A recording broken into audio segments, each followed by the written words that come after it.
What is going on, Bucs fans? Evan Wanish here. Not James Hill. Evan Wanish here. I'm going to be joining you guys for day 2 of the NFL draft, the 2024 NFL draft live reaction show. We are here. We are seated for day 2. I got a Tom Brady shirt on. Can't notice, right? It says still here, which, Tom Brady is still here. But I am Evan Wanish, not James Hill. I am filling in for James Hill this evening.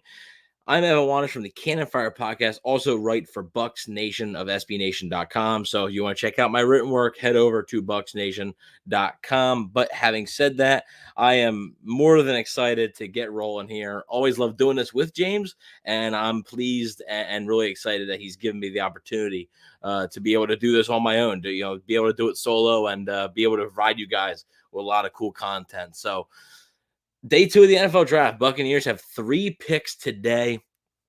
57th overall in the second round. Then they have 89th overall in the third round and 92nd overall in the third round as well. So they still have some needs, obviously, right? Still a lot of talented players on the board there. So we will see who the Buccaneers end up selecting. We will be here to cover it all. Don't you worry. We will be covering it from head to toe.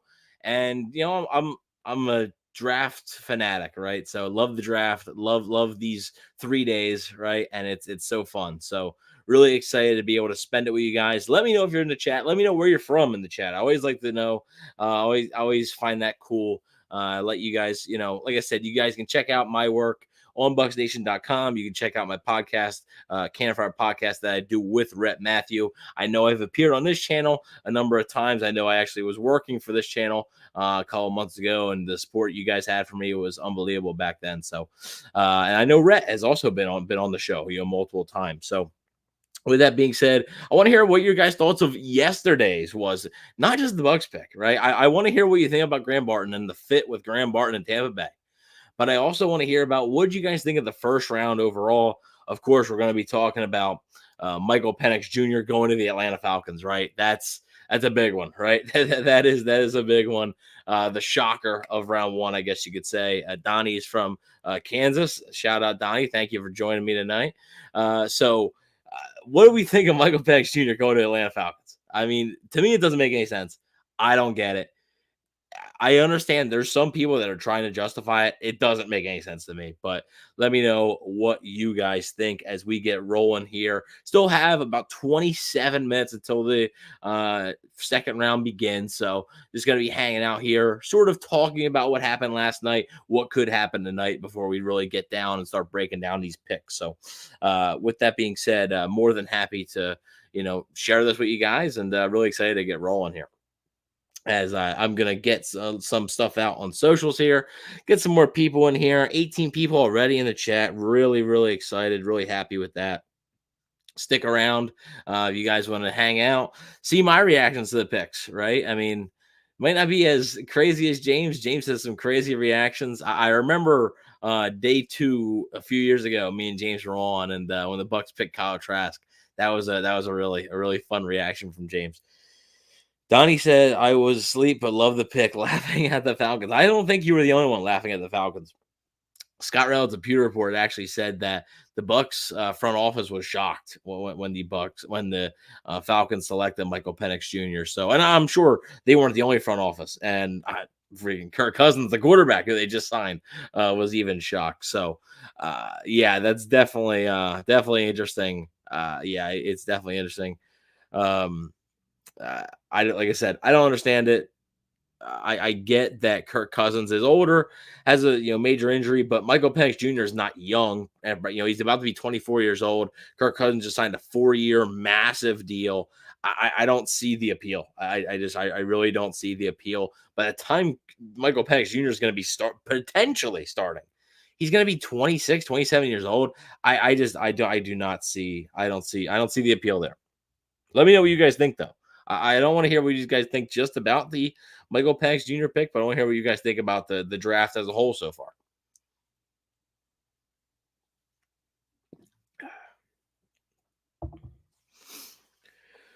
$25 people in the chat. I haven't even posted anything on socials yet. That is awesome. Really appreciate it, guys. Like I said, let me know what you guys think about tonight. Let me know what you guys think about what happened last night, what transpired. Do you like the Graham Barton pick? You know, but Trevor says, but if they trade Cousins, it's brilliant.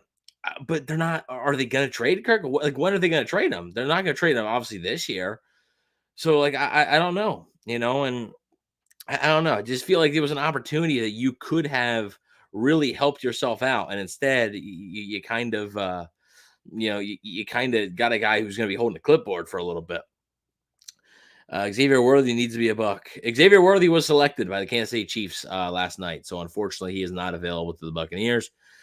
Corner, linebacker, running back. Please, I think all positions, all three of those positions, could be definitely in play. I definitely think it could be in play. Eddie, hope you are safe and sound. Really hope you and your family are all safe and sound. Hope everybody around you is safe and sound. Hate to hear that, but I hope you're as safe as possible. Think it would be crazy to go with another O line. I don't, because here's the thing: they've addressed the center position, and the Buccaneers have made it very clear that Graham Barton is going to be the center. I think they've made that very clear. So I think they've addressed the center position, but there's still a question at left guard. There still is a question there. They don't really have an answer. They signed Ben Bredesen in the offseason. They signed Sua Peta. Let Nick Leverett go. Let Aaron Stinney go, but they don't really have much of a firm answer at left guard. So maybe in the second round there at 57, if a lot of these wider, there's a lot of wide receiver and corner talent available right now. If those guys start going and it's going to push down some guards, some talented guards to the Buccaneers, I could see them pulling the trigger on one. Trevor says, why not this year? Well, I mean, it's just who's going to take on? They just signed him. I mean, who's going to take on Kirk Cousins' contract now? You think Fisk will be there at 57? It'll be close. I have a tough read on the defensive line. Obviously, Johnny Newton's still available. There's still a couple of guys that are that are still available. So I think Fisk might be under consideration at 57 potentially if he is there, but we will have to wait and see. JPJ, I know a lot of people like Jackson Powers Johnson. I get it. I just don't think that's going to be happening. I just don't believe. I just don't believe they're going to be doing it. Marshawn Nealon needs to be our guy. There's a lot of Marshawn Nealon fans. I know the Bucs like Marshawn Nealon. They do. Probably would have to pick him at 57 if you want him. I don't think you're going to be able to get him in the third round. So if you do want him, you'd probably have to use that second round pick. So we'll have to wait and see. Trevor said the Raiders. I mean, the Raiders trading. I mean, that would be unprecedented. I mean, Kirk Cousins not even playing a snap for the Atlanta Falcons. I that would be very unprecedented. Do we move up in either round? That's an interesting question because the Buccaneers do have some ammo, right? They do have some ammo with that extra third round pick. They do have some ammo to, if they want to make a major move up in the second round, they potentially could, because like I said, they have the assets to do so with that extra third. I don't know if they're going to. I really don't. As Ian also asked, could the Bucs trade up and draft a good corner? There's a lot of talent at corner right now. I just don't know if they're going to be able to go high enough to get a really premier corner. You got Cooper DeJean, obviously, who some teams I know view him as more of a safety. It is kind of a tough read on DeJean there, but I'm not entirely sure. So we'll have to wait and see. Kool-Aid McKinstry still available. Again, I think both those guys are probably some of the first guys off the board tonight. So it's tough to move up that far. It really is. Peyton Wilson at 57. I think the Buccaneers could consider a linebacker. I'm not sure Peyton Wilson would be there, but I do think they would consider a linebacker at some point tonight. And if not tonight, then maybe tomorrow. And tomorrow we will be live again. It will be me and James. So last night you got just James. Tonight you get just me. Tomorrow you get the best of both worlds. So tune in tomorrow right at noon. We're going to be doing it right at the start of the draft, day 3. So probably won't be doing the entire draft because that's a long day by like the time the 7th round rolls around, but we will for sure be covering it for you guys. So just posting this on socials right now. We got 41 people in the chat. I'm really, really appreciative of it.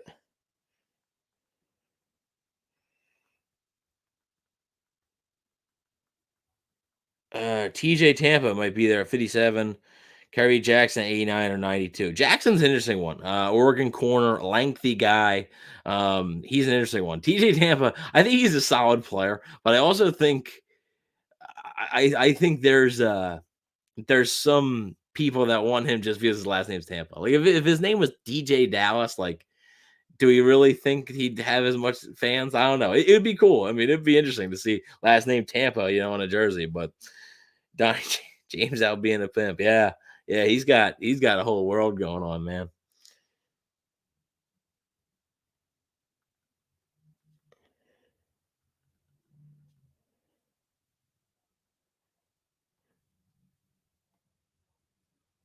But I want to hear what you guys think about Graham Barton. Graham Barton, the Buccaneers first round pick last night. I want to hear your guys' thoughts. I wasn't in the chat yesterday. I wasn't on the stream yesterday, so I don't know your guys' thoughts on Graham Barton. I personally like the pick. I think he's going to be a really good center. He's a versatile player, athletic player who plays with a mean streak too. So, Jason Light even said, it reminds him a lot of Ali Marpet and a little bit of Ryan Jensen with the personality of Tristan Wirfs. And if that works out that way, that's fantastic. So, if you're just joining us, obviously James is not here. I am filling in. My name is Evan Wanish. I write for SB Nation's Buccaneers site, Bucs Nation, as well as a co-host on the Cannon Fire podcast. I'm sure if you're a regular visitor of James's channel here, you have definitely seen me before. But I am happy to be here. Happy to be covering the draft here for James. And I'm like I said, I'm honored that James, takes the trust in me to be able to do this. Donnie's happy for beefing it up. Matthew Parker says yes. Robert Ware, Barton, a home run, best IOL in the draft. You're not alone in thinking that. You're not alone. There's a lot of people that thought that. A lot of people like Jackson Myers Johnson too, but Graham Barton was definitely one of the top guys. Trotter Jr. at 57. Yeah, I mean, I think that'd be a little for me personally. Just my personal opinion, it'd be a little early for Jeremiah Trotter Jr. He might be there at 89, but the second, if you wanted him, I would actually probably look to move back in the second round, pick up maybe an extra day 3 pick or something, and then maybe pick him. I don't know. 57 feels a little early for me at least.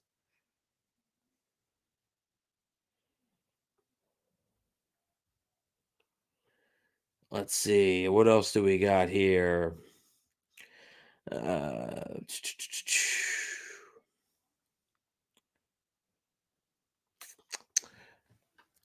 and we're gonna play a little game for those just joining.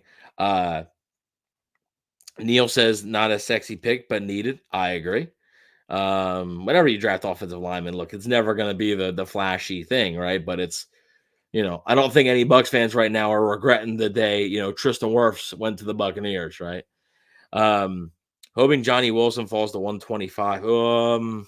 He could. I mean, maybe. I think they might go receiver tonight, though. So I don't. If they go receiver tonight, I think that I don't think they're going to draft 2. I've been seeing fake articles on Bucs trading Godwin. I have not seen that, but yeah, I would be very, very, very surprised if the Buccaneers traded Chris Godwin. I do not expect that to go down. But for those just joining, like I said, my name is Evan Wanish, filling in for James Hill. And we're going to be playing a little bit of a game tonight. In this cup, I have something cold. That's all I'll say.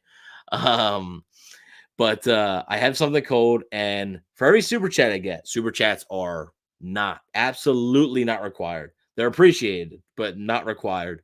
For every super chat, I will take a sip of this. For every super chat over $5, I will chug whatever is left in this. So I want to have some fun with you guys tonight. And I know James sometimes for his game day stuff will do some certain things for super chats or when the Bucs score. So I do want to have a little bit of fun here, play a little bit of a game. So let's have some fun tonight. That's all I'm asking.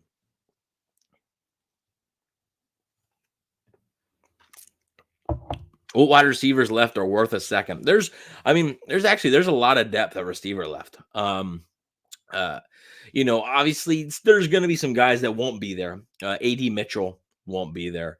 AD Mitchell is not going to be there.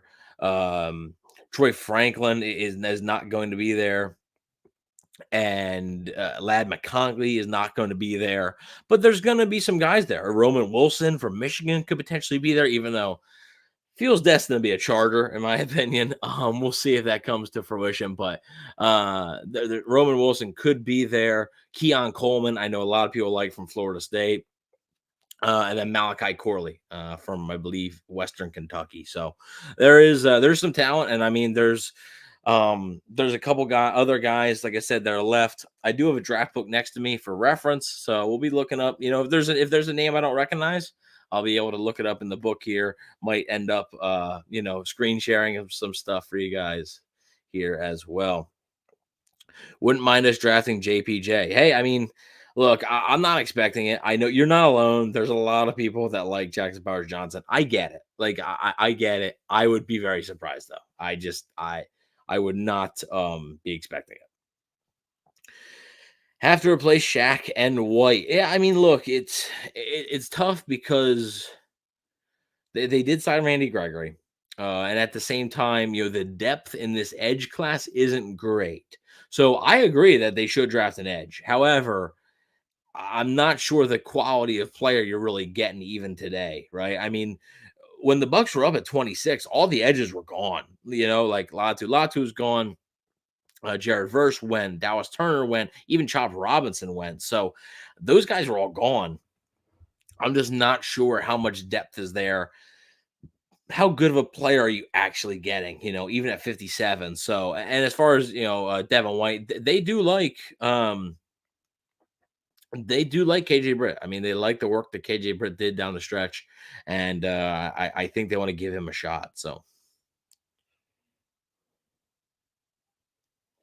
like I said, if you guys are just joining, let me know where you guys are watching from. I'm always curious to hear where we're watching it from. Obviously, I am in my house. This is where I normally record the Cannon Fire podcast, which I am a co-host of. Go subscribe to that as well. We do YouTube, our podcast on YouTube. You can also find our podcast if you just like listening to it. You can find it anywhere you can find a podcast. That's Apple Podcasts, Google Play, Pop. I think we're on Podbean, I think, Spotify. So yeah, we are really going here. What time does it start? Central time. You mean the draft? Well, I think what Central time is 1 hour behind us. So if it starts 7 p.m., I'm on Eastern time. So if it starts 7 p.m. Eastern time, it's what 6 p.m. It's 6 p.m. Central, I believe.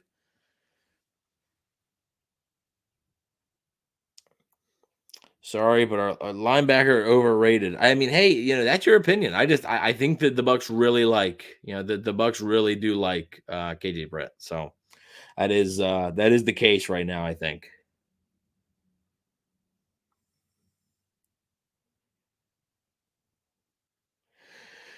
48 people here. Haven't even started the draft yet. We got 48 people here. Really, really cool. Like I said, guys, if you're just joining, my name is Evan Wanish. I'm not going to be doing this all night, I promise. But to the start, my name is Evan Wanish. I am not James Hill, obviously, but I am filling in for James Hill on the channel tonight. I am a writer for bucksnation.com, and I am also a co-host of the Campfire podcast. So joining you guys tonight for draft day 2 reaction stream. I am going to be here all night long, folks. So we're going to have a lot of fun.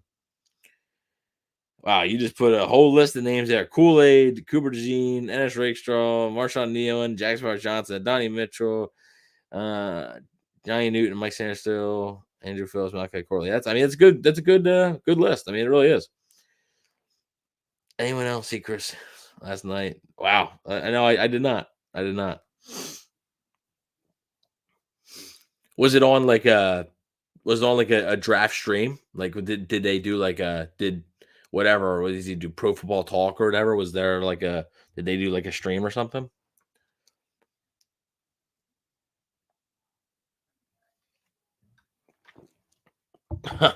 That's great. I should actually go back and watch that and just sort of like see the progression, right? Like see it at the beginning, fast forward a little bit, see what his words sound like, fast forward a little bit more, see what his words sound like, just to see the regression of how the night went for him, basically, right? That'd be pretty funny, I think. I have ESPN's draft on, by the way, just a personal preference of mine is like the production of ESPN. So, um, Right now, they're talking about Keon Coleman. They're talking about a couple other wide receivers here. They were talking about Malachi Corley a little bit earlier. Business decision like Godwin, but if we can get Ed and I in a trade, in a trade fire the cans. Look, I mean, I think they'd have to go up. I think the Bills might take him here at 33. Like, I think it might, there was some smoke about the Bills potentially just taking a corner instead. So, um, we will see. We will see.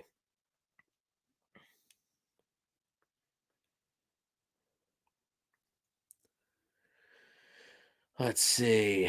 Who would you like to see the Bucks draft in the second and third rounds? I don't have any specific names. But I will say I think Edge would be a smart play. A guy like Adiza Isaac from Penn State, the other Penn State pass rusher, opposite Chop Robinson, actually had more sack production than Chop Robinson did. So I would say probably him would be an option. I like Malachi Corley, a wide receiver. And I also think interior offensive line could work. So trade up for DeJean or JPJ. They had to trade up pretty high, especially for DeJean. I think he's going to be one of the first picks going tonight. So I don't foresee that happening. But crazier things have happened. I don't think it's likely, though. They should add my wide receiver 4, or fourth wide receiver, like you mean in the offense. I mean, if they're trading up, if you mean fourth wide receiver in the offense, they're trading up for him. He's going to be more than that. And look, in Liam Cohen's offense, the third wide receiver is essentially going to be a starter, and that's why, I think the Bucks really like Trey Palmer. I do. I think they were pleased with Trey Palmer, but I think given the chance, if the right guy is there, I could see them pull a trigger on a different wide receiver here. Whether it's, like I said, Malachi Corley or Keon Coleman or Jalen Polk from Washington, the other Washington guy, Jalen McMillan from Washington. Washington had a heck of a receiving core this past year. So we will see. No, on your big board. Okay, yeah, that's cool. I mean, yeah, if you're that high on AD Mitchell, I mean, that's really cool. I had Brian Thomas Jr. as my wide receiver 4. I just think he's a stud. I could see wide receiver drafted because this is probably Godwin's last year. Yeah, that's a big reason. That is a huge reason why I think they could very well end up drafting a guy here. Because look, I think when you re-sign Mike Evans, that's great, but at the same time, you can only re-sign guys so many times, right? And Chris Godwin's, I believe, going to be 29. Are you going to give him big money again, or do you go with a cheaper option? It might be time to kind of try and reload there, and I can see them doing that tonight if they do decide to pick. Now, that doesn't mean they're going to be moving on from Godwin like this offseason. I still think Godwin would be in Tampa Bay for 2024. It's just beyond that, there would be some questions, I think.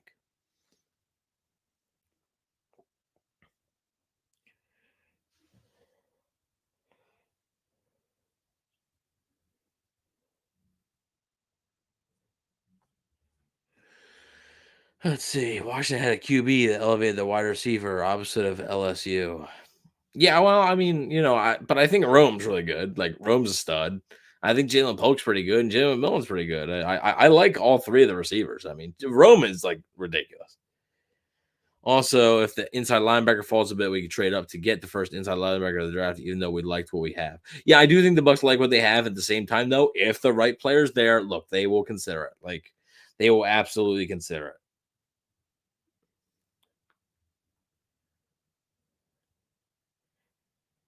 Top 10 options. I mean, yeah, I mean, it's a good list. It's a really good list. It's a really good list. So we have almost 60 people in the chat right now. That's awesome. Thank you all so much. One last time before we get started here, my name is Evan Wanish. I am not James Hill, obviously. I am filling in for James Hill. I am a writer for BucsNation.com, and I also co-host the Cannon Fire podcast. If you follow the channel, you've seen me a lot on here. I am so proud to be doing this. So happy that James trusts me to do this. And I'm going to be hanging out with you guys all night. We're going to be reacting to day 2 of the 2024 NFL draft. All the picks right now. So draft starts in about 5 minutes. So we will see what happens here. Wide receiver draft room is 20 deep. It's a deep wide receiver class. It really is. And that's why I think the Bucks could take advantage of it. And maybe even not in the second round. I think even in the third round, they could potentially get a pretty darn good wide receiver. Like I said, I'll just remind you guys really quick. We're playing a fun little game. I got something in my cup here. Not gonna say what it is. It's cold. That's all I'll say. And we're gonna play a game. Any super chats are absolutely not required. They are much appreciated, not required. But I know James does this from time to time, plays like games like this on game days and stuff. Any super chat, I will take a sip of this. If there's a super chat over $5, I will chug whatever is left in this. So we're gonna have a little bit of fun tonight, I think.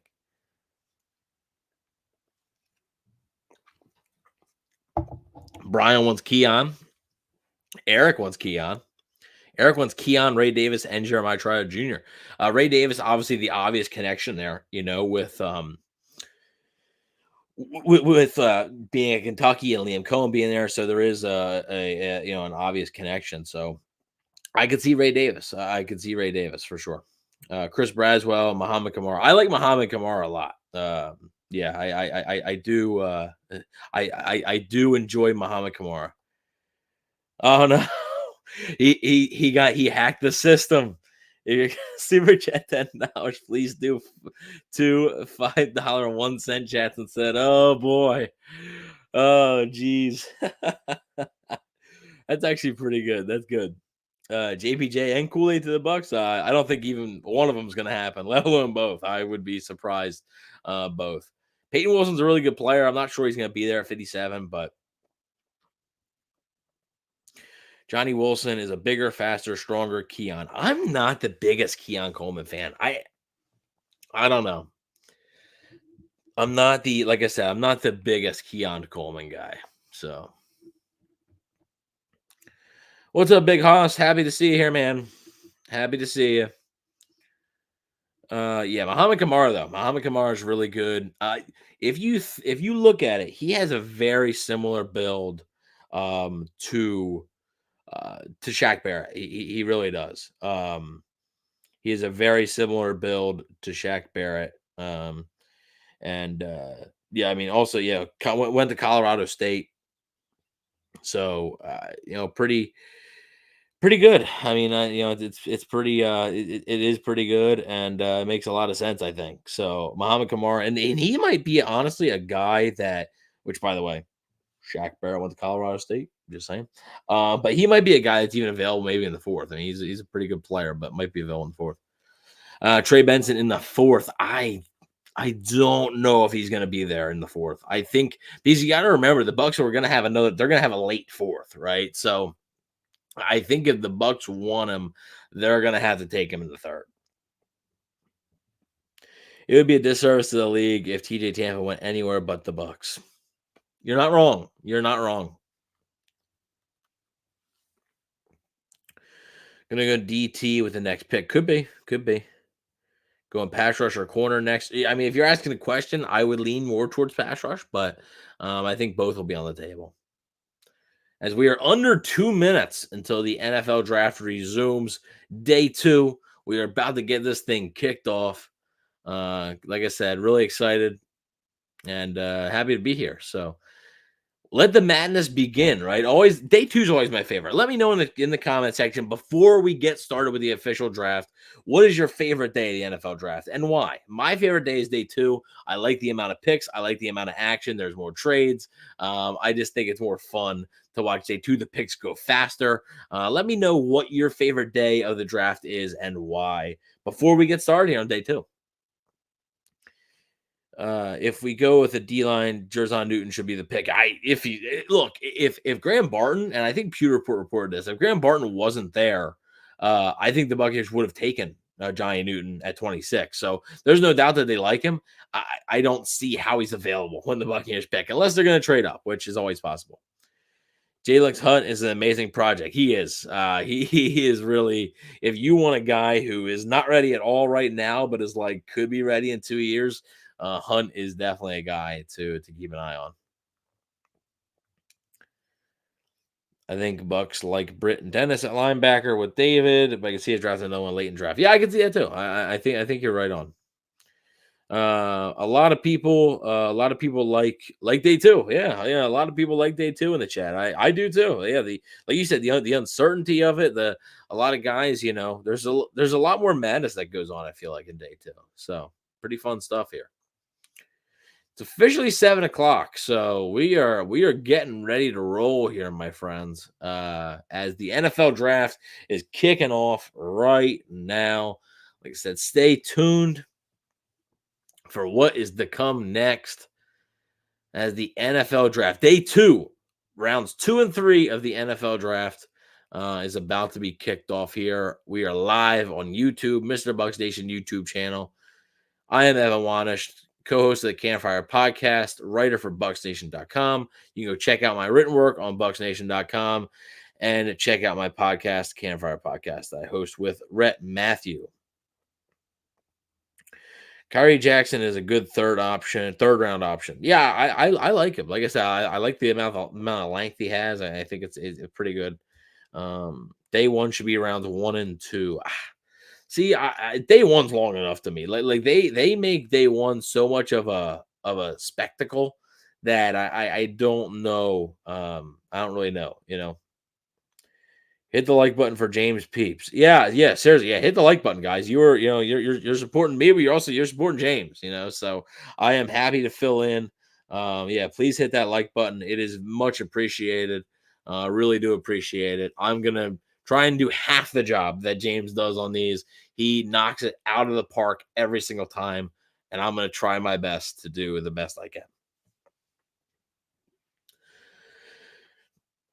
What if we trade our 2 third rounders to trade up into the early third round and get Spencer Rattler? I just don't see why they do that. I mean, I know Baker Mayfield's not etched in stone as like the starter, 4 or 5 years from now. But I mean, Spencer Rattler doesn't really help this team out right now at all. It would almost be similar to Atlanta taking Michael Penix Jr. So Kamari Lassner, Jerry Jones, or other DB options. Yep, for sure.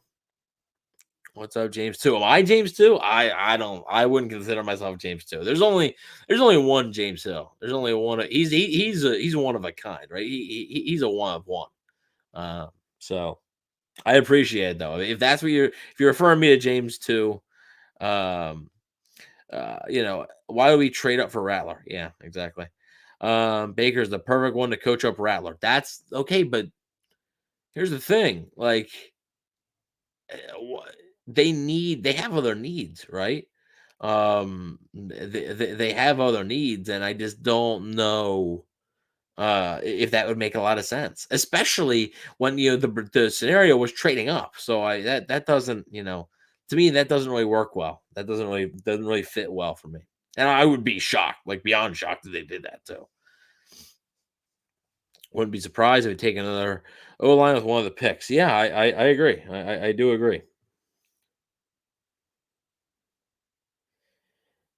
Money. What about what? Just reading the tweet. You said about money, like the Baker's contract. I mean, like I say, he just signed that contract. It's essentially a 2-year deal for Baker, but like, what, you're gonna have Rattler sit for 2 years? Like, why would you? Who's to say Rattler's even gonna be good? I don't really see the point, to be honest with you. Like I said, if you guys are just joining, let me know in the chat where you guys are watching from. Always curious to hear where you guys are watching from. I'm curious. I always like to see do we have a lot of people from Florida? Do we have a lot of people from outside of Florida? Always curious to see that. Tristan and Whitney, that contract done. Big dog call light. I don't think I need to call them. I'll just say that I feel pretty confident that both are going to happen. So I do not think I will need to make. I don't think I'll need to make that phone call. I think Jason's going to handle that on his own.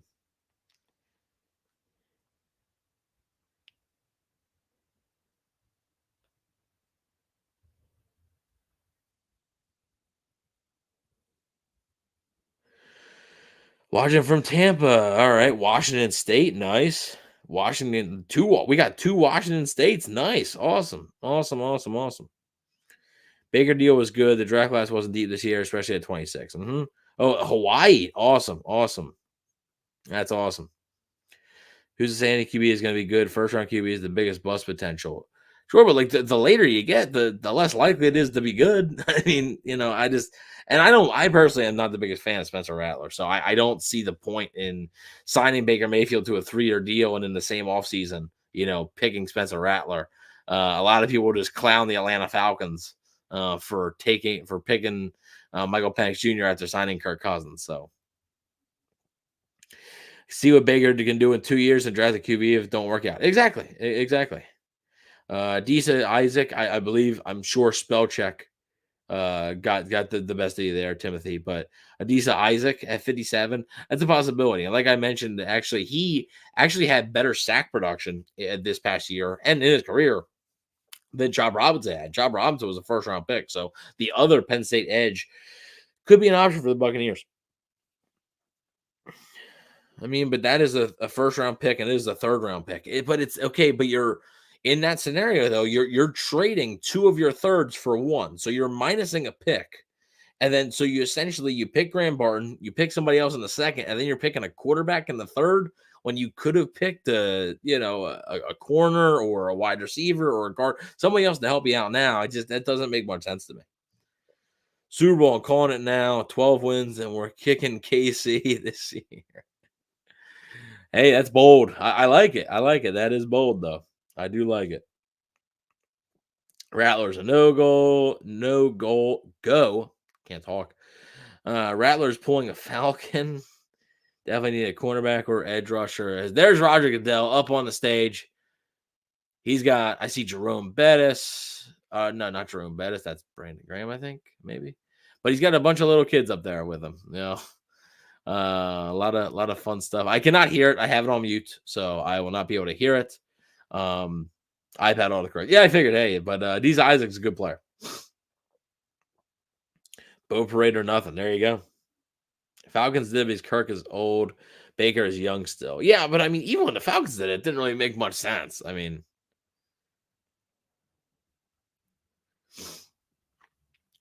as we are about to get kicked off here, folks. The commissioner's just talking on the stage.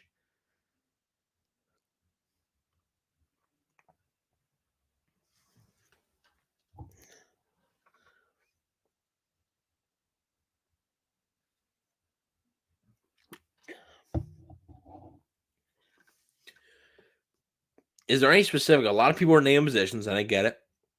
Any specific names that you are seeing here that you have interest in? Any specific names? And I believe Will Golston is actually announcing 2 of the Buccaneers picks tonight, and the other one is the Nature Boy Ric Flair. I'm a big wrestling fan, so that is pretty cool. Will Golston is announcing 2 of the picks, and Ric Flair will be announcing 1 of the picks for the Buccaneers. So throwbacks this year. Yeah, all signs are pointing to the creamsicles. You once again coming back. So I would imagine that that crowd is huge for a draft. Yeah, that's a massive crowd.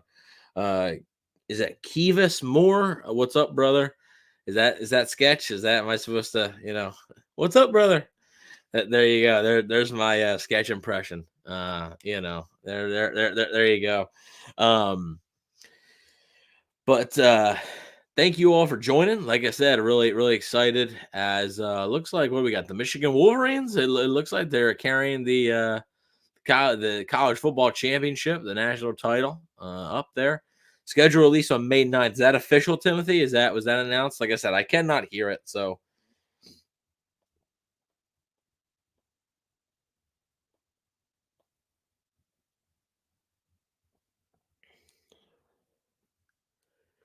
good draft so far for the Bucs. Yeah. Like I said, I really like the Graham Barton pick for sure. Graham Barton, it filled a need, and it was a pretty good player available. What's Brady up to talking about a comeback? I don't think Tom Brady's coming back. After free agency, where do you have us in the division? I didn't really do anything because I was sort of waiting on this. I will say it hurts the Falcons' chances of what I think of them. So they had a real chance to add an impact player, and they kind of passed, which, like I said, was pretty strange to me, to be honest with you. 53 people in the chat, 53 people watching. Really appreciate it. Like I said, if you guys are watching, let me know where you're watching from. I'm always curious to see. Before we really get started here, like I said, it looks like we got the Michigan Wolverines up on the stage right now celebrating their national title. Obviously, the draft is in Detroit, so it makes sense.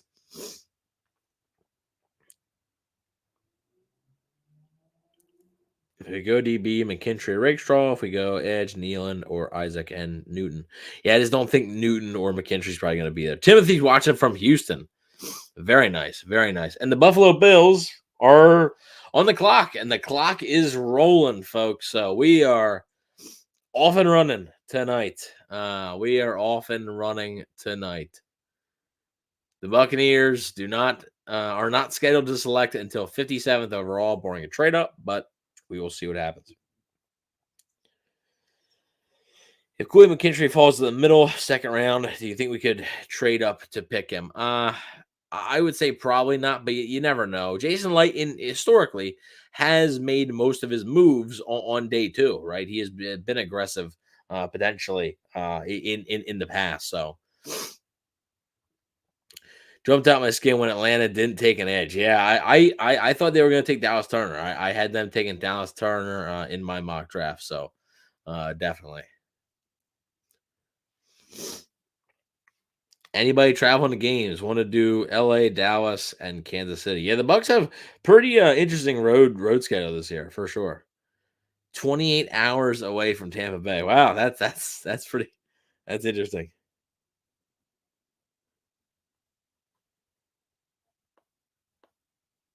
What are we going to do about Edge? I feel like we missed out. I mean, they missed out on the top guys in round one. I mean, they didn't even get they didn't get the opportunity. Like they didn't get really the opportunity to draft anybody. So, they definitely did miss out there. But at the same time, the depth in this edge class isn't the greatest, and I think they might be better served maybe waiting a year. Would you rather? Address a need at a stronger position in the draft, or reach on edge just because it's an edge.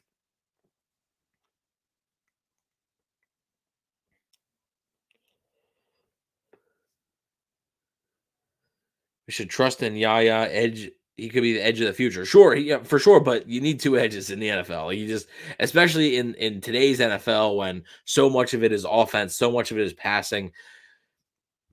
You have to have a good pass rush, and I think that's a must. So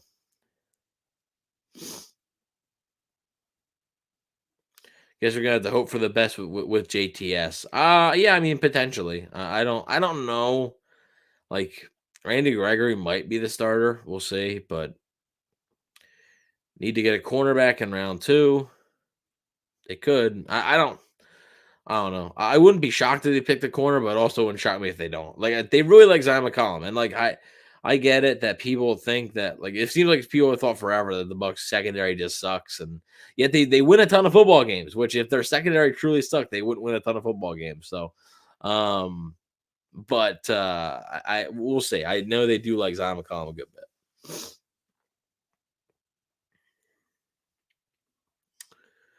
Bill's still on the clock here. Their pick is in, obviously, because they're showing the war room, and the war room is shaking hands and hugging and stuff. So they have made the pick. We don't know who the pick is, but they have made the pick. If JBJ is their only pick, it's no way we pass on him twice. I think they could. I don't think he's going to be there, but I think they already passed on him twice. They already passed on him once. So for a center, like they have said multiple times, they even said it today again, like they view Graham Barton as their center. Malachi Corley, it's potentially probably in round two though. If you want him, you're probably going to take him at 57. The pick is officially in for the Buffalo Bills. Will Reichert is the guy in round two. He's a light player. You talking about, is that Will Reichert? Is that the kicker? Or is that somebody else I'm thinking of?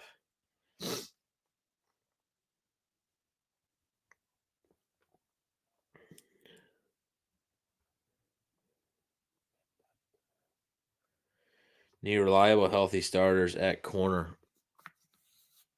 Yeah, I mean Jamal Dean, you can't really do much about his health, but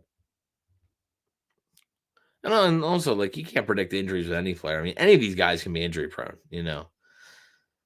We will see. Bill's pick is in.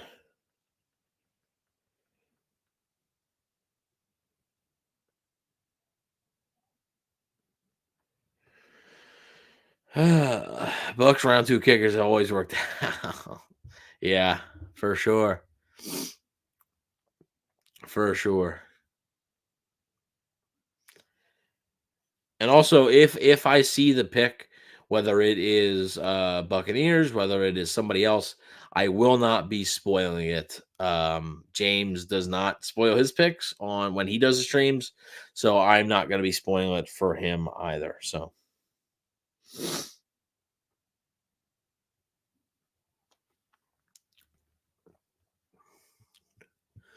Bill's pick has been in for a couple minutes now. The New England Patriots are currently on the clock.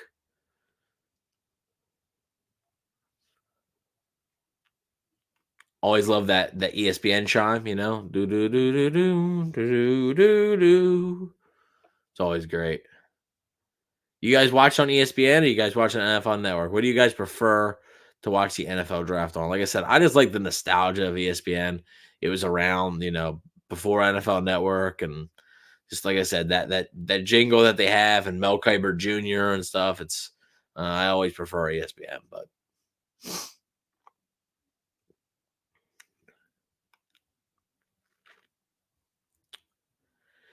as here comes the Bills selection.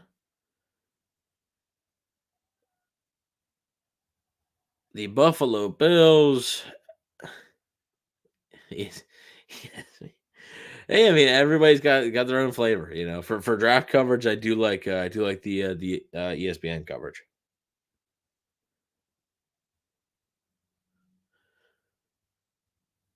The Bills have selected Keon Coleman, wide receiver from Florida State, with their first pick. The first pick of round 2. We get round 2 started with Keon Coleman out of Florida State, headed to Buffalo. Josh, hey, what's up, Josh? How you doing, man?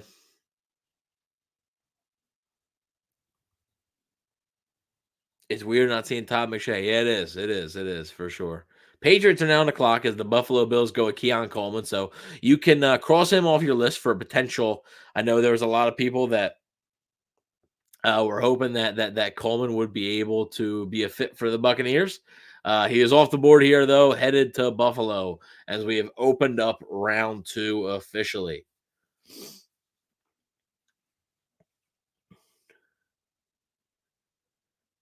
Matthew likes NFL Network. That's cool. That's cool.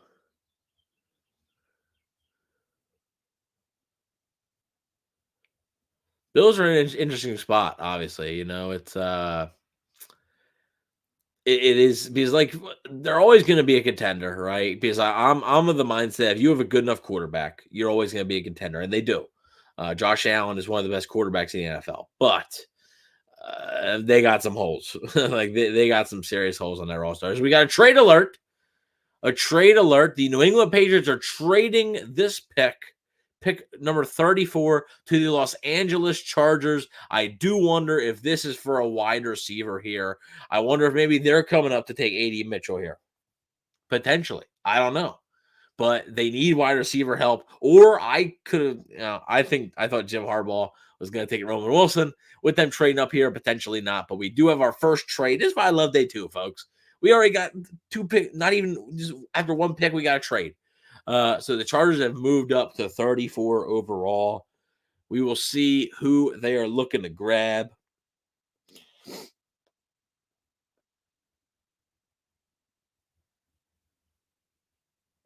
Let's take a look.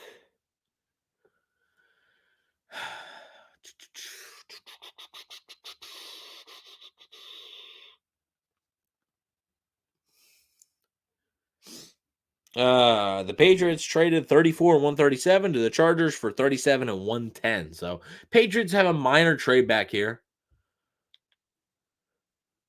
As we take a look at Lad McConkey.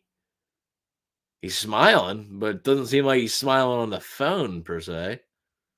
So maybe it's not him. Perhaps it's A.D. Mitchell. Perhaps it is Lad McConkey. I would guess this to be a receiver, though. The Chargers have made the pick. They're clapping.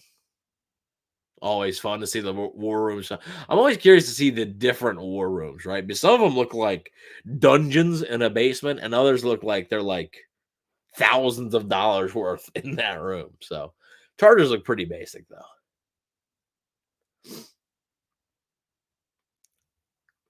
Cameras on A.D. Mitchell. doesn't look like it's overly thrilled, but, might not want to give it away. There might also be a delay on here at some point. So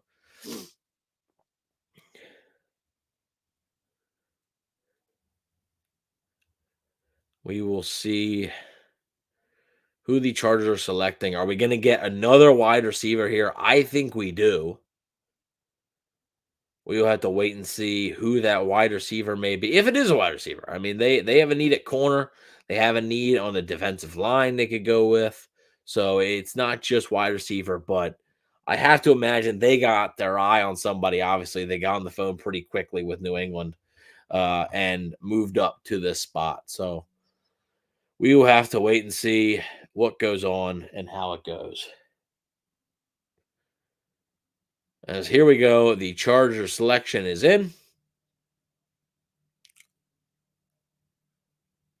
And the Chargers select with the 34th overall pick. The Chargers select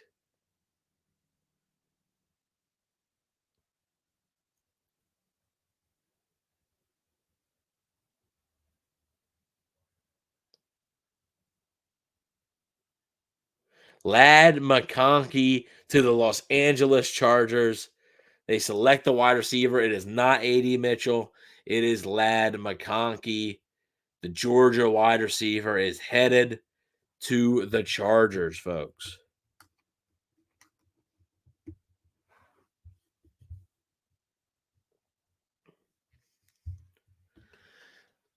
That is interesting. Over another one passed on A.D. Mitchell. They need help on defense. Their defense is bad. I mean, yeah, okay, but they need receivers too, man. Like Justin Herbert is there, and they need to help him out. I mean, they already did help him out a little bit, right, with the offensive line, but I think they got to help him out a little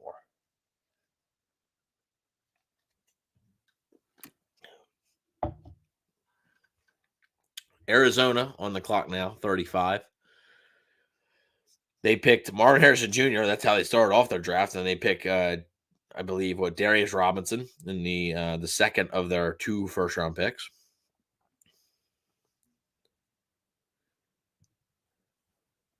Hoping get Newton. I just don't see it, man. I think the Bucs would like it, but I don't see him falling.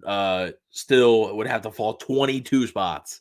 I just don't see that possible. We will see. Mel's best available. Cooper DeJean, Adrian Cooper are 1 and 2 on Mel's best available.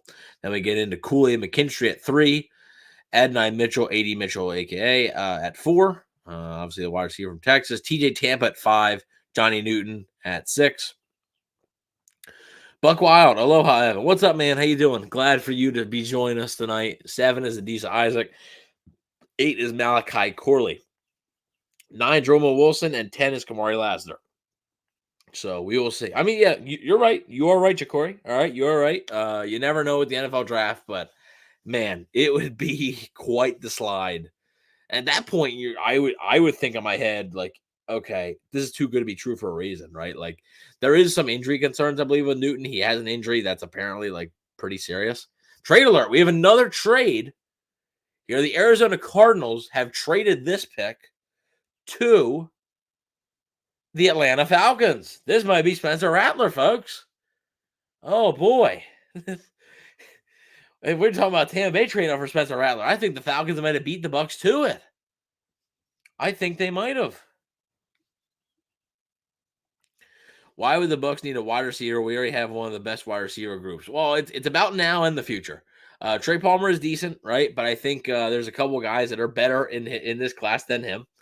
And Chris Godwin is entering the last year of his contract. There is no guarantee that Chris Godwin is a Buck in 2025. There is no guarantee of that. So I really don't know. But we will have to wait and see. There's no guarantee they pick a wide receiver, but that is why picking a wide receiver would make sense. It could be Newton. It could be a receiver. I could see maybe being an edge. I could see it possibly being an edge. I mean, they're showing the graphic right here on ESPN. Fewest sacks the last 3 seasons. The Falcons are dead last at 81. Mike Evans is leaving in 2 years for one. Godwin might not be here anymore. And to be fair, we need a third wide receiver. I personally don't think Evans is going anywhere. I think Evans is going to play more than 2 seasons. And I do think that, he's probably going to retire a Buccaneer after a couple more seasons, more than two, though. And I don't think the Buccaneers, this is a prediction, but it feels like Chris Godwin could be, headed out sooner rather than later. This could be, it for Chris Godwin. Man, if he's tired, you hope he stays more for sure. Yeah, I mean, the indication he gave was that he was going to play for 4 or 5 more years. So we'll see. I highly doubt the Bucs would let Mike or Godwin leave. Look, you can't pay everybody. You simply cannot pay everybody. And look, man, it's time to get some fresh blood there too. Like you'd have a luxury of having Mike Evans, Chris Godwin, and whoever you draft tonight for a year. But then after that, you're hoping whoever you draft tonight would just slide right in and be a really cheap wide receiver too. It's all about a team building thing. You can't keep paying 2 wide receivers $20+ million. Falcons pick is in. After this Falcons pick, I do have to plug in my laptop. I thought my laptop was plugged in. It's not. I don't want to have my laptop die on you guys. So we've been streaming for almost an hour already. Time flies. Um, but yeah, I don't want to have my laptop die on you guys. So after this pick, I will go away for a second. I will not be gone, but I will go away for a second, and I will just have to plug in my laptop.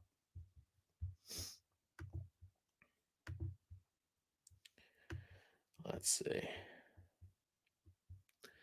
Who do we have for Atlanta? Atlanta's pick is in. Atlanta's pick is in, and the Atlanta Falcons are about to pick now. Andre Rison making the pick for the Atlanta Falcons.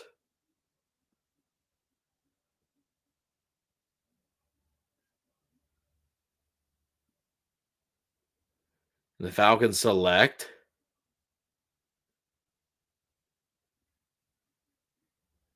They have to announce the trade, of course. Duh.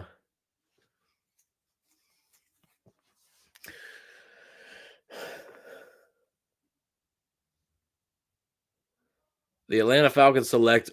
Wow, Rook Aroro, defensive tackle from Clemson. Wow, wow, wow. Okay. Okay. So they do not go Johnny Newton. They go an interior defensive line, not Johnny Newton. That's interesting. That is interesting. Okay.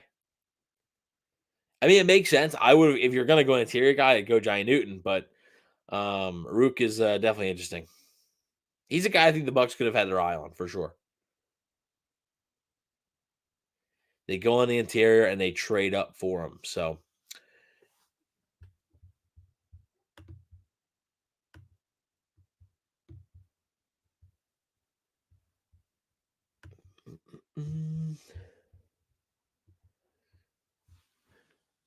all right, folks. So with that being said, I do have to step out 1 second, one quick second, because I had to plug in the laptop.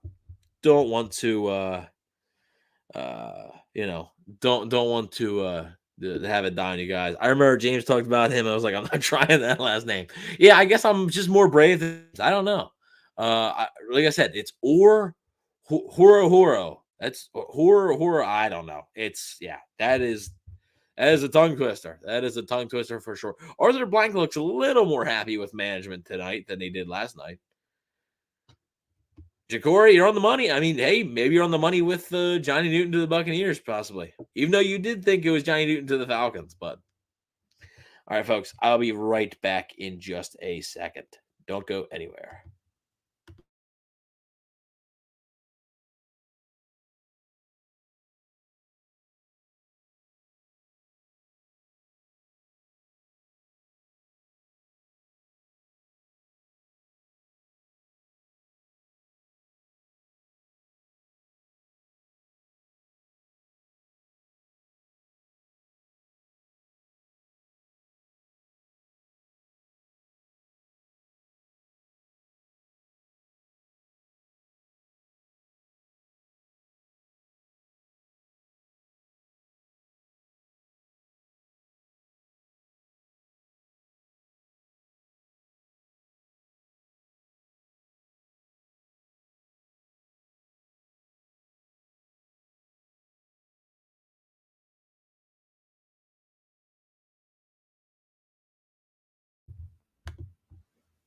We're back.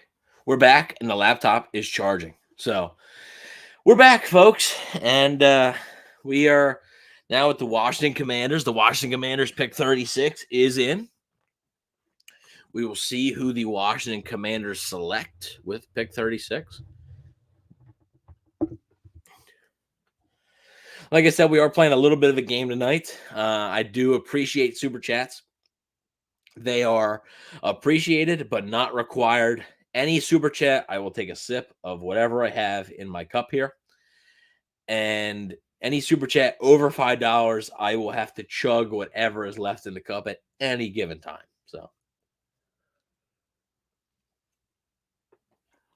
all right. So far, don't really have any obvious picks here, from like Bucs perspective off the board. Can't wait to see what TB does. Yeah, I mean, hey, we're all waiting. So the Bucs still have a little ways to go. I mean, we are still a little ways off, but we will see. We will see how it goes.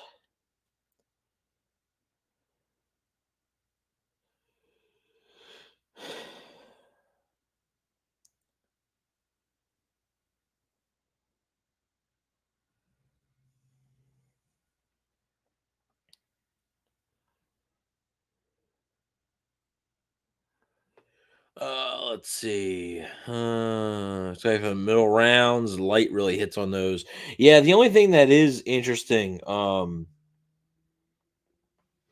is so the Buccaneers have a fourth round pick. They do not have a fifth round pick though. So they have a fourth. They do not have a fifth. I believe they have 1/6 and 1/7. They did have, I believe, 2/6, but they ended up trading that in the Carlton Davis deal. So. Washington Commanders are up after picking Jaden Daniels last night. What do we think about the Jaden Daniels pick, folks? Do we like it? Do we hate it? Do we love it? What do we think? I personally like him. The issue I have is I don't think Washington is the best situation for him. That's the issue.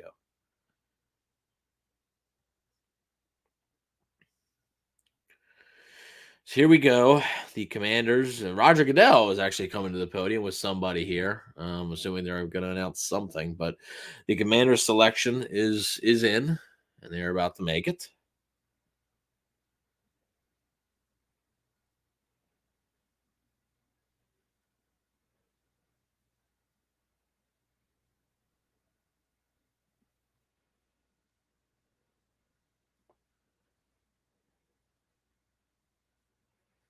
We will see what the selection is here.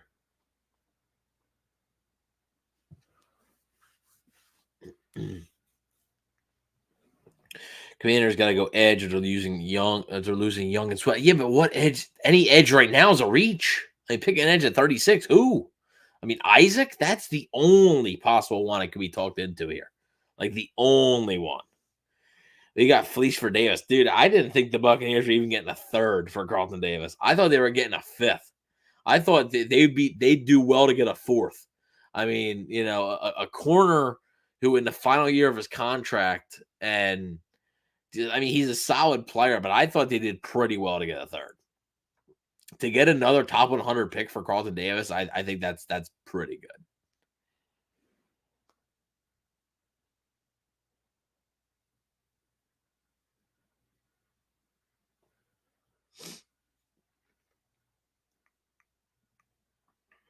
Yes, the Buccaneers have 2 third-round picks. They have pick 89 and pick 92, as the Washington Commanders are on the clock right now. They're about to make their selection.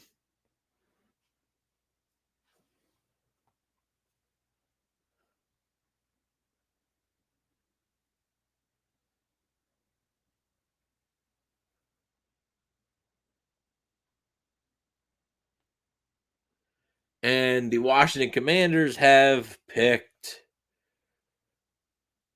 Okay, we're talking a little bit more. We're talking. See, this is the one thing I don't love about day 2. But a lot of times the guests can sometimes get a little bit carried away. But was still a starter. Yeah, he was a starter. But at the same time, like they like Zion McCollum, and you can pick up a starter elsewhere. Like I think I would, I don't know if Carlton Davis was going to have much of a future, and it also saved them cap space. So I think that matters too.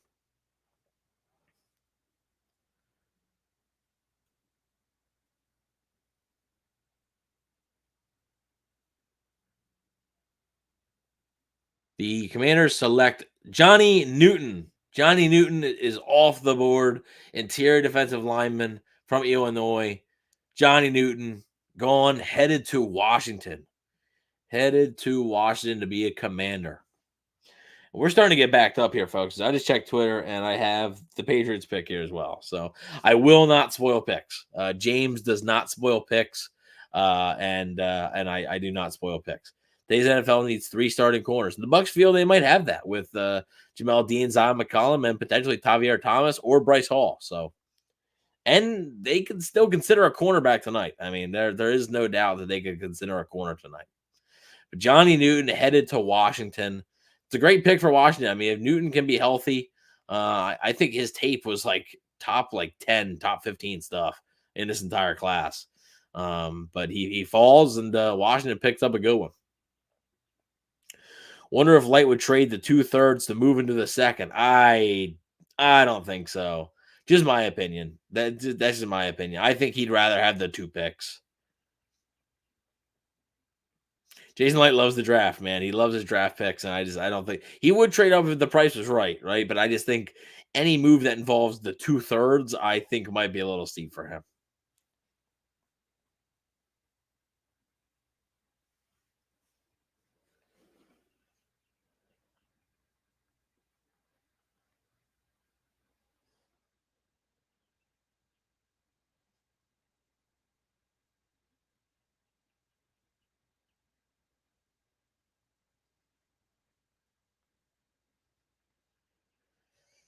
Let's see. Patriots pick is in. Like I said, I did see it on Twitter, unfortunately.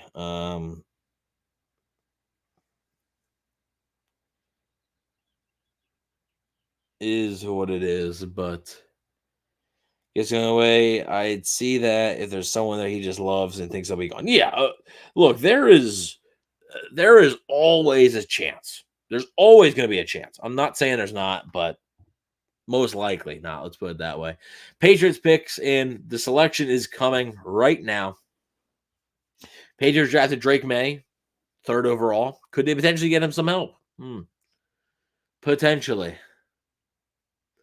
As the New England Patriots select, with the 37th overall pick, the Patriots are selecting Jalen Polk, wide receiver out of Washington. A.D. Mitchell still moving down that board.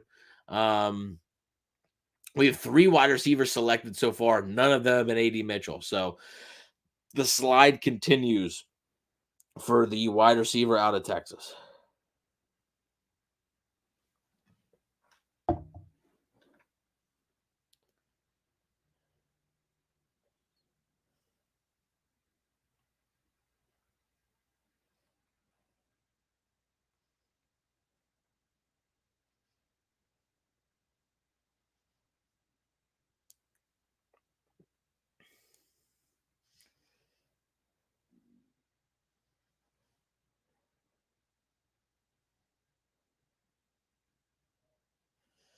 I'm just saying, I hope we trade back in the second again to get Rattler just the Troy. If they do, I mean, remember how I said about the super chats thing, right? If they pick Spencer Rattler, I'll fill this, chug it, fill it again, chug it. If they pick Spencer Rattler.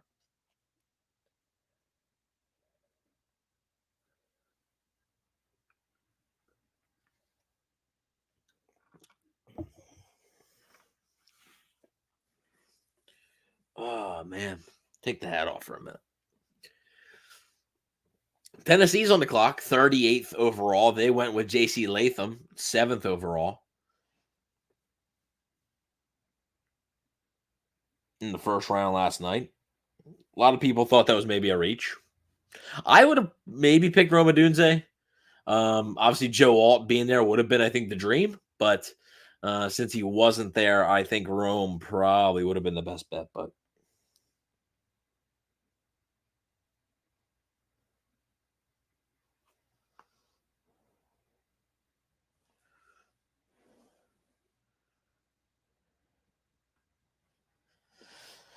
What do we think? Jason is the third round guru. Yeah, he's been pretty good. Atlanta is by far the dumbest move. Packers was weird also. Yeah, the Packers thing was a little bit off to me. Jordan Morgan was a little strange, but Green Bay sort of always does that type of deal in the first round. Would Peyton Wilson be a good option for linebacker? Potentially. Like I said, I don't really think he's going to be there. Like that's just my personal opinion. I don't expect him there, but you never know.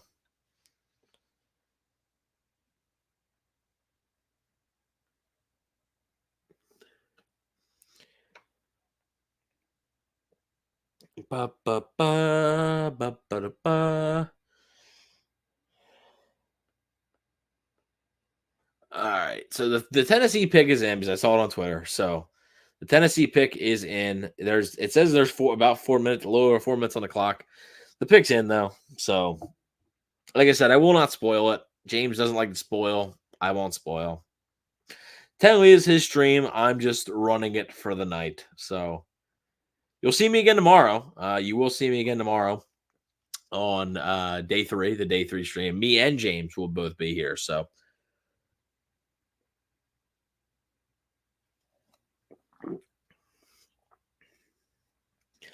why is the TV so far behind Twitter? Because so it leaks out to reporters, and the TV is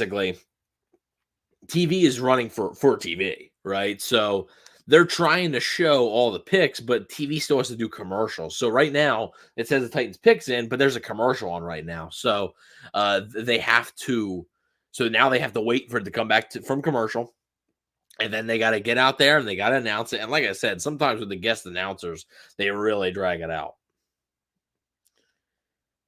But the picks leak, even in the first round, the picks leak. So it's not really until I would say tomorrow around maybe like mid fourth, late, early fifth is when they, even during the commercials, the name will pop up. So Trey Benson is a beast from Florida State. He's powerful, runs you over, has breakaway speed. I like Trey Benson. I do. I like Trey Benson. I don't know if the Bucs do, but I like him. All right, let me pour again, right? Because we are out of that cup was empty, folks. That cup was empty, but no need to fear. We are good to go.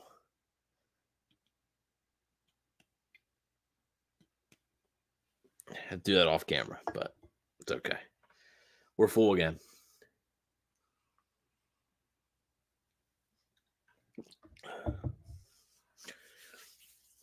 Yeah, I get doing the guest announcers in the first, but man, they should trim it down after that. Mel's best available: Cooper DeJean, Adrian Cooper, Cooley McKinstry, Adonai Mitchell, and TJ Tampa. 3 of the 5 top available in Mel's board are corners. So still have yet to see that run on corner today. We've seen a run on wide receivers. We'll see if there's a run on corners. As the Titans pick is in, Titans pick has been in for a minute. We will see who the selection is. Braden Fisk, potentially at 57. I don't know. He's potentially sure.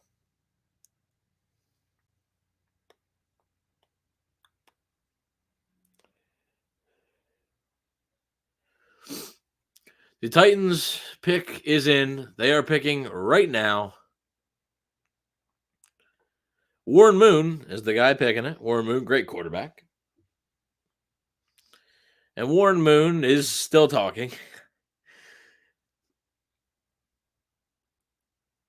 And here we go. The Tennessee Titans select with the 38th overall pick in the 2024 NFL Draft. The Tennessee Titans have selected T'Vondre Sweat, defensive tackle from Texas. So now we're getting a run on defensive tackles, which isn't great news for the Buccaneers because, it's just, Braden Fisk was mentioned. It pushes a guy like Fisk up higher on the board, right? So he's there's going to be less defensive linemen remaining. So if you want an interior guy, not sure if you're going to be able to get it. As did the Rams just move up? Thought I saw the Rams. Did the Rams potentially move up here? No, maybe not. Oh, trade alert. The Carolina Panthers have The Carolina Panthers have traded the pick to the Los Angeles Rams. Yes, the Los Angeles Rams are up. I wonder if this is a wide receiver. I wonder if this is A.D. Mitchell, or could be an offensive lineman, but I do wonder if this is A.D. Mitchell. I thought there was a chance the Rams could go Brian Thomas Jr. I wonder if this is A.D. Mitchell here. Cornerback or linebacker would be good, but I'm telling you, they are high on Zion. Yep. Exactly. They are. They are. I'm not. He got ate up by the Lions. Amon St. Brown. Yes, I agree. They are high on Zion McCollum. They are. Let's see. Surprise. DeJean has fallen, but I don't know teams' needs except either except ours. So the thing I think about DeJean is I think there's some teams that view him as a corner or some teams that view him as a safety. To me, him falling proves that the NFL views him more as a safety, and that's why he's falling like he is. So, but hey, who knows? Maybe the Rams select him here. I mean, getting Jared Verse and Cooper DeJean would be quite the haul. Darian Miller, not sure who that is, says thirsty man. That's weird, but thank you, brother. Zion was ate up all year. Yeah, I mean, look, yeah, he had his struggles, but the Bucs were really pleased with his development. The Bucs were really pleased with his development here. The Rams pick is in, so they had a clear target. Obviously, this could be a wide receiver. Wow, the Rams, they went up from 52 to 39, gave up a 2024 fifth and a 2025 second. So they gave up a second rounder for next year as well. The Rams move up with the Panthers. Panthers move down a good bit, but pick up a future day 2 pick next year. That's a pretty solid deal, I think, for both sides. I mean, Rams got somebody in mind, and they're able to get their guy. And for the Panthers, you're in a rebuild still. You're trying to stockpile picks. As here's Isaac Bruce to announce the Rams selection.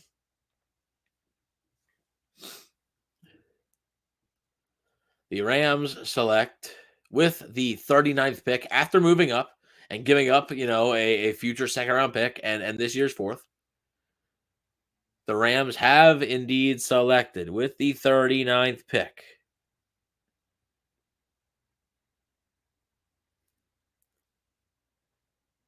Braden Fisk. The Rams have selected Braden Fisk. So like I mentioned, like I talked about with all these defensive linemen going off the board, I wondered if that was going to push Fisk to the top. So the Rams revamping their defensive line with both Jared Verse and Braden Fisk here.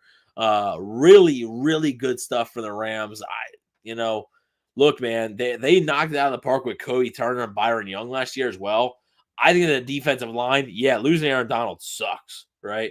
Like losing Aaron Donald is terrible, but man, that's a really, really good get there for the Rams after getting, and 2 Florida State guys. They're the Florida State Rams, the Los Angeles Seminoles, however you want to say it. I just noticed your Brady shirt. Yeah, thank you. Yeah, it's Tom Brady Combine still here, of course, as we are still here watching the NFL draft, watching day 2. Trade alert. We have another trade. The Commanders are trading this pick, and they are trading this pick to the Philadelphia Eagles. We have some in division NFC East action here.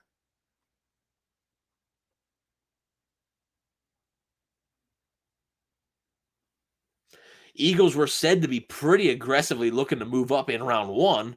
And it was also reported earlier today they were looking to move up in round 2. Their pick's already in. They got an obvious guy in mind. They went corner, so I don't think it's going to be corner here. This could maybe be an edge. Is this Cooper DeJean? Maybe. If they view Cooper DeJean as a safety, I mean, getting Quinion Mitchell and Cooper DeJean would be quite the draft for the Philadelphia Eagles.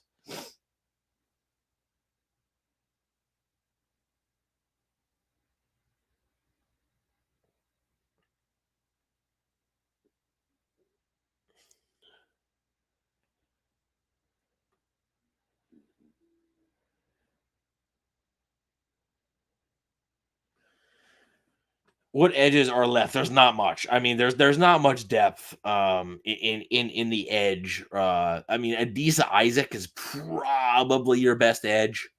remaining. Is Kool-Aid still available? He is. He is still available. Kool-Aid McKinstry is still available. Adonai Mitchell. Here, I don't see why the Eagles would go wide receiver per se. Not this early.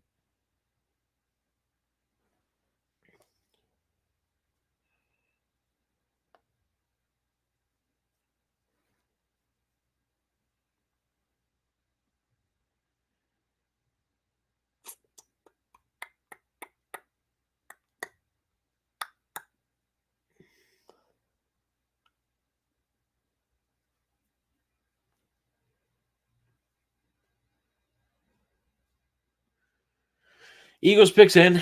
Mel's best available. Cooper DeJean. Oh, these are DBs. Cooper DeJean 1. I think Kool-Aid was 2. TJ Tampa's 3. Kamari Laster's 4. Your shirt is a perfect example. You cannot measure heart and will and mental fortitude. That's why all this is a guessing game, just to roll the dice, in my opinion. Enjoy the stream. Go Bucs. Thank you a lot, Nathan. I really appreciate that.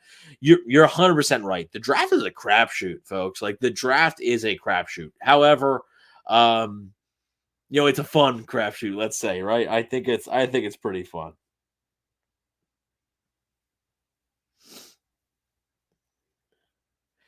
Eagles pick is in. It's been in. And the other thing that also slows things down are the trades. There's been a ton of trades so far, but that is one thing that does slow the process down here.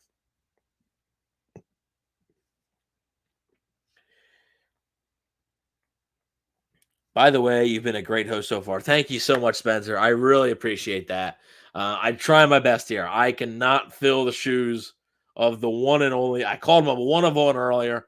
I cannot fill the shoes of a James Hill, but I am trying my darndest. So I appreciate you hanging out with us tonight and gearing up for day 2 with us. Really do. Mikey Kelly is in the chat. It took him only an hour, but he's here. Well, an hour and a half, but he is here. What's up, Mikey? Appreciate you joining in, man. Appreciate everybody here. 72 people in the chat. 72 people? Man, love it. Love it, love it, love it.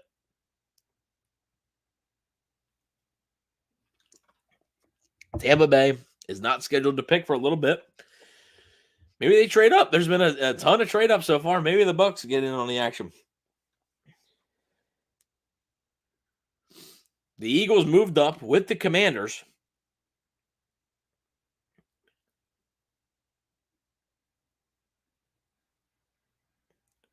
And apparently, from Twitter, the Saints have actually just moved up as well.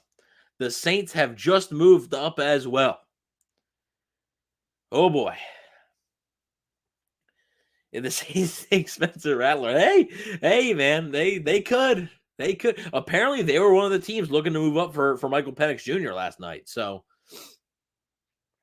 trade up for Kool-Aid. Mikey. Never change, Mikey. Never change. I've been showing the red cup. That's all I've been showing, Mikey. That's all I've been showing. I will not say what's in the red cup, but I've been showing the red cup. The Philadelphia Eagles. Brandon Graham out to announce the Philadelphia Eagles pick. What's up, Jason? Glad you can join us tonight, man.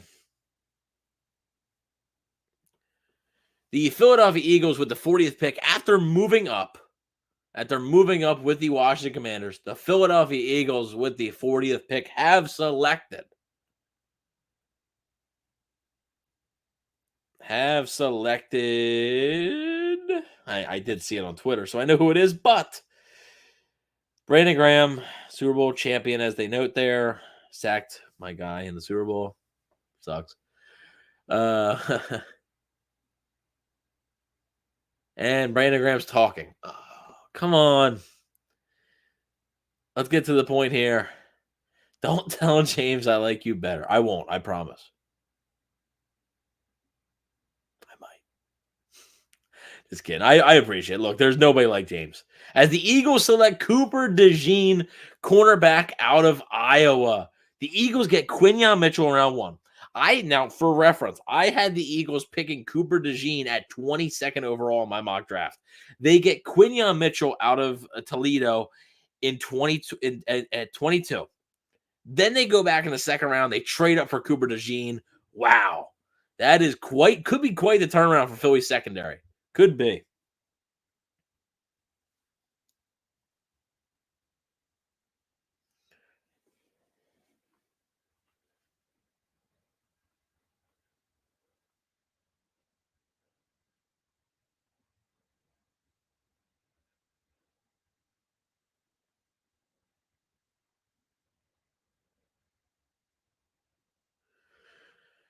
Trade alert. Obviously, as we have the Green Bay Packers are trading this pick. We believe it's the the New Orleans Saints. It is the New Orleans Saints. The Saints must have somebody in mind here.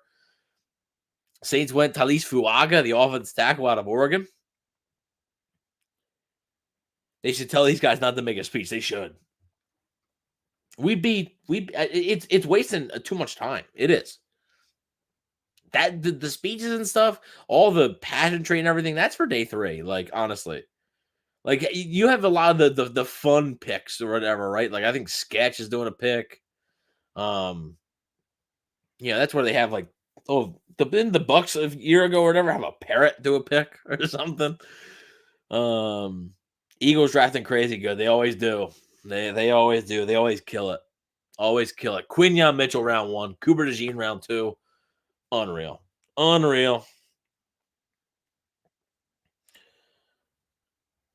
Oh, Love James hasn't changed up since blowing up. Yeah, no, he's one of the most humble dudes out there. He and I'll tell you one thing about James.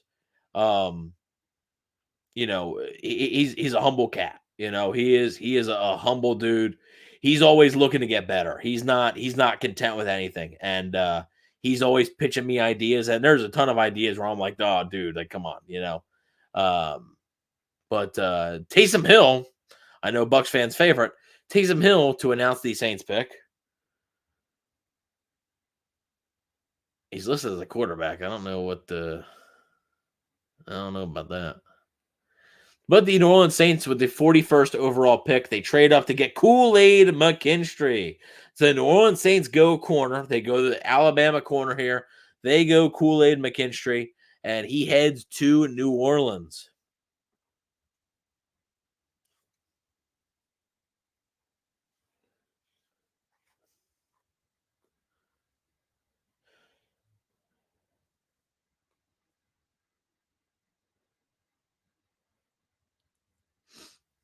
Houston Texans are on the clock, and their pick has already been made. But so we do already have that pick. However, not gonna say it.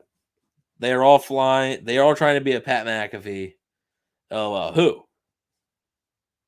Who are you talking about? Me or James? I can tell you right now, James is like the opposite of Pat McAfee. James is worried. Like, sometimes I want James to push the envelope a little bit, and he won't. So,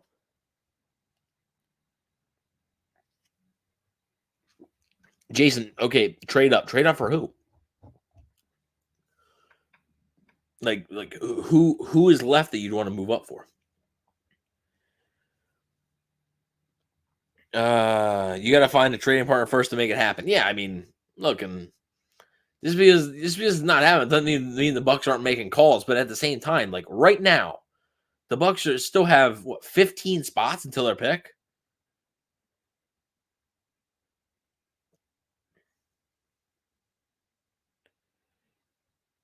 No, the announcer at the draft how he blew. Oh yeah.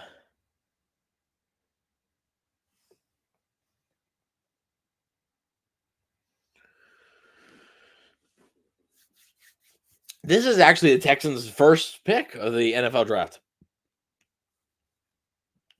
This is the first selection of the NFL draft for the Houston Texans. They traded with the Minnesota Vikings. They traded their first round pick to Minnesota. So,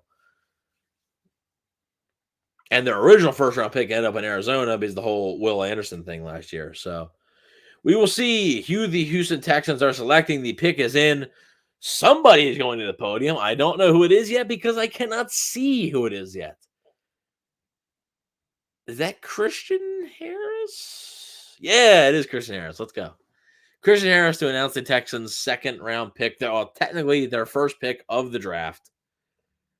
And they have selected Kamari Lassiter, cornerback out of Georgia. Shocked he wasn't an Eagle, right? They've been loading up on Bulldogs. But Kamari Lassiter, the corner out of Georgia. So again, the run on corner continues. We have had 3 straight corners now in Cooper DeJean, Cooley McKinstry, and Kamari Lassiter. So the run on corner continues. A.D. Mitchell's still there. A.D. Mitchell is still there.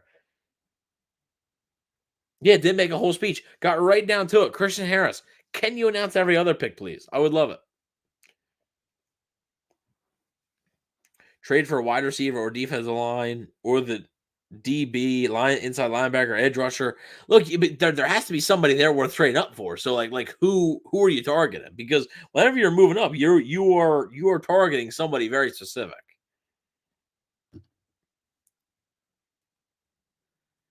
Marvin Harrison Jr., Darius Robinson, Cardinals first picks. Pretty good. Pretty good. I think the Cardinals could be a sneaky good team. I do. I think the Cardinals could be a pretty sneaky good team this year.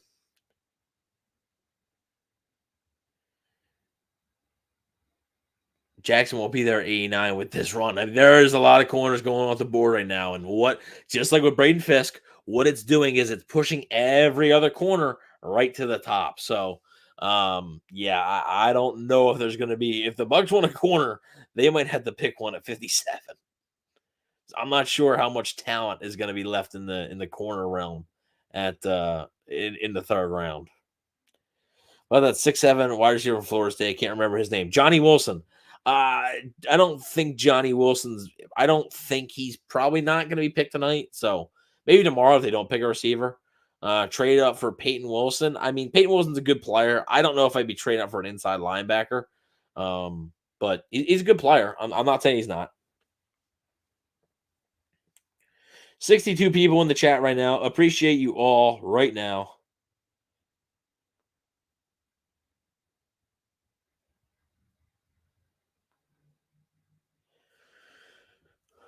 Like I said, I have the Cardinals pick. I'm not going to spoil it. James does not like spoilers for the draft. I'm not going to spoil it. Trade up for Wilson, linebacker from NC State. Evan. It's a good name. Evan Mitchell. That's a good name. Jeremiah Trotter, great linebacker. We need to get after the quarterback. Losing Shaq Barrett, TJ Tampa. It'd be great name, says it all. Be cool. Yeah, I mean, it makes a lot of sense. At this rate, TJ Tampa might not even be available, though. Who knows? I don't know.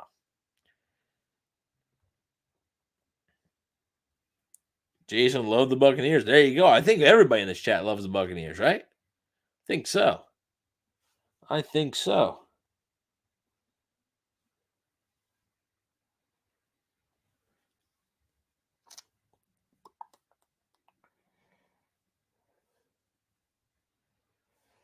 Let's see. The Cardinals pick is in.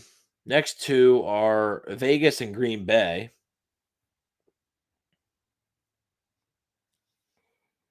We'll have to wait and see.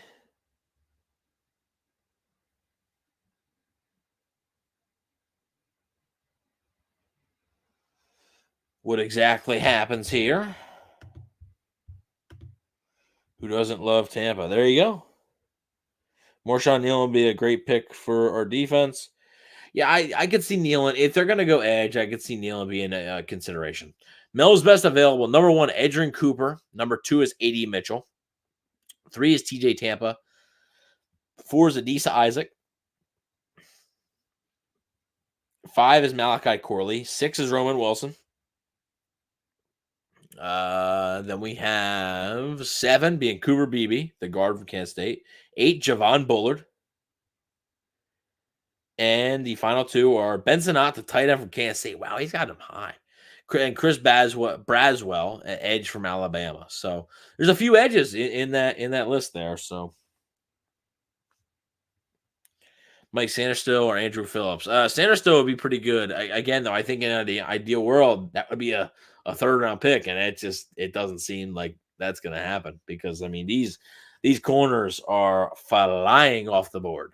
They're flying.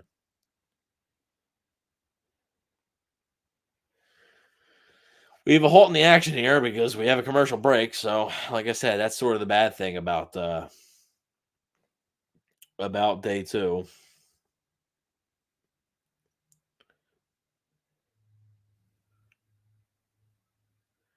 Cardinals pick is in. We do not have anybody at the podium yet, I don't believe. Let's take a look.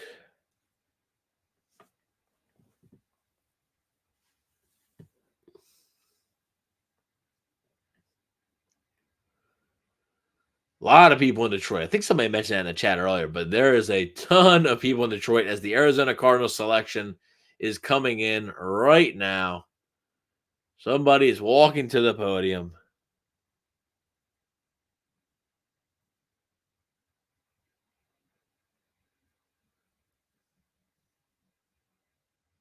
And with the 43rd pick, Leonard Davis here to announce with the 43rd pick, the Arizona Cardinals are selecting.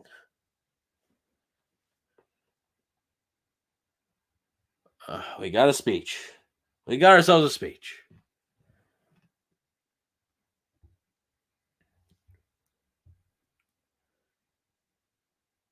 Arizona Cardinals are selecting with a 43rd pick overall. The Cardinals have selected Max Melton, cornerback from Rutgers. Yet again, another corner off the board. These corners are flying. And guess what? Both Vegas and Green Bay need that they did not pick in round one. They need secondary help. So could definitely see two more corners go off the board here.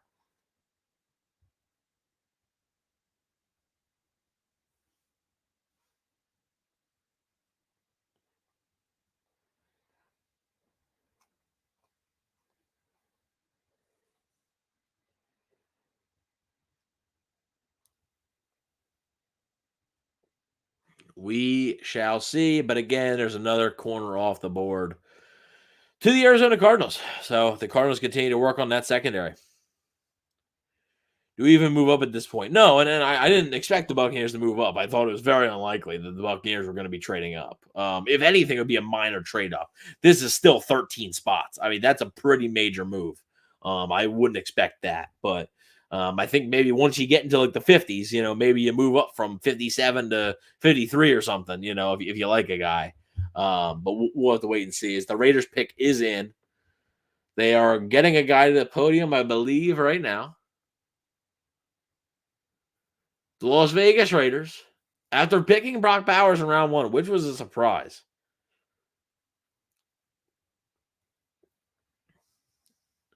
Willie Beeman, my guy Willie. Shout out Willie Beeman. Appreciate you joining us tonight, Willie. I was hoping to see you in the chat tonight. I was hoping. Jackson Powers Johnson is a Las Vegas Raider. The Raiders, with the 44th pick, have selected Oregon center Jackson Powers Johnson. Raiders go back-to-back on offense, and the center heads to Vegas. There we go. Jackson Powers Johnson heads to the Raiders.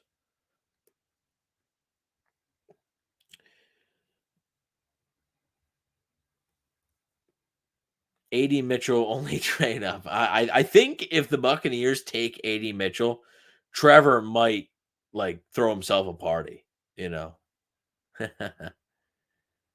hey, there was some injury concerns with Powers Johnson, but hey, if he can stay healthy, it's a really good pick by Vegas.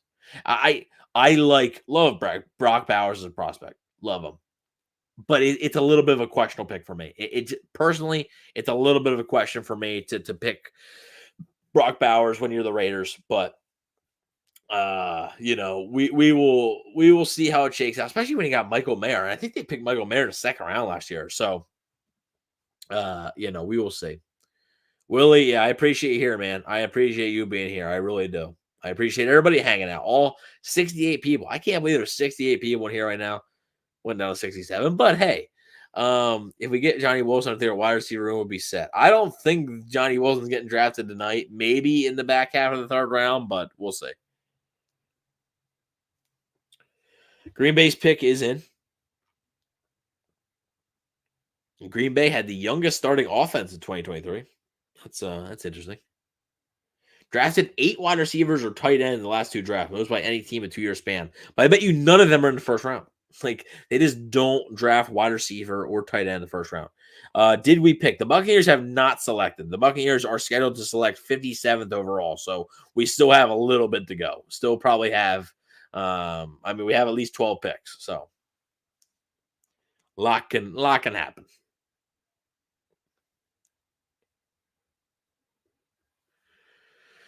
The Packers selection.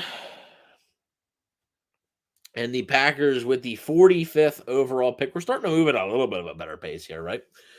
The Packers with the 44th overall pick Edgerrin Cooper, linebacker out of Texas A&M. I believe that's the first inside linebacker off the board before a guy like Peyton Wilson. So Edgerrin Cooper out of Texas A&M is a Green Bay Packer. I like that pick. I do like that pick for Green Bay. Luke McCaffrey to be the replacement for Mike and Godwin eventually. I think McCaffrey, he's probably a day 3 pick too.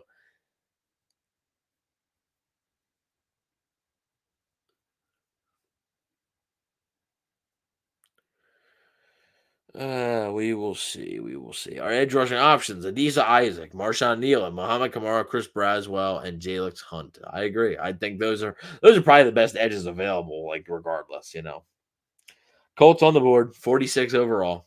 Still got a little ways to go. There's a trade alert. There is a trade alert. The Colts appear to be trading this pick. The Indianapolis Colts are trading this pick to the Carolina Panthers. So Carolina moves back. They move back, I believe, to 52.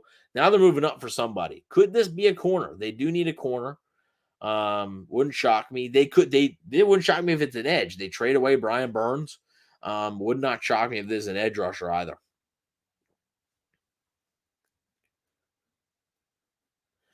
Let's take a look and see what we got here. 75 people. 75 people here. The Buccaneers still a little ways away, right? They're almost 10 picks away, though. Almost 10 picks away from the Buccaneers' first selection of the night. So don't go anywhere, folks, if you are tuned in. We're here covering the NFL draft, Mr. Bucs Nation. My name's Evan Wanish. I am a writer for BucsNation.com, and I am also the co-host of the Campfire Podcast, filling in for James Hill tonight. So Bucs have no assets to trade to move up. They have 2 third-round picks, and they had their 4th. So, I mean, if they wanted to move up, they definitely could. What's up, Alyssa? Tell everybody. Tell Joe. I said my best friend Joe. I said hi. Of course. Shout out Joe. The Panthers are selecting with the 46th overall pick. The Panthers have selected. Let's see. There's another speech. I think maybe. I don't know.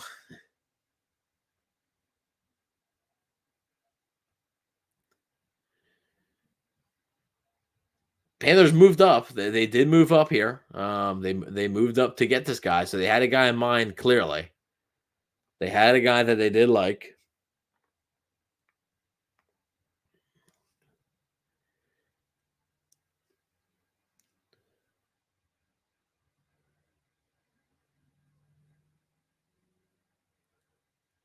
Let's see. And with the 46th overall pick, the Panthers have selected. I believe we're still talking.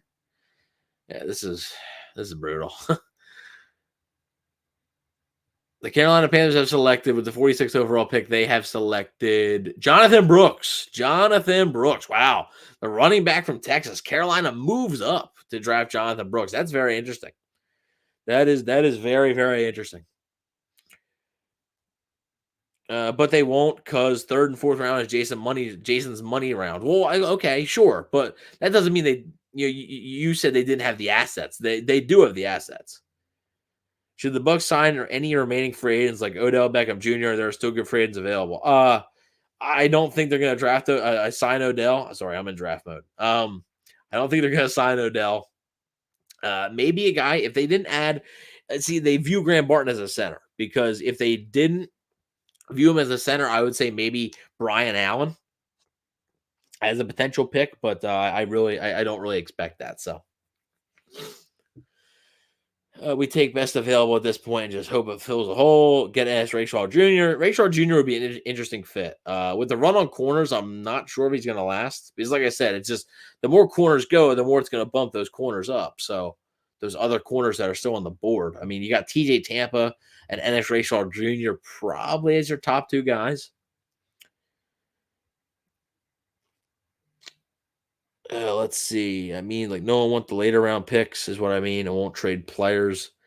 Well, but yeah, but I mean, the like people would want the third or fourth round picks. So like they have the assets to move here. They definitely have the assets to move. Light needs to find a starter. Well, I think he's gonna try. Giants pick is in as Jonathan Brooks. Jonathan Brooks is a talented player. I mean, he really is, but coming off that torn ACL, there's definitely some risk there that he may not, he may not be able to be the guy that he was, and I think that's why he landed here. Might have ruined Dallas's night. I think Dallas is really, keeping an eye on him.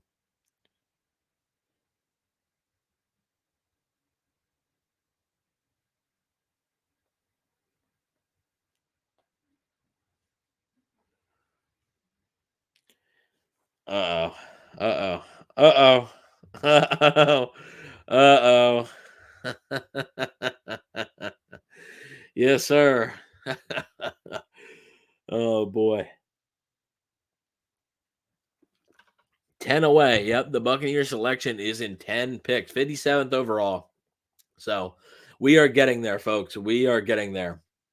After almost 2 hours so far, we're I wish, an hour and 47 minutes in to this live stream. And the Buccaneers are almost on the clock. Almost. TJ Tampa is Mel's best available defensive back. Jonathan Bullard, second there, a safety from Georgia. Ennis Rakestraw Jr. is third. Mike Sanistrill is fourth. He could be a potential option for the Bucs. Who is the true problem for us in the division? I mean, even though, yes, they made a fool of themselves, I think. They made a horrible pick. And it has nothing to do with Michael Penix Jr. I like Michael Penix Jr. I do. I like him as a prospect. I actually feel bad for him. Even though the Falcons made an awful pick, in my opinion, there's roster still. If you're talking about threats for the Buccaneers for the NFC South crown, it's probably still the Atlanta Falcons. They upgraded a quarterback. They almost, it was close between the Falcons and the Bucs for a long time, that division. The Falcons faltered down the stretch, and they got better quarterback play now. Like Kirk Cousins is better than Desmond Ridder. So I would say it's probably still the Atlanta Falcons. Panthers are in a rebuild, and Saints just feel like a team where, even though, just like Brandon mentions, they will play the Buccaneers well, it just kind of feels like a team that may not, it just feels like an average football team. It really does.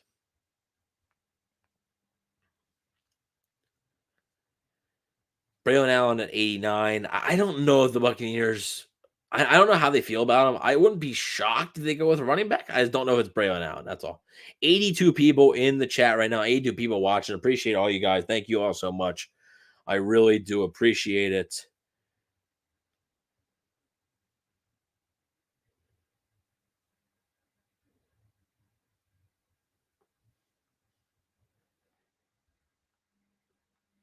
Let's see. The Giants are on the clock. Their pick is in. But of course, like I said, we had to go to commercial break. So like, comment, subscribe, turn on notifications. Thank you a lot, Billy. Willie. Sorry. I read the Willie and the Beeman, and I just went Billy. So sorry. Willie Beeman, though. Anybody seen Any Given Sunday, Willie Beeman is an iconic character. But he's also an iconic moderator on here. So on both Mr. Bucks Nation and Campfire Podcast. So shout out Willie Beeman.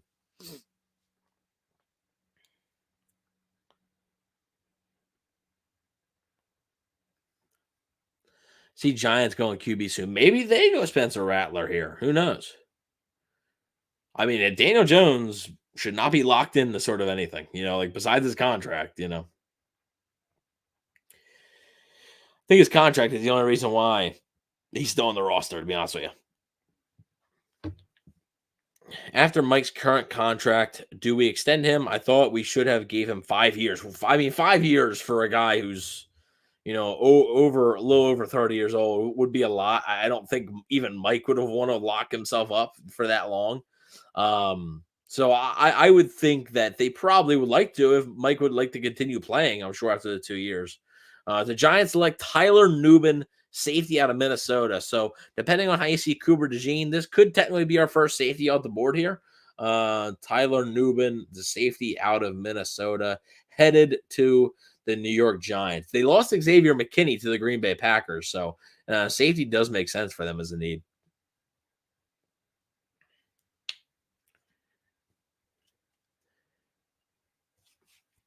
Jacksonville and Cincinnati are the two teams that are next up, so we'll have to wait and see who they select. I like Jacksonville's selection of Brian Thomas Jr. I really do.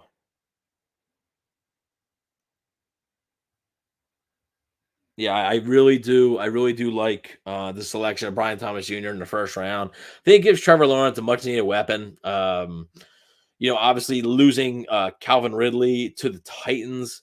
I think they tried to keep him, but I think losing him to the Titans, the Jaguars pick is in here. So Evan should retire a Buck, hands down. Makes me sad he only got 2 years, but I understand the signing. Yeah, I think both sides probably thought maybe a shorter term deal would probably be better. So I think that's ultimately probably why that happened.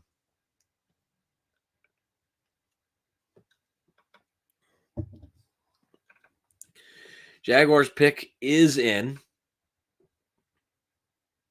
Hopefully we can get on a better pace here. Right now we haven't had a commercial break. Hopefully. Jaguar selection. Here we go. We are almost in the 50s, so the Buccaneer selection is coming up here fairly shortly. As we got another speech, of course. It wouldn't be a draft. It wouldn't be a draft pick on day 2, I guess, without having a little bit of a speech shouting out whoever, the city of Detroit, Jacksonville fans, whatever. As James Stewart announces that with the 48th overall pick, the Jacksonville Jaguars have selected Mason Smith, defensive tackle out of LSU. So another defensive tackle there. So that is interesting. If you were hoping for the Buccaneers to get an interior guy, there's another guy off the board there. You think the Buccaneers should sign Michael Thomas? I do not. I do not. 85. I was just about to say 84, but 85 people in here. Thank you all so much. I really do appreciate it. I really do appreciate it. The second round is moving. I'll give it that. It's moving when there's not commercial breaks. It is moving. It is. Cincinnati's pick is in.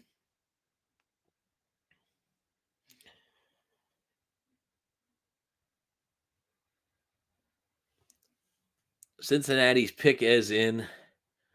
Want to give a shout out to Joe, Jody, Pat, and all the people, on my Friday night crew. So shout out to them watching. I know they're watching. I know they're watching. I appreciate them watching. The Jaguars have gone 2 straight LSU guys, so they're trying to load up on LSU guys.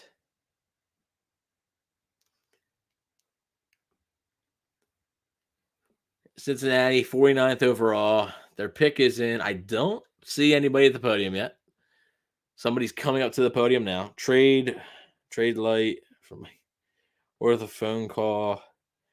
Let's see. Really talented defensive tackle, 5-star recruit out of high school. If Smith can stay healthy, he'll be great. Yeah, I didn't really do like a ton besides like the top guys. I didn't do a ton of study on the defensive tackles. Roger Goodell out again. Roger Goodell's job on day 2 is pretty easy, to be completely honest with you. Wonder if we draft a tight end again. Hope it's the linebacker from NC State, Wilson. I mean, they could draft a tight end. I don't think like Kate Otten. I think they like Kate Otten, but depending on who's there, too early record expectations for next season. Yeah, that's tough. I mean, I do want to wait till the schedule comes out. But it is tough. I think their ceiling is probably around 10, 11 wins, but their floor is pretty high too. Their floor is probably, 7 or 8 wins, I would say. Right now, and injuries can change that. You can't predict that, but the Cincinnati Bengals selection is in. It is about to be announced. 49th overall. They select Chris Jenkins, defensive tackle from Michigan. 2 defensive tackles in a row off the board now. So Isaac is our best pick, I assume you're trying to say. Adisa Isaac from Penn State could make sense for the Buccaneers. They're at 57.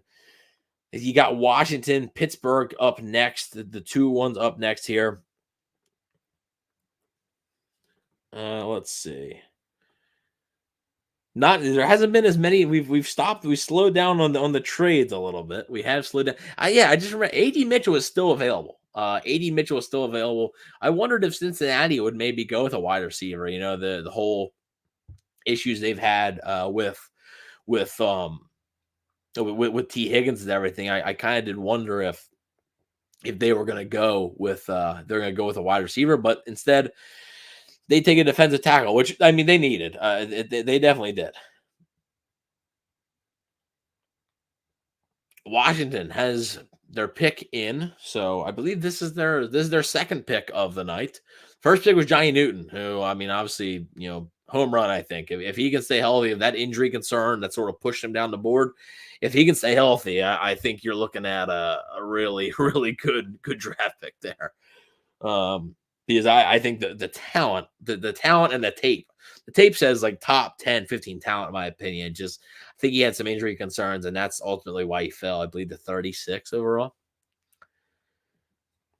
But this was Washington. This was originally Philly's pick because Washington traded back. The Commanders selection. We're rolling now a little bit better. Like I said, it slows down when there's a commercial break.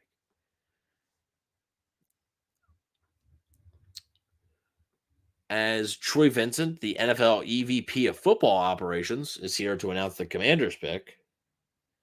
And with the 50th pick, the Washington Commanders select Mike Sanderstill, cornerback from Michigan. TJ Tampa still on the board, but Sanderstill is off the board. So another corner off the board there. Elliott says, I'm kind of disappointed we let all the corners go. There was a run on corners early, and I just the Bucs just weren't going to be able to trade up that high for one of them. I don't really see. I don't really foresee the Bucs would have been able to, or had the appetite, I guess you could say, to move up, because it would have cost a good bit to move up that high. And like I said, they like Zion McCollum. They are fans of Zion McCollum. I think they are perfectly fine with having Zion McCollum be their cornerback too. I know fans may not like that, and that's fine. But I just saying, I think personally they believe that Zion McCollum has another level to reach. Needs are all over the place. Even need a linebacker with Levante not getting any younger. Just pick best player available. I'm always in the pick best player available, mode, to be honest with you. It's even better when it lines up with your needs, right? It was a rarity, I think, last night with Graham Barton. But at the same time, I do think that most of the time you pick best player available, and you, like I said, you just hope it lines up with one of your needs, and it could very well line up with one of the Buccaneers' needs. We have 92 people in here, almost 100 people. Thank you all so much. I really do appreciate it. I really, really do. Like I said, my name is Evan Wanish. I'm a writer for BucsNation.com. I am the co-host of the Campfire Podcast. I am not James Hill. Like I said, James Hill, that guy is a one of one. I cannot do everything that he can do, but I can try my best. So I am filling in for James tonight. Don't worry, James will be back tomorrow. I will also be on the stream tomorrow. We are going to be starting that at 12 noon, right when day 3 kicks off. We are going to be wrapping up the draft on live on YouTube right here, Mr. Bucs Nation, youtube.com. Love Sanderson. His ball skills are terrific. He plays much bigger than what he is. Yeah, I think he's like your prototypical like nickel like type guy.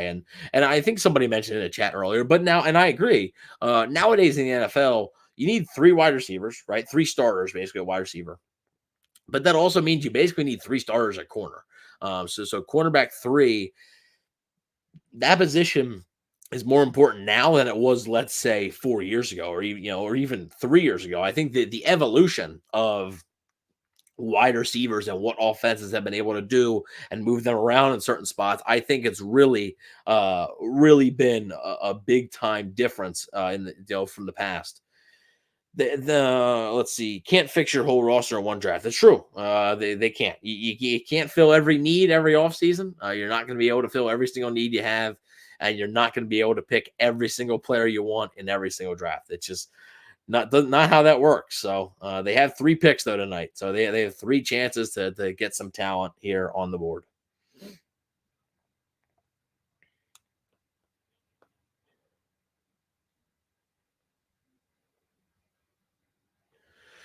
Steelers pick is in. The Steelers, I believe, went with Troy Fontenot, I believe, in the first round. Good pick for them, honestly. Good pick. Look at the Texans. The Texans are a darn good football team, folks. The Texans are a darn good football team. And yeah, I mean, they're a great example. I mean, look, they got, they had Nico Collins and Tank Dell. A lot of people think that would probably be okay, but then they went out and got Stephon Diggs. Like, they're loaded at wide receiver. Like they really are. I mean, the Tennessee Titans, I know Treylon Burks has been a little bit of a disappointment. I'm still a fan, but they had DeAndre Hopkins and they signed Calvin Ridley. Like, there is like this thing in the NFL where like you need to consistently have corners, or wide receivers. The Buccaneers tried that, right? The Buccaneers tried that with Russell Gage. It didn't really work out. I think they could end up taking the draft route here, though. So I do think why a lot of people are sort of questioning why they would take a wide receiver. I think that would be the reason. Ruben, the Buccaneers pick 57th overall. So their pick is coming up shortly. Should be within the next I wouldn't say it's too super close, but it should be soon. We are on pick 51 right now. The Buccaneers pick 57th overall, so we are coming up here, and we'll be able to break down the entire pick. We'll break it down, talk about the player's pros, cons, how he fits with the Buccaneers, and break it down. But the Steelers pick is in. We do have the Steelers pick in. If the Steelers didn't have Justin Fields, I would say this would be a rattler spot, but they're not going to do it. That crowd in Detroit is massive. Just massive. You're welcome, Ruben. Thanks a lot for joining in. I really do appreciate it. Thanks a lot for sticking around.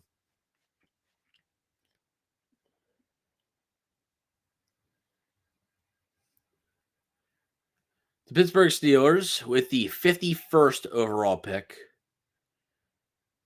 The Pittsburgh Steelers, Pat Fryermuth is here to announce that the Steelers have selected center Zach Frazier out of West Virginia. So basically, a lot of your higher profile, your 3 high profile centers, right, are pretty much gone. You got Graham Barton, Jackson Powers Johnson, and then Zach Frazier. So those are the top 3 guys. And now there is a lot of depth here, right, in this draft at interior offensive line. Cedric Van Pram, he's an option at center, but your top 3 guys are all pretty much gone. So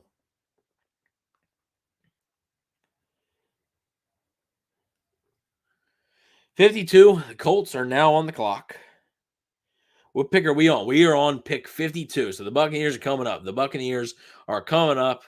57th overall. So we are getting closer and closer, folks.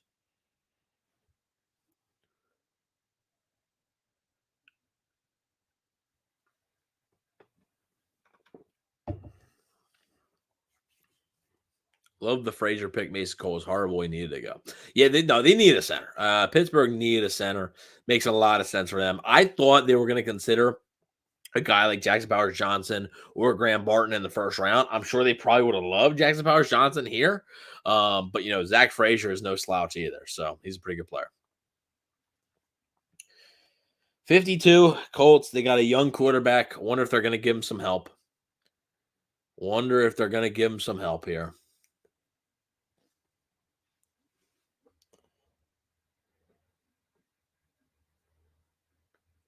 I do like what the Steelers have done, though. I mean, they do need a wide receiver as they're trading away Deontay Johnson, but adding 2 offensive linemen to a group that needs it, I mean, they definitely need it.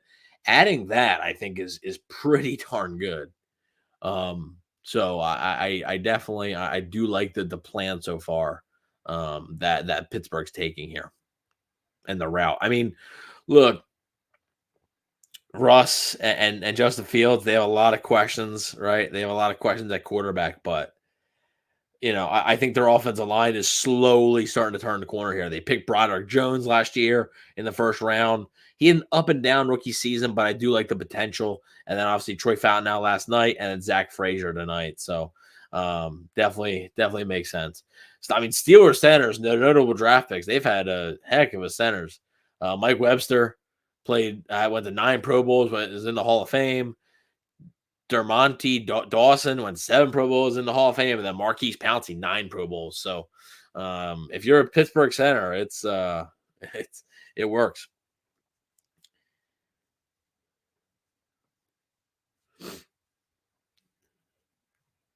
Tomlin is doing his QB room right. He is. I mean, he's giving him the best chance. I mean, like I said, they still do need a wide receiver. They're still rumored to be involved in the Brandon Ayuk thing. That would be massive for them.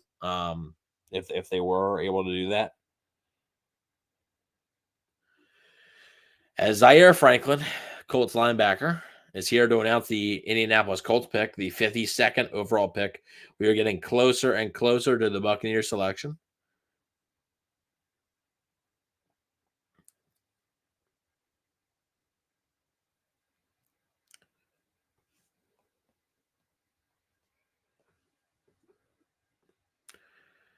Speech time, of course. Speech. Got to do a speech. I don't think Brendan Rice is a day 2 pick. That's just my opinion. With the 52nd overall pick, the Indianapolis Colts are selecting. I have seen it on Twitter, but I do want to build the suspense. The Indianapolis Colts are selecting wide receiver A.D. Mitchell out of Texas. A.D. Mitchell heads to Indianapolis, where he will pair with Anthony Richardson. Great pick by the Colts. Great pick. What's up? What's up? Hey, what's up, man? I really appreciate you joining in. I appreciate everybody in. 98 people. I was about to say 95. Jumped to 98. 98 people in here. Thank you all so much. I really do appreciate you all being here. Let's see. So A.D. Mitchell heads to the Indianapolis Colts to help out Anthony Richardson, pair with Michael Pittman Jr.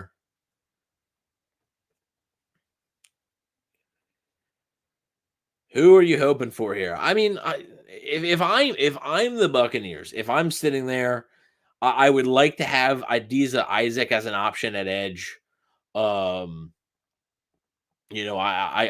would like to have. I would still consider a wide receiver, even though a really talented one just came off the board there. I would consider a wide receiver. So we will see. I wouldn't be opposed to an interior offensive lineman, but going back to back on those guys feels a little excessive, especially when you do have other needs. So watch Bucs announcer make longest speech, let them shine. It is Will Golston. So Will Golston isn't, man, Latu and A.D. Mitchell for the Indianapolis Colts. That is one heck of a draft. Washington's on the clock. Their pick's not in. It's interesting. So if I'm the Bucs, I'm thinking that it's one of them. But yeah, Will Golston is announcing the Bucs second round pick. He's announcing one of the Bucs third round picks, and the other third round pick is going to be announced by the Nature Boy Ric Flair. So, yeah, excited to see that. What's up, Dub? Thank you for joining us tonight. Really appreciate it. Thank you, everybody in here. Like I said, I can't believe there's 98 people in here. Like I said, trying to fill James's shoes is no easy task. So I appreciate you guys, filling in and hanging out with me tonight.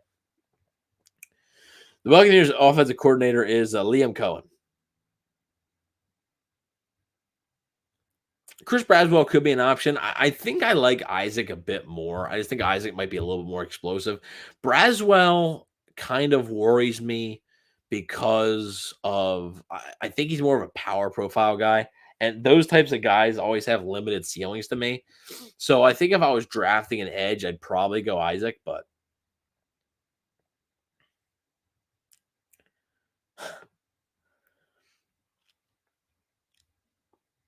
let's see. The Commanders are on. Their pick is in, however.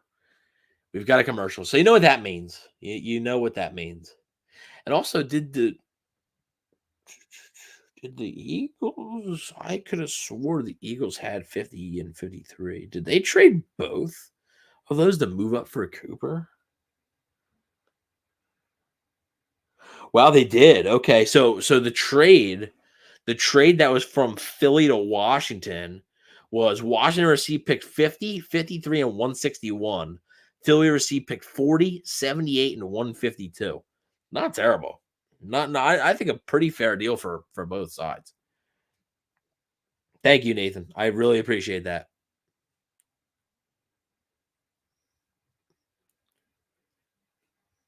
Yeah, let's get them likes up, man. Let's get them likes up.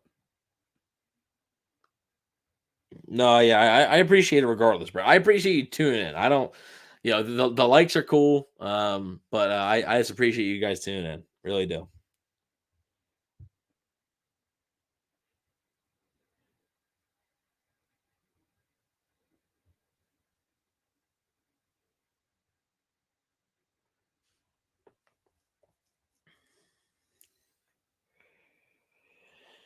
Let's see here. Again though, like a lot of people are suggesting trade up for who at this point? Like trade up for like who? Like who would you be targeting here? Like I don't see at this point I don't see anybody that like it's so desperate like you need to trade up. Like you're not just gonna trade up just to trade up, you know. And I mean, even if you'd say, okay, at this point, you probably don't need to give up one of your thirds. Probably not. Maybe that fourth. If the Buccaneers were to give up their fourth, they don't have a fifth. So their last pick would be 92, and then their next pick would be in the sixth round. That's too long. That's just too long to go without a draft pick.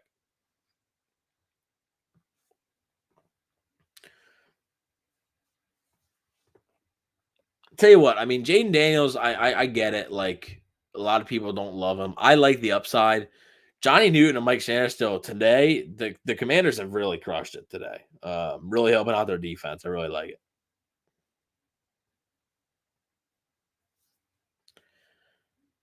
Think the Bucs would go. You think the Bucs would go Adisa Isaac edge rusher? They could. I wouldn't shock me. It would not shock me if that was ended up being their selection here.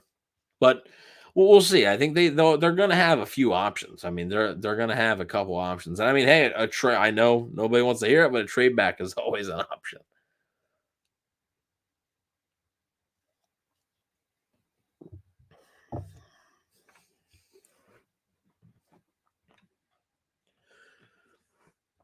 Commanders back on the clock. Pick is in. Here we go for the announcement.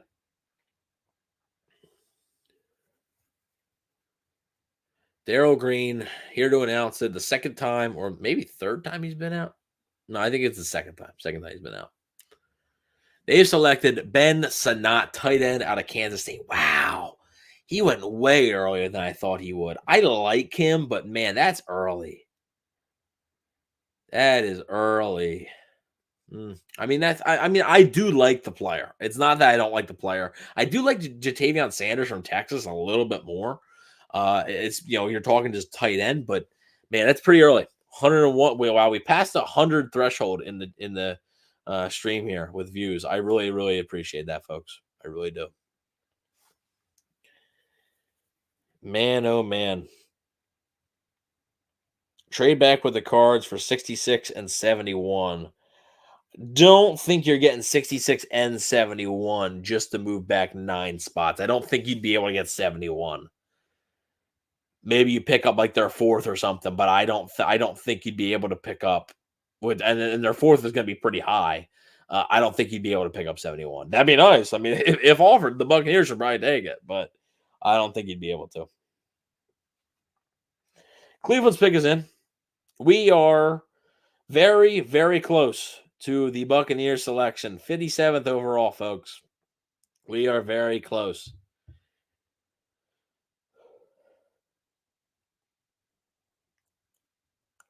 I like Corum over Benson. It's close.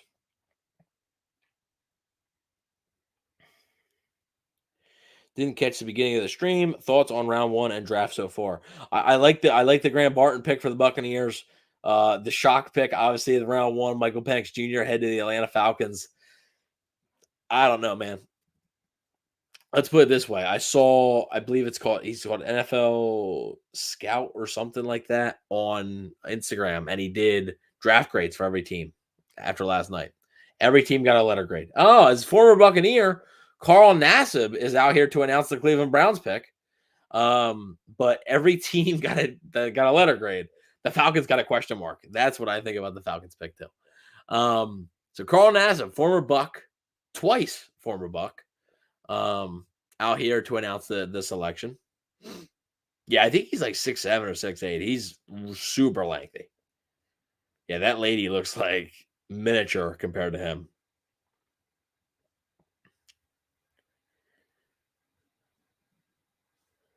And the draft so far, day 2, been a lot of corners off the board, been a lot of defensive linemen off the board, and a good bit of wide receivers, which was expected. So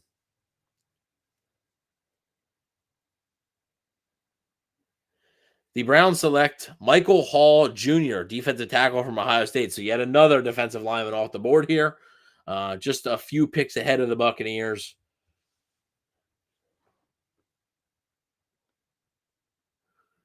Local kid, I guess, huh? Local kid, Michael Hall. They drafted the Ohio State guy. There you go. The Cleveland Browns. I believe that's their first pick as well of the draft. Penix will be 27 at the end of Kirk's contract. Yeah, and I mean, it just, I don't know. And the thing is, that sucks. I like Michael Penix Jr. I like them more than JJ McCarthy. I like them more than Bo Nix. Like, I did. And it just sucks that he went to that spot. Like, that's arguably one of the worst possible spots he could have gone to. Like, honestly.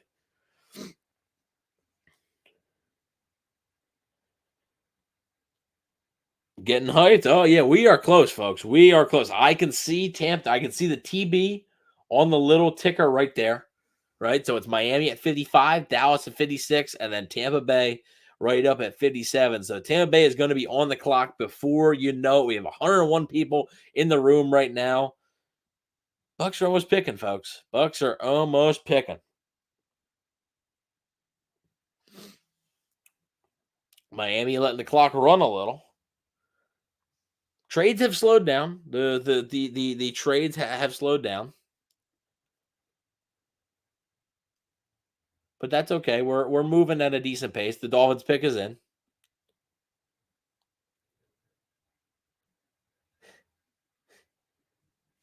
How much? I don't have much. I don't have much left in here. Yeah, I don't have much left in here. So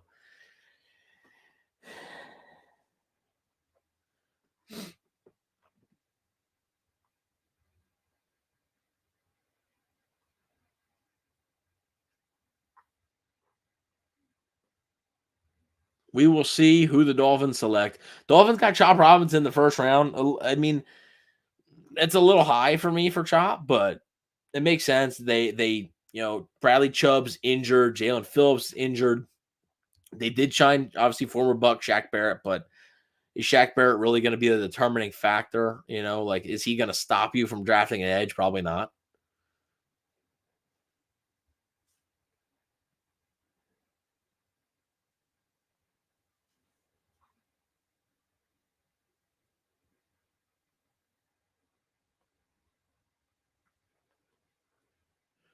As here is the Miami Dolphins selection.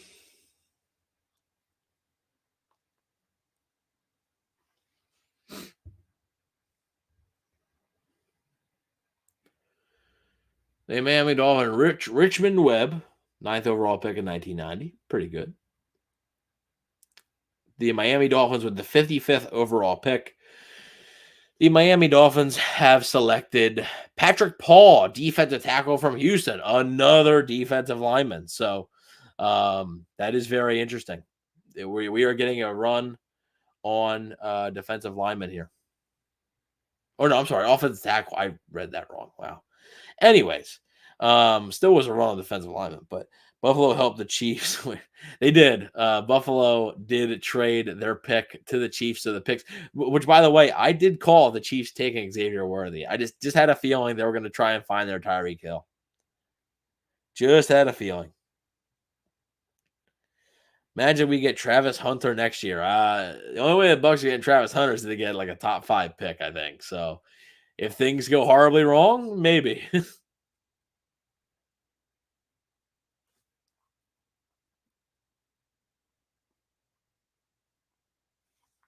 We will see. All right, Dallas. Dallas is on the clock. So Tampa Bay is 1 pick away, folks. Tampa Bay is 1 pick away from being on the clock and making their first selection of the night.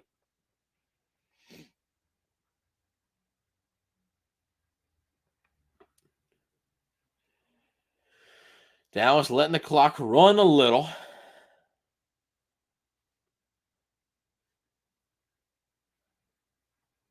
We are small market. Travis Hunter will Bo Jackson us. I don't. Dion's. In my opinion, is Dion is mostly talk. All right. You see that all the time. There was rumors that Jaden Daniels didn't want to go to Washington. I don't. Didn't seem to have any issues going to Washington last night. Let's take a look. Do they select or trade back? I would guess they probably select, but I think the phones are always open. So think the phones are always open.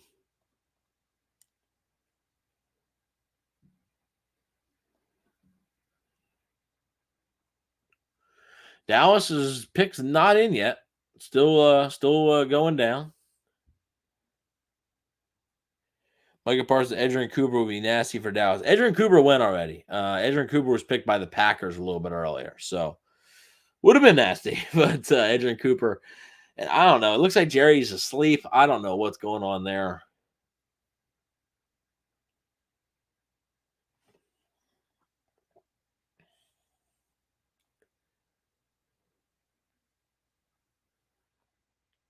Don't believe the Bucs are on the clock yet. Dallas, I don't believe has not officially turned their pick in.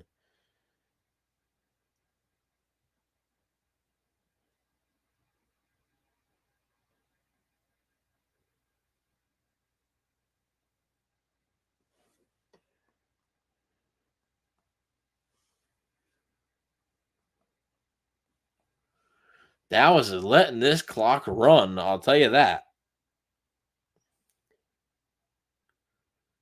I will tell you that. They're letting this baby run. Maybe they're taking some trade calls, perhaps.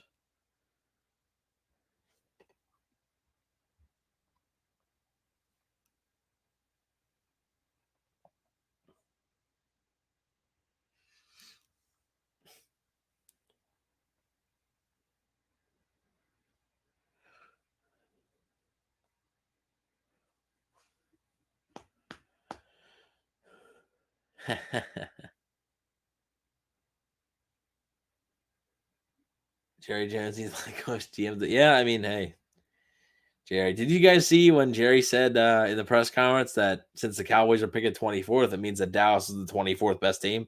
I was like, that's not how that works. We have 111 people in this chat right now. Tampa Bay is almost on the clock. Dallas, I guess, is just content to let this run all the way down.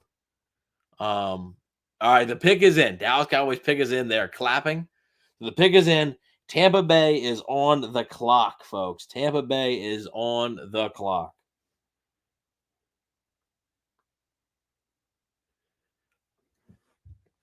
The Buccaneers are officially on the clock. I have seen what the Cowboys have selected. I have seen who they have selected. Tampa Bay, though, with the Cowboys pick being in, Tampa Bay is now on the clock.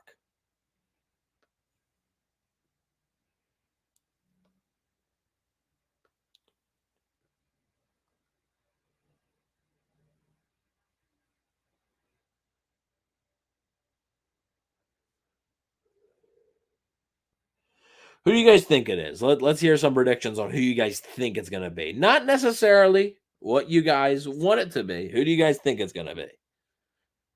As the Buccaneers are on the clock with the 57th overall pick.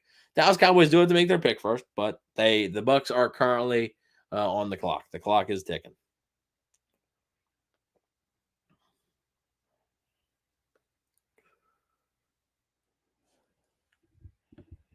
We got TJ Tampa. We got Braylon Trice, Adisa Isaac. Got a couple guys here. TJ Tampa. Boop. I don't know. TJ Tampa. Marshawn Nealand. Oh, wow. Mike Evans says Marshawn Nealand. We got Mike Evans in the chat. Nice. As the Cowboys are up to make their selection right now.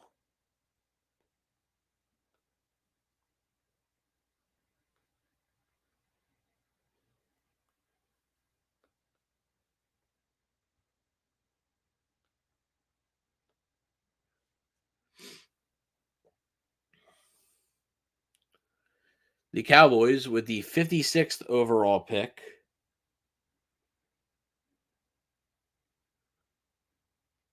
have selected one pick ahead of the Buccaneers. They have selected. Who have they selected? I know who they selected, but I'm going to keep like I said, I'll keep the suspense going just a little. Who have they selected?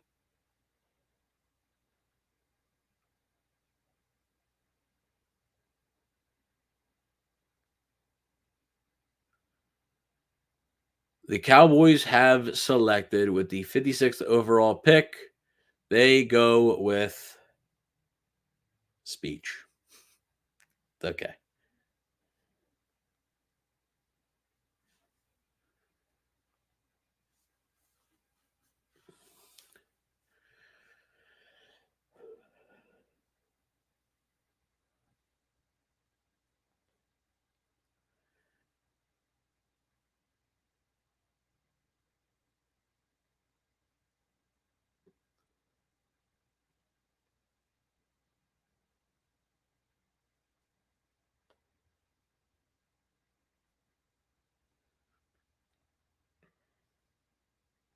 Yeah, no. This type of speech is fine. Yeah, whatever. That's fine.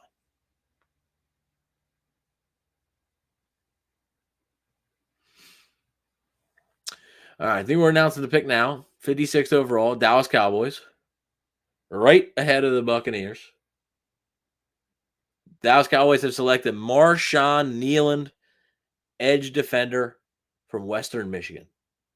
So Marshawn Nealand not on the board for the Buccaneers anymore. Now, I think they would have considered him here at 57.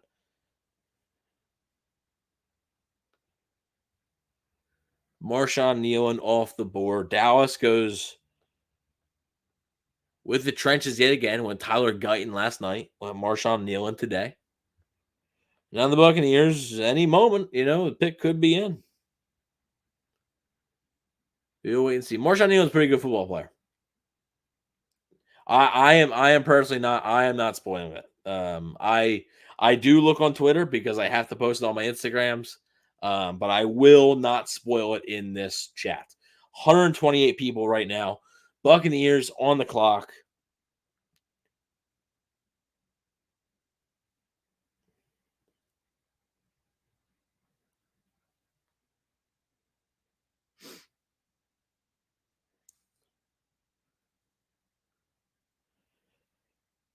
Buccaneers are on the clock, and the Buccaneers selection is in.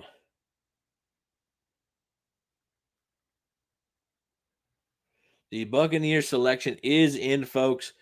And I do have the pick. I will not say who it is. I do have the Buccaneers selection.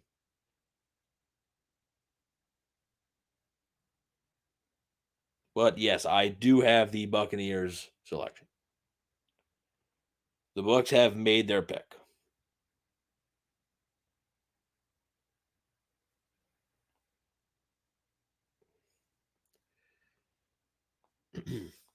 I am posting it on Instagram now.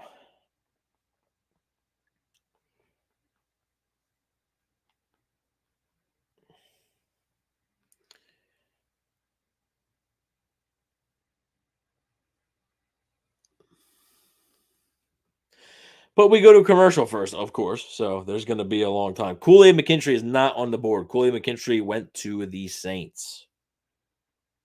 Kool-Aid McKinstry is not available for the Buccaneers to select here. So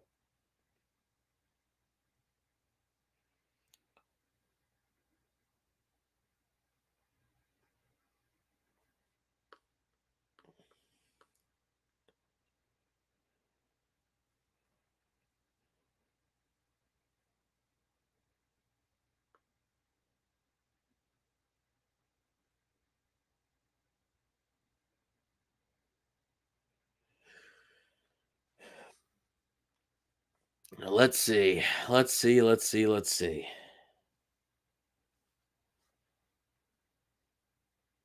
No, no, no. I don't want to spoil it.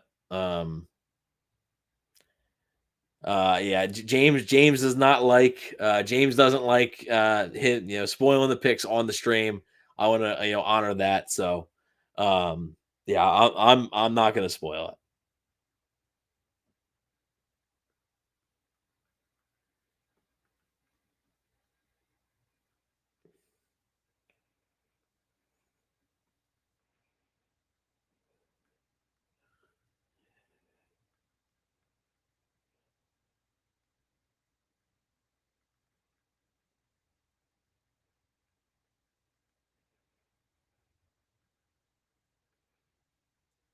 After this, though, we got a while until the Bucks next pick. Got 32 picks until the Bucks next one. So after this.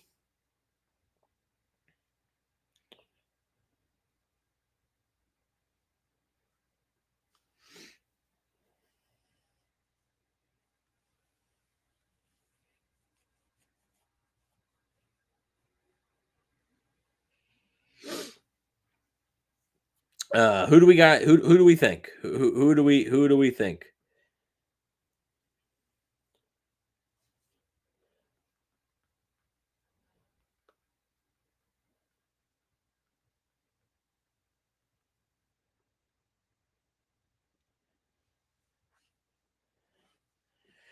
Guys, a lot of people think TJ.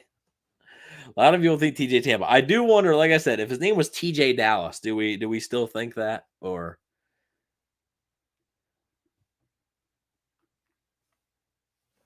like I said, I have the pick. I have posted the pick on Instagram. I have posted the pick, Bucks_daily on Instagram. So I have posted the pick on Instagram. So if you do want a spoiler, you can go ahead and go to Instagram. But I will not be saying who it is in here. I will not. I won't, just because that's one of James's things. He doesn't like the spoilers, so I don't really want to I don't really want to do it.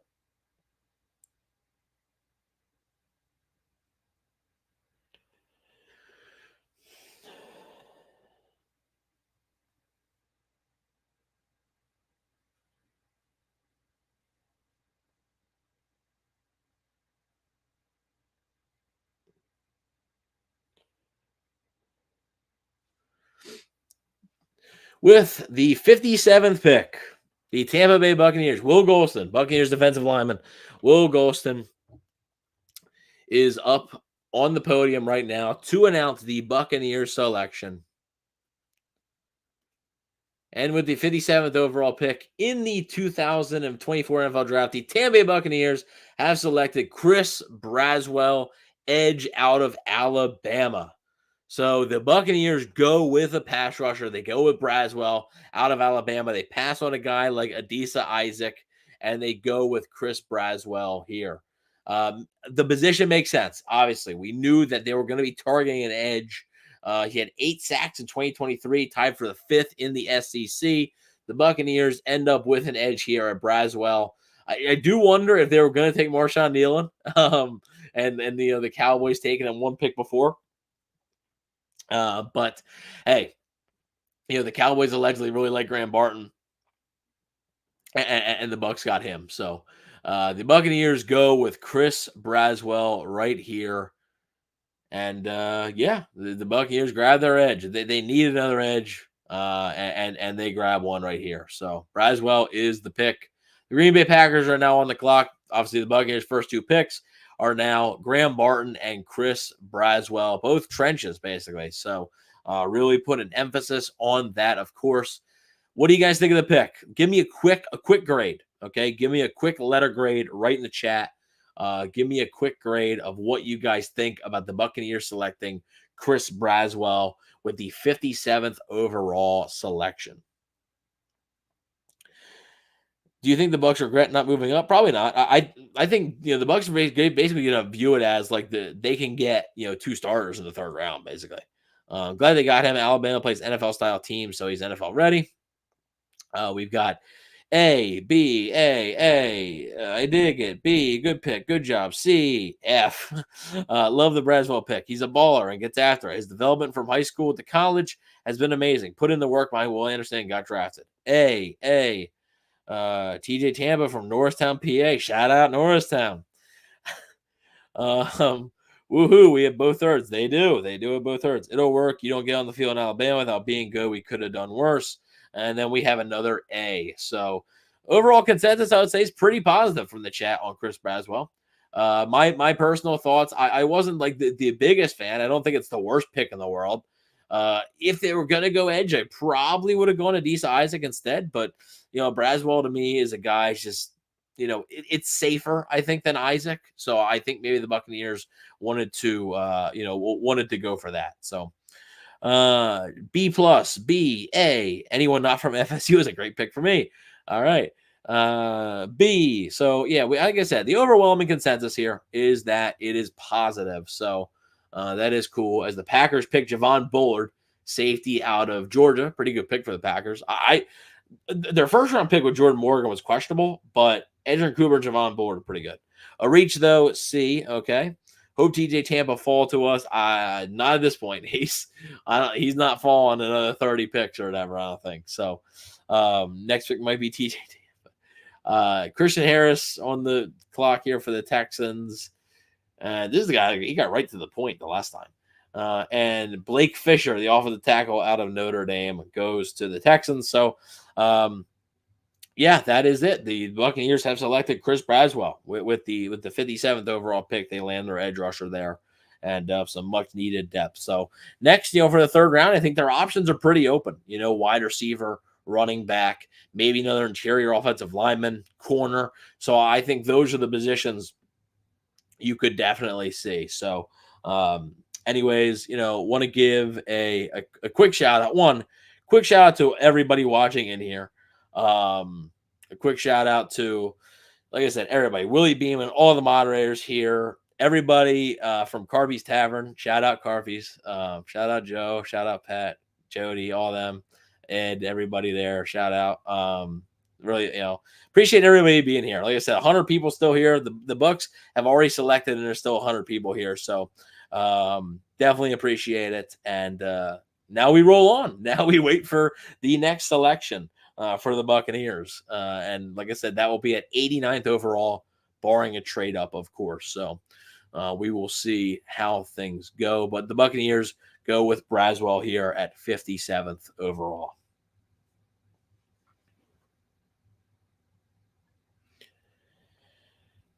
We might get a good cornerback in 3rd. Kyrie Jackson. Like I said, I like Jackson. Lengthy dude. I like lengthy corners. I think the Bucs like lengthy corner, which is a good thing. Not sure if he's going to be there, though, because like I said, I think that run on corners may have really bumped a lot of corners up the board for some teams. So we'll see. There was only one running back taken so far. Yeah, there could be a running back there. I mean, you got Blake Corum, you got Trey Benson, you got Marshawn Lloyd. You got a couple guys that could be available for the Buccaneers in the 3rd round for sure.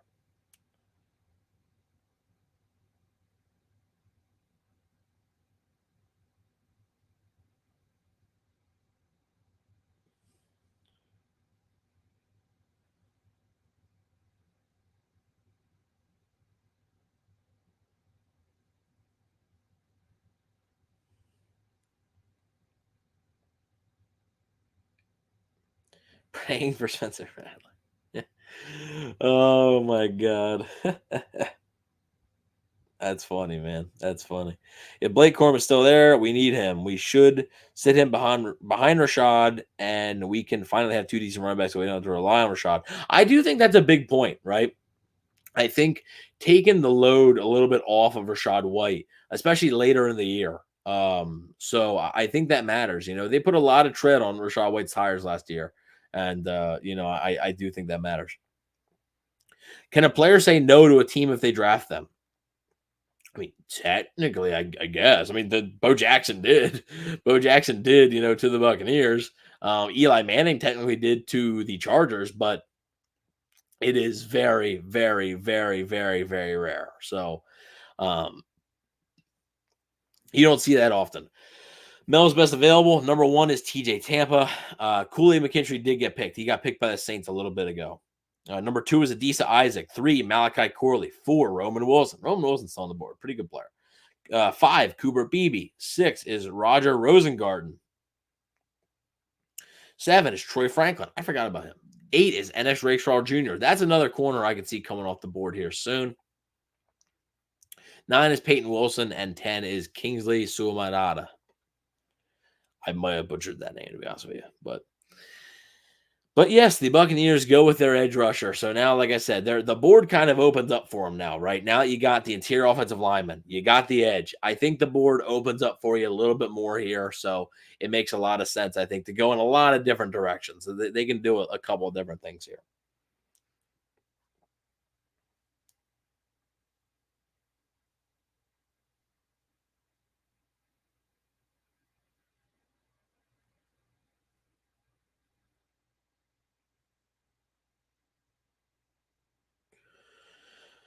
Let's take a look. Ray Davis. Ray Davis is another guy that is available. I like Ray Davis from Kentucky and Trey Benson from FSU. Yep. Makes perfect sense to me.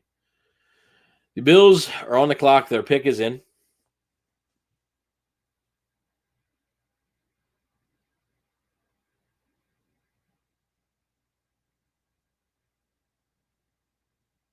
Their pick is in. Jalen Wright from Tennessee is also another guy that's available that I do like a good bit from out of Tennessee. He's a burner. He can really beat you with his speed. And the Bills, Aaron Williams is announcing the Bills selection. With the 60th pick, the Buffalo Bills have selected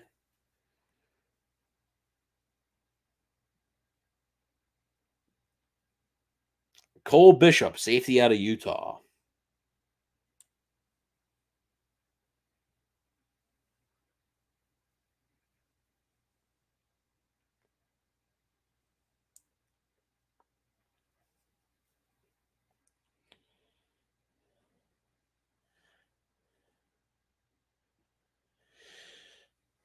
I'm talking about guys and now players going to.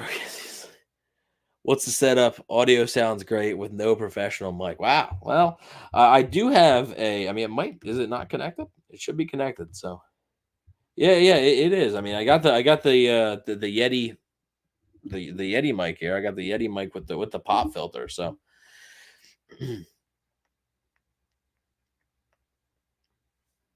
yeah, I got the. Like I said, I think it's like.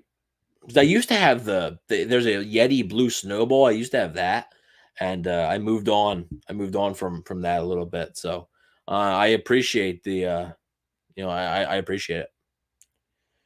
NS Rakestraw.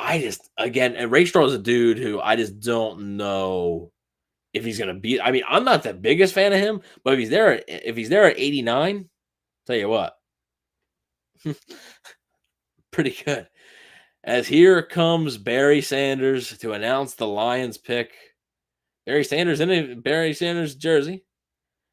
Have the same mic. Oh, yeah, that's cool, man. Yeah, I love this mic. It works really well. The Detroit Lions select with the 61st overall pick.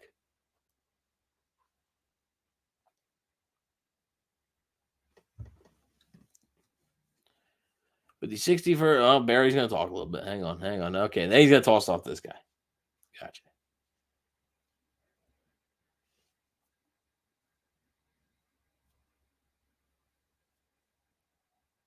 With the 61st overall pick, the hometown, right? The hometown Lions.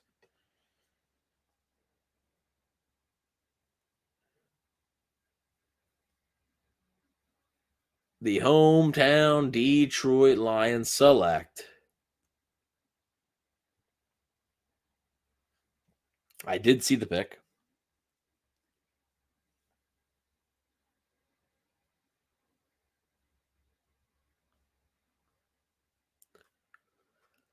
Ennis Rakestraw Jr. So the guy, whoever was in the chat, was like, "Oh, they could get Ennis Rakestraw Jr." Not anymore. He is off to Detroit. So Detroit goes secondary and more secondary after trading for Carlton Davis as well. So they have really revved up their secondary here.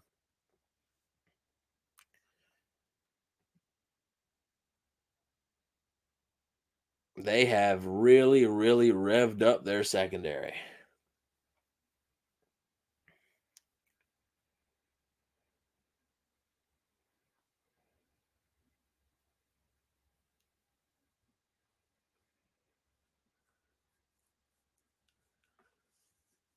Now we got Baltimore, San Francisco, and I believe Kansas City coming up. So without question, the Bucs would have taken Neal and who have a better career than Braswell. This one's staying. Yeah, I think I knew they liked Marshawn Nealon. The issue with Marshawn Nealon though is I think John Ledger kind of said it best. He's like, if you've seen one Marshawn Nealon rep, like you've seen them all. He's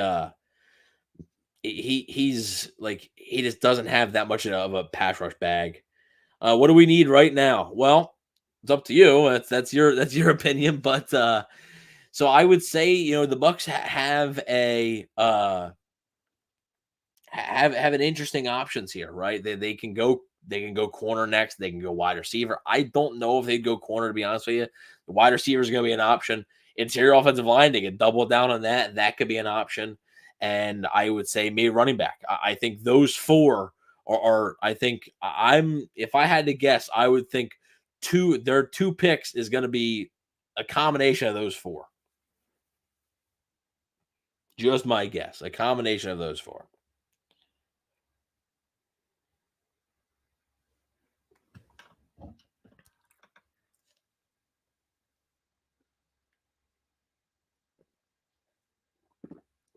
Baltimore Ravens are up.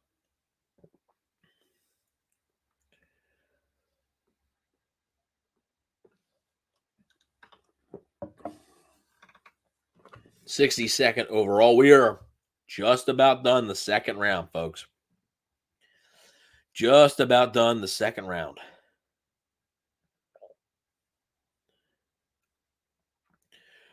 From what I read, teams aren't high on TJ Tampa. I can see that.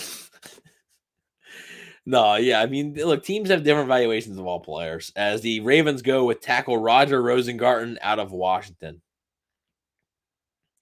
Is Keon Coleman still on the board? Keon Coleman was our very first selection tonight. He went off the board to the Buffalo Bills at 33rd overall. Braswell's problems are going to be coach. Yeah, I mean, he's not a finished product by any means. He's definitely not a finished product for sure.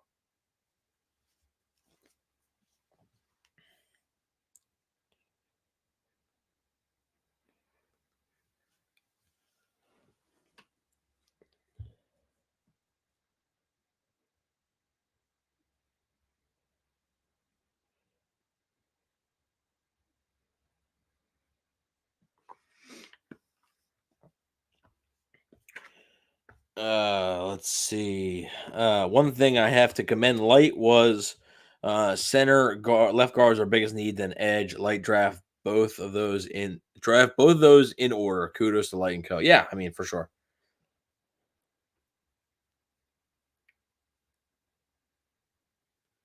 TJ Tampa still available. TJ Tampa is still available. Yes, indeed. TJ Tampa is still available as the Kansas City Chiefs. It looks like the Kansas City Chiefs have swapped picks with the San Francisco 49ers. It appears that way, I think. because I don't believe Kansas City was at this point.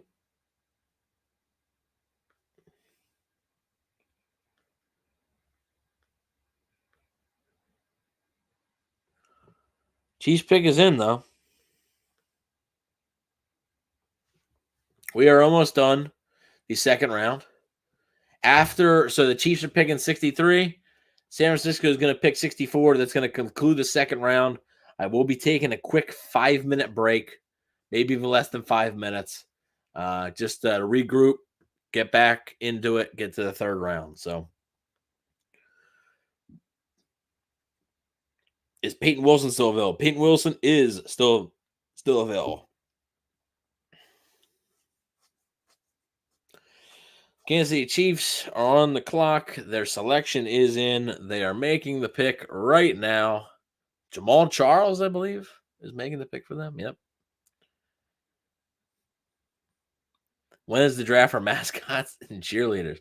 I don't know. Is it just football mascots um or any? Because like my guy Gritty can, he's gotta be number one, right? Gritty or the Fanatic. I mean, Philly's got some good mascots, to be honest with you. Captain Fear's good. I'm not gonna say he's not, but as the Chiefs select Kingsley Suamatai, the offensive tackle from BYU. So Chiefs go with a little bit of offensive tackle depth. I thought there was a chance that the Chiefs would go offensive tackle in round one. They end up picking Xavier Worthy. So pretty good pick here. I do like that pick for Kansas City. As usual, Kansas City's just going to do Kansas City things, and Xavier Worthy's going to be Tyreek Hill, and yeah. League lets it happen.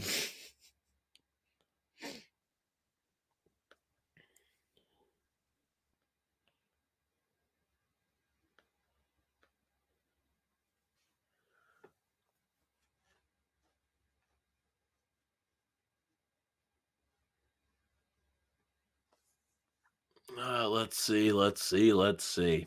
San Francisco is here. Is Brandon Rice still available? Yes, he is. I don't think Brandon Rice is going to be picked today. Unless there's a bunch of wide receivers on the board. I don't. San Francisco on the clock here to close out round two. The last pick of round two here with the San Francisco 49ers. Pick is in. Jamal Charles was so killer in his day.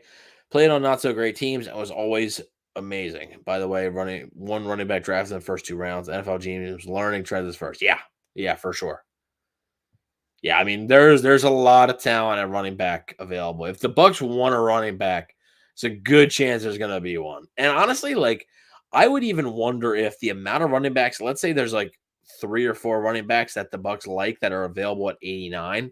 I wonder if, well, for one, I think they would probably definitely go another route at 89 to see who's there at 92. But even at 92, I wonder if they'd just be like, let's just wait until the fourth. I do wonder if they want to take a running back. I do kind of wonder, and there's a bunch of them there. I am kind of thinking like maybe they're just like, yeah, we'll pass.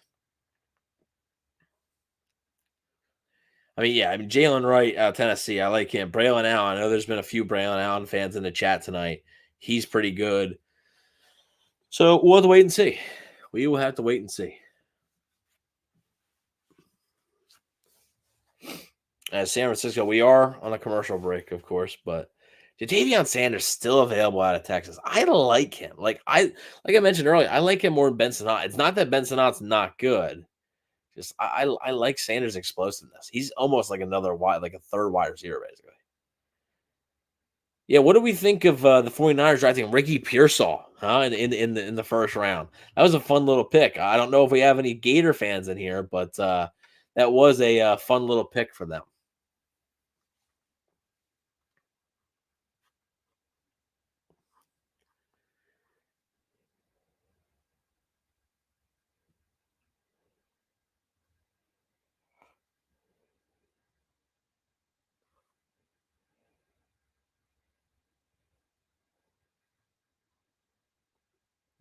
Weird pick. Yeah, I mean, it is weird, but look, Shanny's gonna be able to do a lot of stuff with him.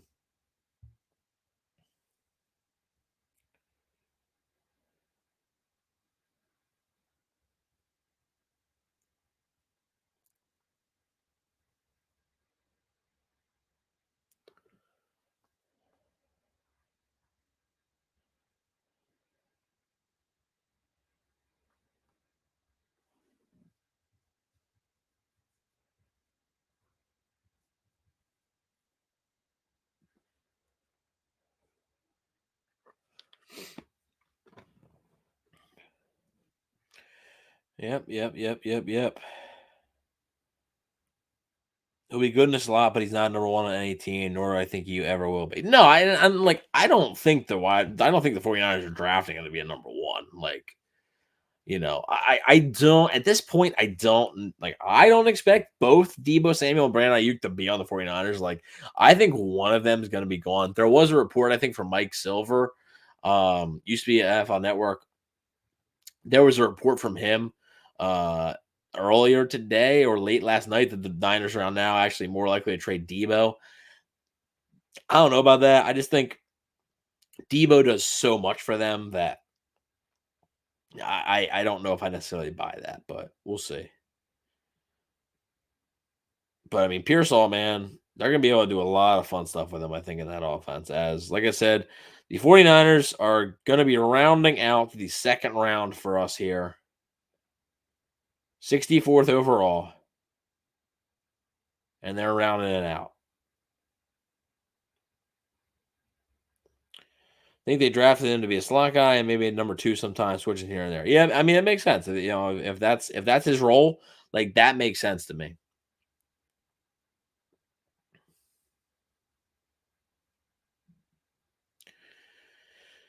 San Francisco 49ers are rounding out round two for us right here.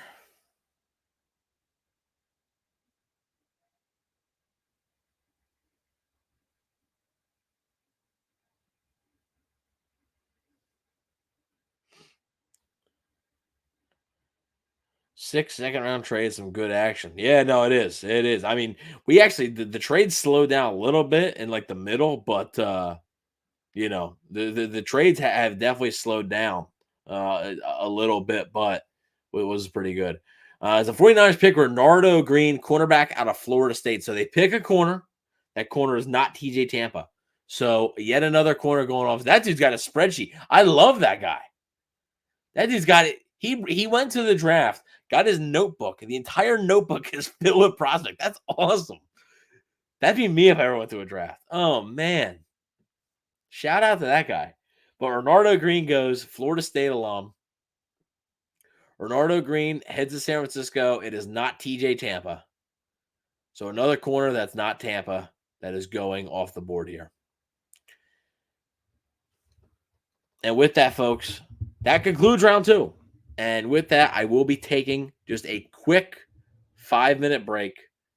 Like I said, gonna freshen up. We're gonna go get regrouped for the third round. Carolina Panthers are on the clock. Oh, well, there's a trade alert. The Panthers are trading this pick. The Panthers are trading this pick to the New York Jets. The Panthers are trading this pick to the New York Jets. So the Jets are on the clock. I will be taking a 5-minute break. Do not go anywhere. We'll be continuing our coverage with the NFL draft. Like I said, as we round out, round two and then get to the third round. So really exciting stuff. Be right back.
We're back, folks.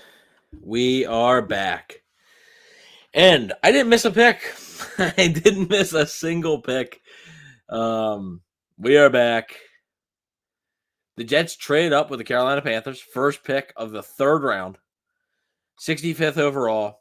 And the Jets have selected Malachi Corley, the wide receiver from Western Kentucky. So Corley, Deebo Samuel light, in my opinion, goes to Robert Saleh, who is the former San Francisco 49ers defensive coordinator. So, yeah, really good pick. I've liked the Jets draft. I thought they were going to go with Brock Bowers. I really did.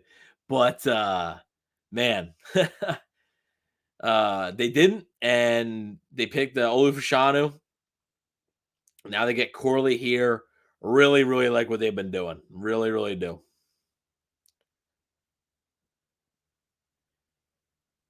Tampa is going to Miami or Jacksonville for the LOLs. Yeah, could see it. That'd be funny. Tampa's in Miami. You know what they say. Is this the next round pick? Yes, this is Malachi Corley is the first pick of the third round. So we are officially in the third round now, folks. Thought they might go tight end Sanders. Yeah, that could have made sense. I like Jatavion Sanders. I don't know. Yeah, I do. But Malachi Corley, dude's a stud. That dude is a stud.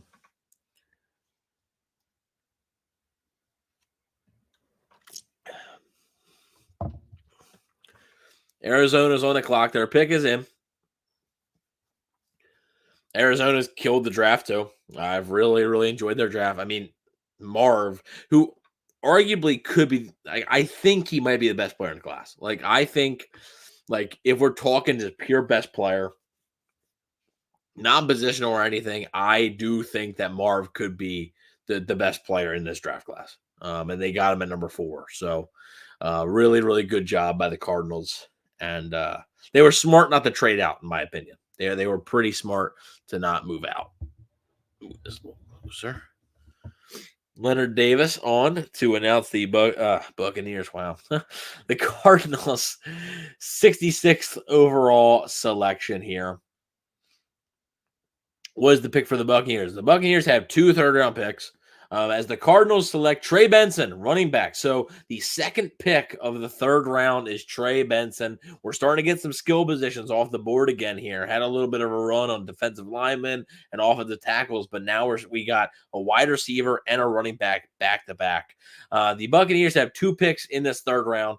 Their first pick is 89th overall, so still a little ways to go, and their second pick is 92nd overall. So that they're pretty close together. But Trey Benson heads to Arizona, and I'll tell you what, man, it's a pretty good offense there that Arizona's got. That is a pretty good offense.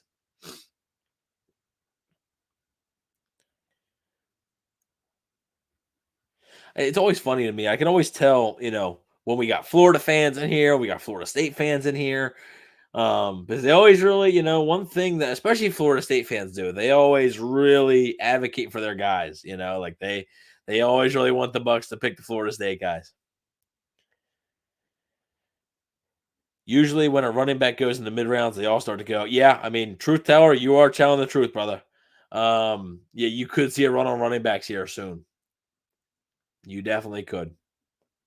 Especially maybe a team like the Chargers that are sitting there. They need a running back. Patriots probably wouldn't. I don't think the Commanders would either, but love USF. There you go. Hey, there you go. That's cool.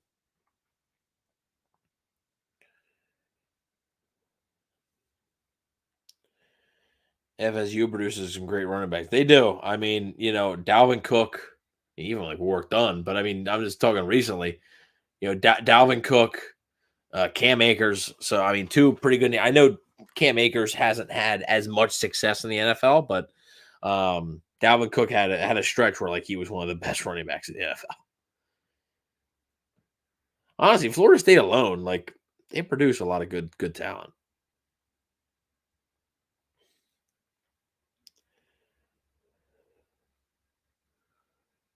Washington Commanders on the clock. Their pick is in, and the Washington Commanders select Brandon Coleman, guard from TCU. So The Commanders go with an offensive lineman here to help protect Jaden Daniels, their franchise quarterback. They go with Coleman here at the top of the third round.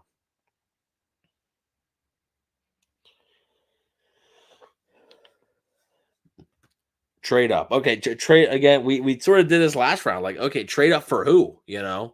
Like who you moving up for? At this rate, and also like you're moving up 21 spots. Like you like one, you're probably going to be giving up your other third round pick. Like to move up 21 spots, that's a major jump. And I'm just not sure. Like I think you're going to be able to get a starter at 89 and a starter at 92. So I would rather have two starters than one. I just, I really would. Art, I don't know how you say that, man. I mean, one, they won a Super Bowl a couple years ago. They've won the NFC South 3 years in a row. Um, and pick Graham Barton, Chris Braswell have done a decent job in this draft. I mean, I don't know. Hey Evan, who's left on your list that may fall to the Bucs or maybe just trade back? I don't think they would move back. I guess you never know, and you're always taking those calls. Um, but I mean, I like UConn, and somebody mentioned him here, Christian Haynes out of UConn, the guard. If they were to go with another offensive lineman, he's a nasty player, man. He can really block. He's a big dude, just a giant of a human. I think he'd be a good fit. Wide receiver, Roman Wilson's still there. I really like Roman Wilson. If the Buccaneers were able to get a guy like Roman Wilson, that'd be interesting.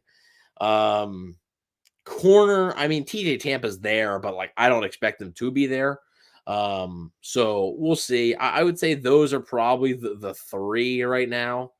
At the top of my head. I mean, Peyton Wilson, the linebacker, is still there.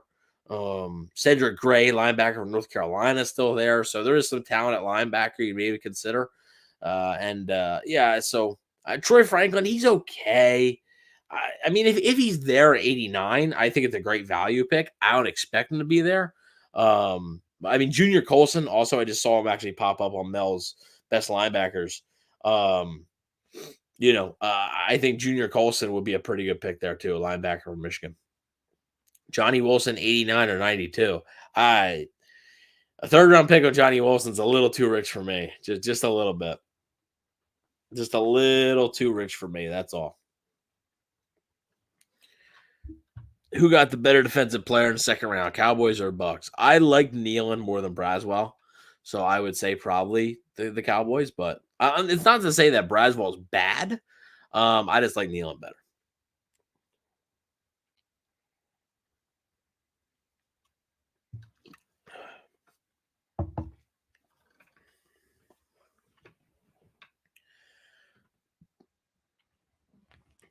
There are a lot of people, clamoring for TJ Tampa, but doesn't it alarm some people that TJ Tampa is still available in the third round? Like, do you not think there's any reason for that? Like, there is a reason that this guy is available at this point. So, yeah, I don't know. To me, there is a reason, a firm reason as to why he is still available now and why there has been multiple corners that have been picked over him.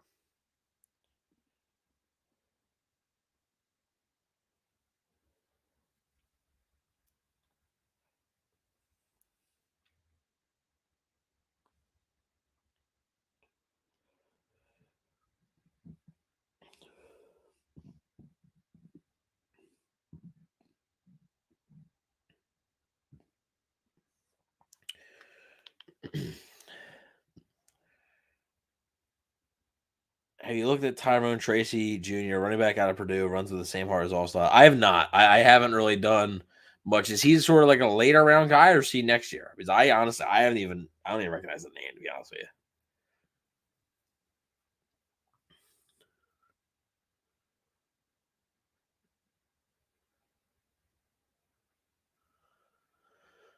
you. Let's see.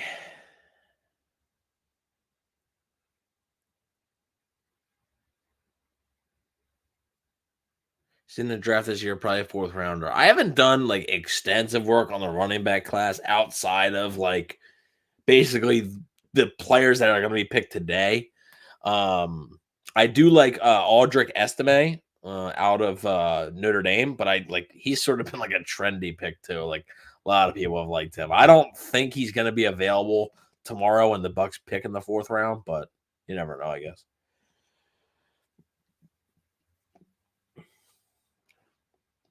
So the Patriots are on the clock. 68th overall pick. They are about to make their selection here.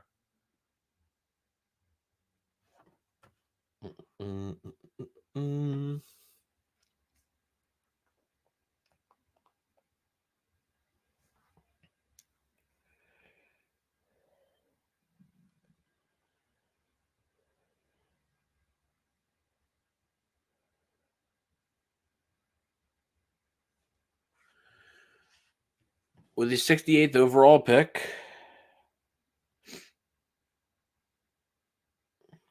I thought I'd go faster by now. Yeah, well, yeah. We're still 25 plus picks out, and trading a 6 won't move the needle to go up. Yeah, exactly. Like it's too high of a move right now. They're not going to be able to move up. Make sure to get Brady to sign that shirt. If I ever run into Tom Brady, I will make sure to get him to sign that shirt. It would be an honor for him to even look at me wearing the shirt, to be honest with you. For him to even notice that I have this shirt on would be spectacular. The New England Patriots, with the 68th overall selection, select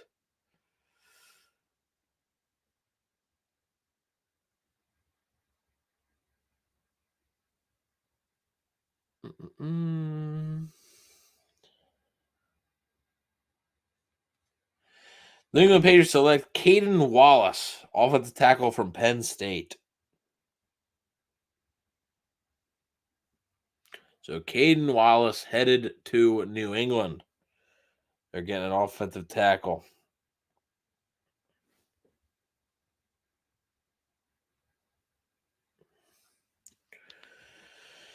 Linebacker's an option too. I do think linebacker's an option, sure.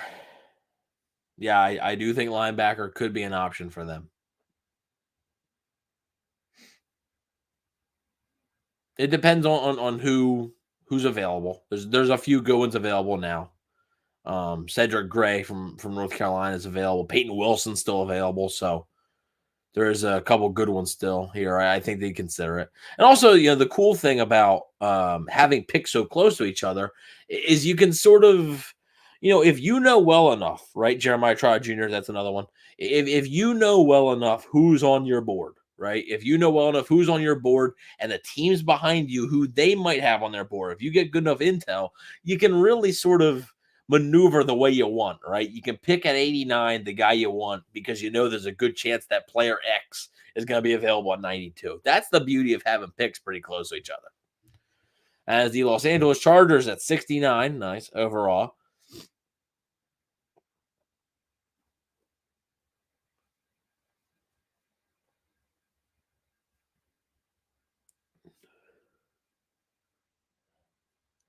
The Los Angeles Chargers are selecting. Let's take a look.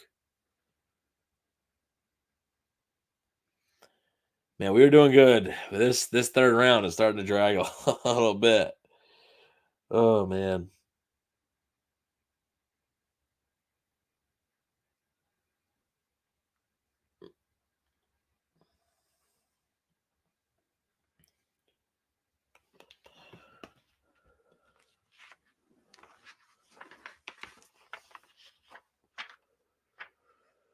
'69th overall pick, the Chargers selecting Junior Colson, linebacker out of Michigan. That should be a surprise to nobody because pretty obvious that John Harbaugh was going to pick a Michigan guy at some point, right? So Junior Colson, one of the first true inside linebackers outside of Edgerrin Cooper, off the board. Peyton Wilson's still on the board. Cedric Gray still on the board, but Junior Colson is gone. Good pick. I do like that pick. Feels a need for them and it helps out. I don't think they kept Kenneth Murray, so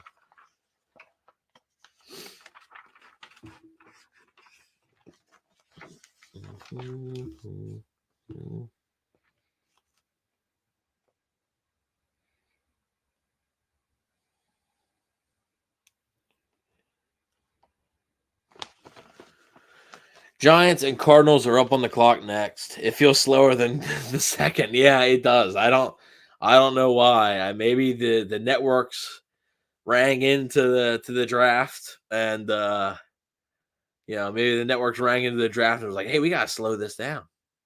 We gotta get these ratings up, boys."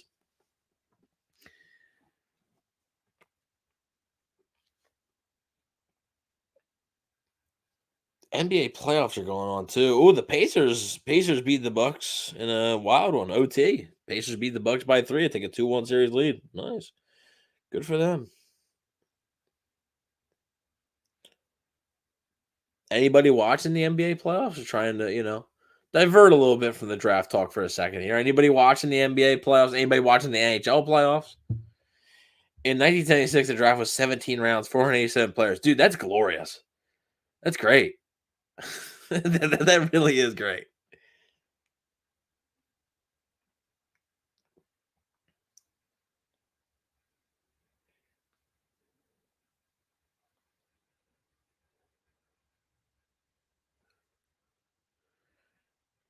I watched the Lightning, but yeah, tough go. I mean, Florida's really good. Florida is a really good team. I'm not a Lightning fan. I'm a Philadelphia Flyers fan, but Florida is a really good team. I actually have Florida in the Cup final, so yeah. Tiki Barber out to make the Giant selection at 70th overall. Florida's just the better team. Yeah, they are. They are. Tampa's starting to slow down a little bit. They had a great run, but all those runs, those guys get older. Those other teams get faster, stronger. It happens. Tampa's been up and down all year, but it is what it is. I mean, they're still a good team. Yes, Ric Flair is going to announce a pick for Tampa. Yes. As the Giants select Andrew Phillips, cornerback out of Kentucky. So another corner off the board.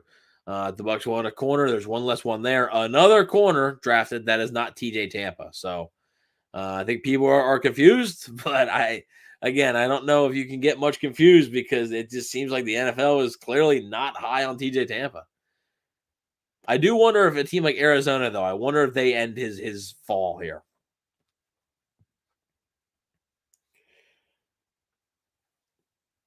I do wonder if a team like Arizona ends the slide for TJ Tampa. We'll see. Yeah, I don't know which pick Ric Flair's announcing, but he's announcing one of the third rounders. Will Golson's announcing the other one. Arizona's pick is in.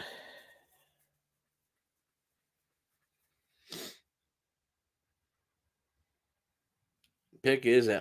You know what? Giants draft's been pretty good. Malik Neighbors, Tyler Newman, Andrew Phillips. Pretty good. I think Neighbors is really, really good. At 6'2", Tampa's tall for a cornerback too. Interesting. Yeah, no, it is. Isaac's still available. True. I think somebody's going to get a pretty good value pick with a decent Isaac, to be honest with you.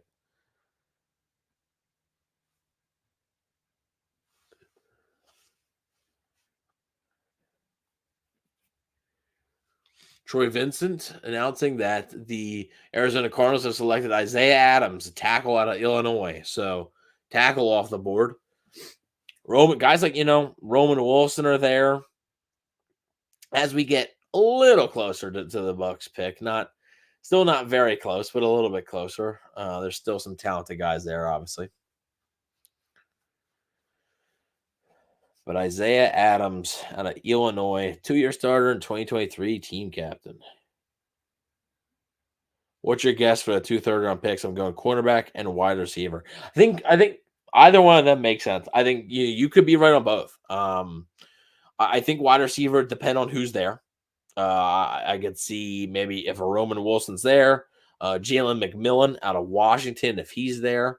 I get Troy Franklin out of Oregon if he's there. So could see that. Corner potentially. I mean, TJ Tampa, I can't imagine he's going to be here much longer. If he is there, I would consider him.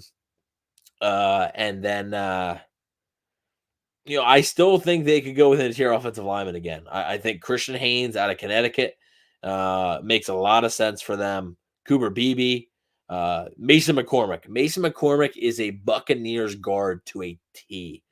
Small school guy, nasty mauler. Just that's a Jason Light draft pick. So if they're gonna pick an interior guy, I think it might be him. But hey, if Adisa Isaac's there, I wouldn't mind doubling up on edge, to be honest with you.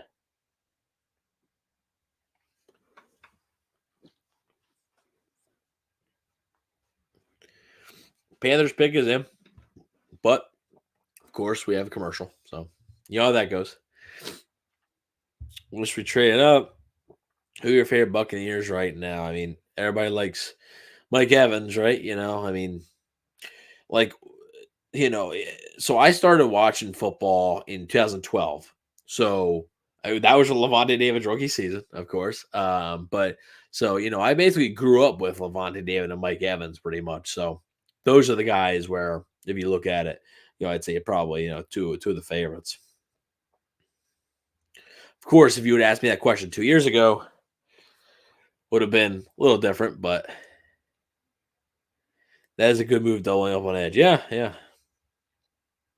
Mid round inside a line from a small school. I think that's copyrighted by like it might be. Yeah, he might have that. I don't know if another team is actually allowed to draft a small school interior offensive lineman on day 2 or 3 without paying Jason Light a little fee. So I don't know. Need another running back too. It wouldn't shock me if running back would be a pick. Wouldn't shock me. There's still a lot on the board. There still was a lot. I mean, Trey Benson went, but Blake Corum's still there. Braylon Allen's still there. So there's still, I mean, Jalen Wright out of Tennessee is still there. So there still is some talent that I think, they could definitely use.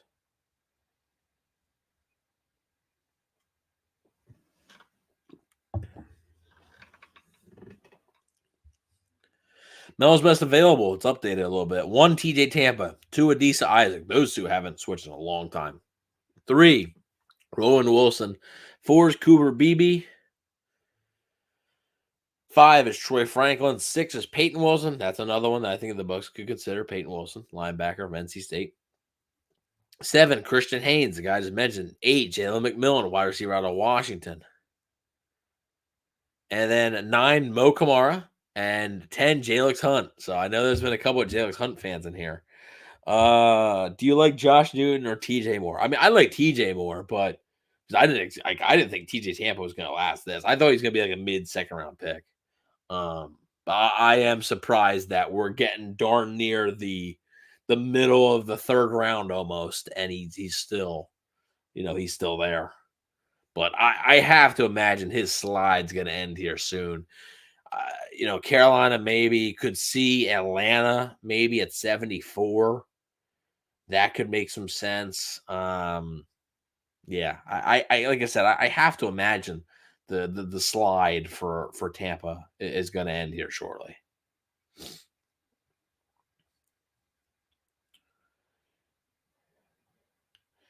Maybe Tampa failed the interview. Yeah, you never know. I mean, that's something that media or anybody is not really going to know, right? So it's definitely a possibility. I do think that for sure.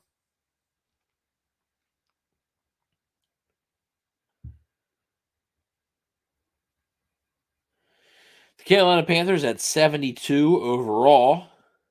Their pick is in, and they are selecting right now. And with the 72nd overall pick in the 2024 NFL Draft, the Carolina Panthers have selected Trevin Wallace, however you want to say it, linebacker out of Kentucky. So another linebacker that's not Peyton Wilson going to Carolina here. That's interesting. I do like Wallace out of Kentucky, though. I do.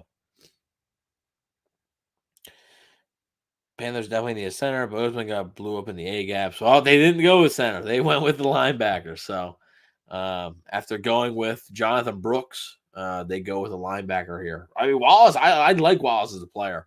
I think if you're going to take a linebacker, I probably would have taken Peyton Wilson, but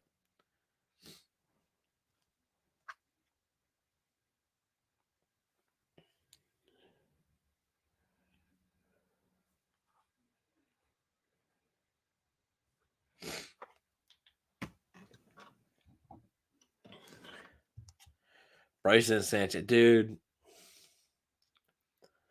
I don't know about Bryce Young. I really don't. Why do you think Wilson is still available? Peyton Wilson? I really don't know because I didn't expect it, right? I thought he was going to be a day 2. There was some like round 1 buzz. Like I thought he was going to be a second round guy. I didn't really understand the round 1 stuff, but yeah, I'm really not sure. The Philly Bucs fan Evan Wallace is back on business. Hey, we're back, baby. We're back. The Cowboys at 73 overall. The Cowboys have selected Cooper Beebe, guard from Kansas State. So one of the interior guys that I had laid out as an option goes to Dallas. And Dallas continues. They picked Tyler Guyton in the first round. Then they picked Marshawn Neal and Cooper Beebe. They continue trenches. They continue the trenches. There's no way we pass on if he's still there, right? I want to say yes, but at the same time, whenever there's a guy that's sliding like that, I'm always like, okay, well, clearly there's something wrong. So that's always my issue with that. Clearly there's something the matter if he's going to slide like that. So I want to say yes. I want to say yes, but I don't want to say it with 100% certainty.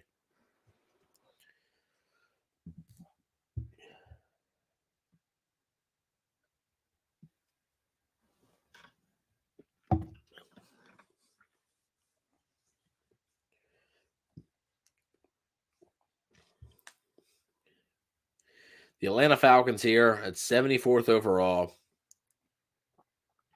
Reminding us that QB Kirk Cousins had a 4-year, $100 million guaranteed contract. Can they also remind us that they picked Michael Penix Jr.? The more I look into Graham Barton, the more I'm like, this is a Jason Light specialty. Yeah, I mean, it really is. Versatile guy, a nasty type player, just a guy who is a hard worker. And I mean, he even described it, in his post draft, his post draft thing. It's like, he's got he reminds me a lot of Ali Marpet. He said he reminds me a little bit of Ryan Jensen. He's got the personality of Tristan Wirfs. Honey Badger Tyrann Mathieu slid to the 3rd. Yeah, but there was issues with Tyrann Mathieu. As the Falcons 74th overall go with Braylon Trice here, edge from Washington. Wasn't the biggest fan of Braylon Trice, to be honest with you.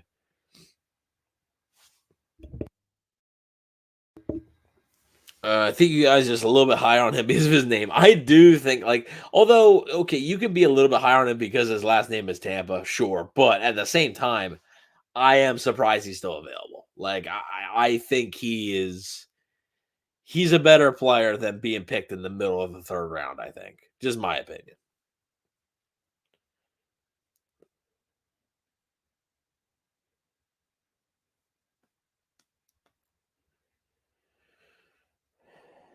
Other teams don't want Tampa on their jersey. Yeah, can you imagine the Saints took him or something, Has Tampa on a Saints jersey? Be a little weird. So their draft is Michael Penix Jr., Ru Kokoro, and Braylon Trice. Yikes.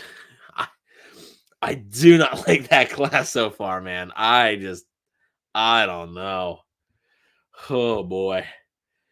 Man, the Falcons have had an opportunity to really help themselves, and I just don't know if they've done it. They definitely didn't do it in round 1. They didn't. But even today, I don't know. It addresses needs for them because they need pass rush, but I don't know, man. I don't know. What were your thoughts on the Bucs round 2 pick? I missed the reaction. Yeah. So Chris Braswell, Marshawn Neal was picked right before. I would have rather Marshawn Neal, but of course he wasn't on the board. So Braswell to me is not a finished product. With Adisa Isaac still on the board there, I would have rathered Isaac just personally.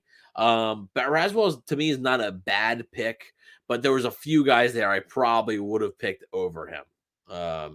So like I said, not a terrible selection. I do think he'll be able to help. But I probably would have. There was a few guys there that I probably would have picked a little bit over.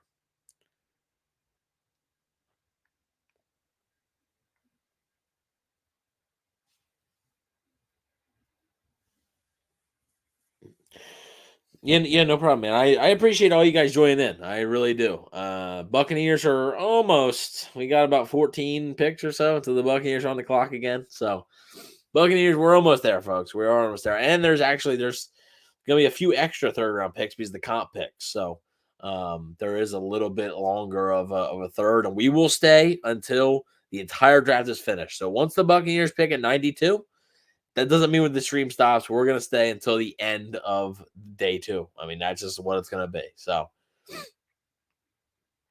that is what it's going to be.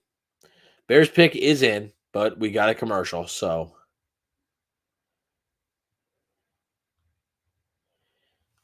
Falcons are our best scout, and they picked them to win the division. Hey, I mean, look, I think the Falcons are improved, right? I'm not going to say they're not, just because I think Kirk Cousins is better than Desmond Ridder.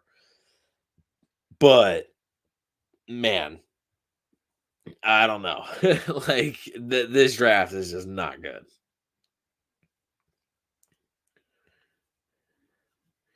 If you ever feel the Bucs flubbed a pick, in 1995, in the 4th round, the CFL Ottawa Rough Riders drafted a guy who had died the year prior. Jesus. My God. Holy, how is that possible? How is that mix? I know, like, how's that possible? I don't get it. I think they're a little thin inside linebacker compared to corner. I see the Peyton Wilson or Trotter Jr. as a solid pickup for the Bucs for the next pick. Yeah, I mean, like I said, they have those two, and they also have Cedric Gray available to them. So there is a couple. There's a couple of guys who are, if they decide to go linebacker, there's a couple of guys there. So definitely.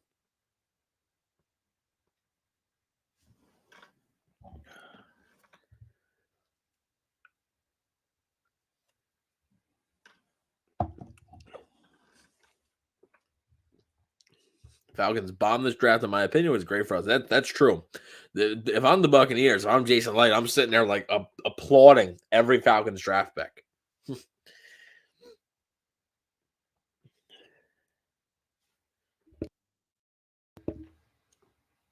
I am bringing up the forbidden name, Hugh Culverhouse.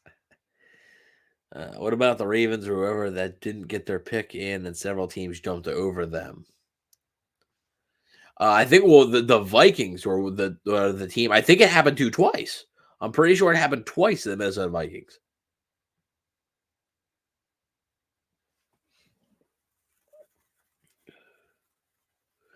All right, let's take a look.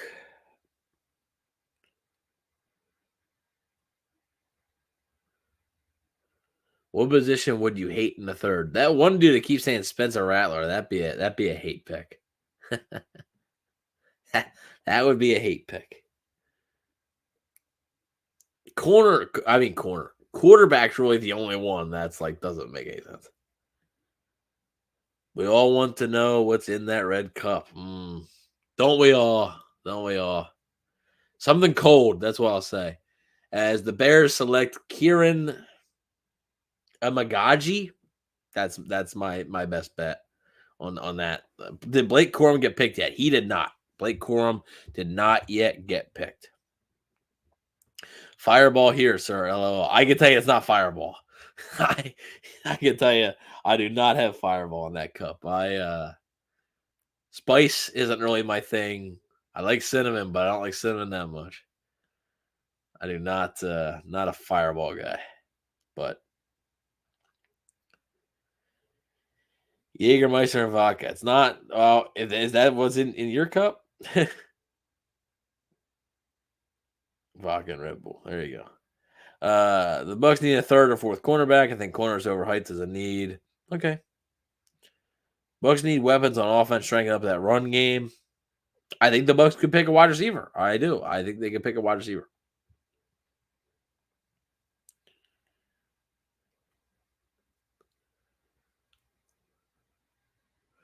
Broncos at 76. Their pick is in. I mean, look, Philly at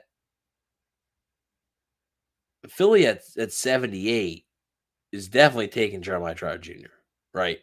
Like, I think we all know that. That's my guess.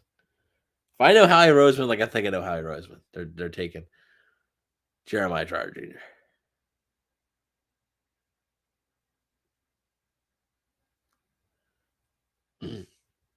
The Broncos pick is in. Tony Scheffler making the selection. He's got a nice Broncos bomber jacket on.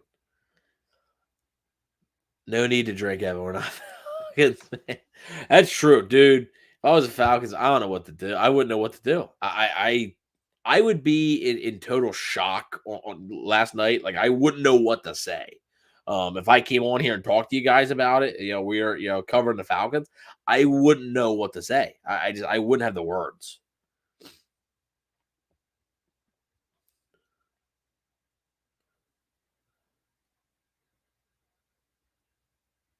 The Denver Broncos with 76th overall pick select Jonah Ellis. I know there was a few fans of Jonas Ellis earlier in my Instagram, but save this link for a funny read later. The Bucs accidentally drafted the wrong guy in the first round who was better than who they actually wanted, but so pissed it was wrong, traded back into the first. Who was it? You gotta tell me who it was now, Truth. You gotta tell me who it was.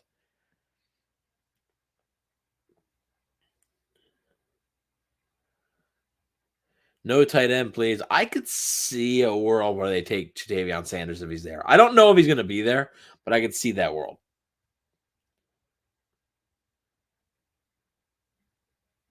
I think Tom Grossi said it best. I get the vision, but this is going to ruffle some feathers.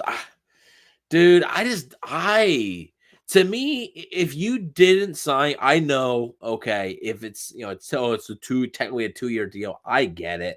But if you didn't sign Kirk Cousins at all, like it would make a ton of sense. Even if you sign Kirk Cousins to a really short-term contract, like a 2-year deal, like a straight 2-year deal, then I would even be like, okay. But like Michael Penix Jr. isn't a developmental guy. Like a lot of people were saying, like, I think Raheem even said, like, it's the Green Bay model. Jordan Love was 20 when the Packers drafted him, and the Packers drafted him at 26 overall. It's a little different than drafting a 24-year-old Michael Penix 8th overall.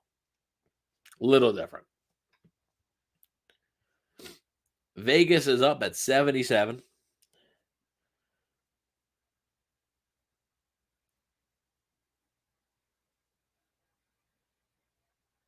And the Vegas Raiders select Delmar Glaze. That's a heck of a name, I'll tell you that. Booker Reese is who they wanted. Booker Reese is who they wanted in 1982, but guy heard on the phone. Sean Farrell. It's a wild story. Really? Think they go QB on day 3. I think there's a chance. I could see them going. I mean, Devin Leary's an obvious one. Kentucky quarterback, work with Liam Cohen. That's an obvious connection there.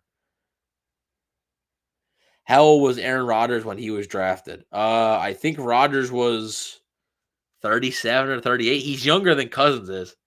As Philly has traded the pick, the Eagles have traded the selection, 78th overall. Philly trades the pick to the Houston Texans. So Houston is now on the clock.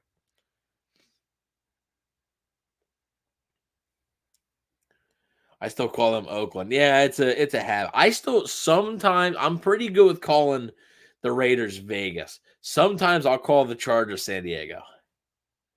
Surprised Philly didn't select Trotter Jr. Yeah, well, depending on how far they went down, they still probably can get him, I think.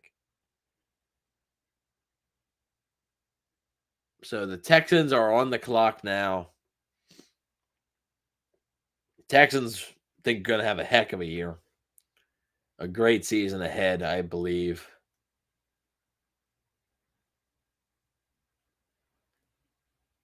Sanders should be the Texans pick. But don't they have Dalton Schultz? I think they have Dalton Schultz. I don't think they're going to go tight end here. TJ Tampa? Maybe. I mean, Arizona's on the clock after Houston. That might be TJ Tampa.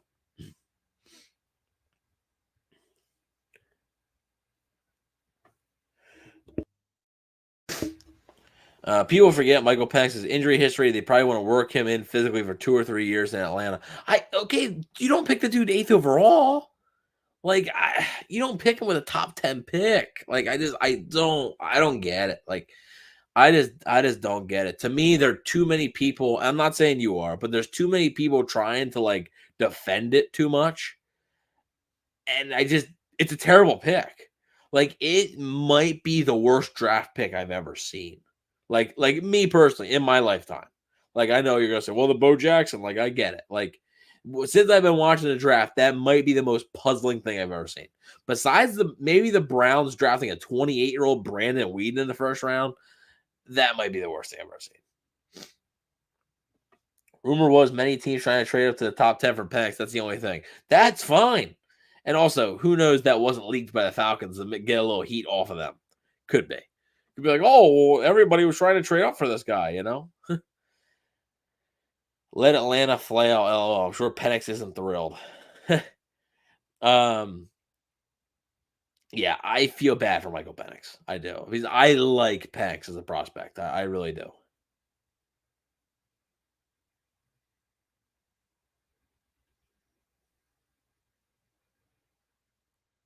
Love the Braswell pick. Maybe he carried Dallas. You mean, Dallas Turner? Dallas Turner's a really good football player, though, man. So I don't know about that one. But, I mean, look, not saying Braswell's a bad football player, but Dallas Turner, pretty good.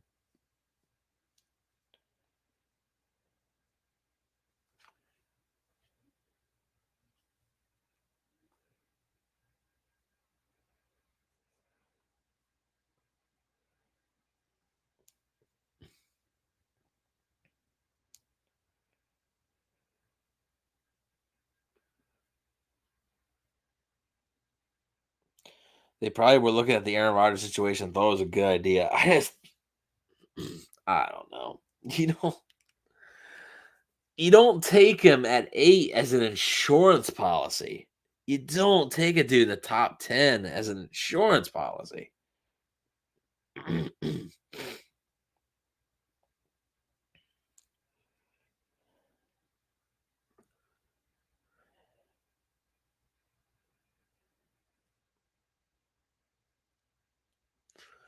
Okay, apparently Arizona's 79th pick is going to Indy. Arizona trade out of that.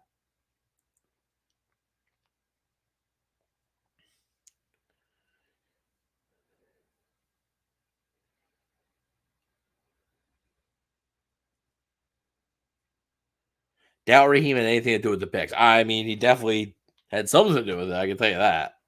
I mean, it's not like he had no say. 78th overall, Houston Texans have selected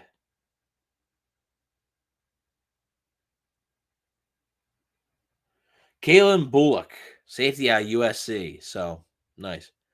When the Bucs trade off for Roberto Aguayo, I thought they were going to get Von Bell. I think a lot of people did. Raheem wanted to get more younger at quarterback. Yeah, that's true.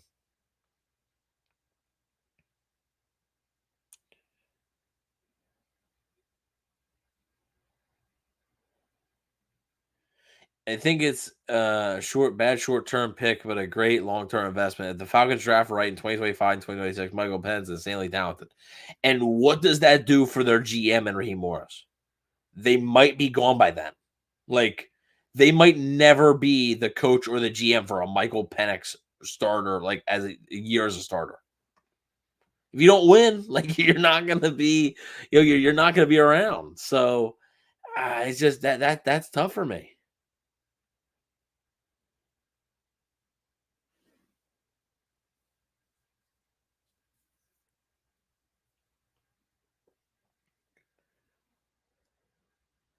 Tampa or Hicks for Indy. I could see either.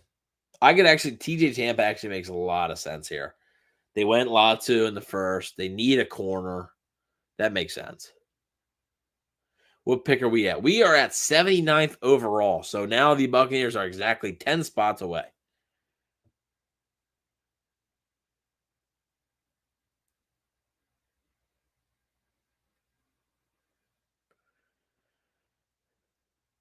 And with the 79th overall pick, the Indianapolis Colts have selected Zaire Franklin is here to tell us.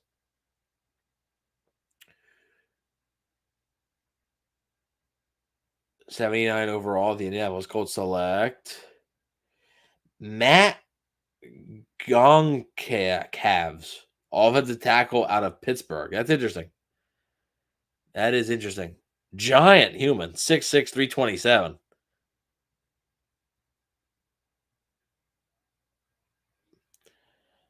Falcons are in a mix with the QB options.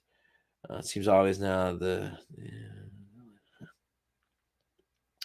Kyrie Jackson, our next pick, maybe. Had the Falcons ever had a competent GM or coach in the last decade? No, I mean, no, not really. I mean, that's why they haven't really won much. But I'm just saying you know, being in the top 10, I would just think you would target something else. I don't know. 80 Cincinnati. We are officially in the range, I guess you could say, of the Bucs, right? We are officially in the 80s.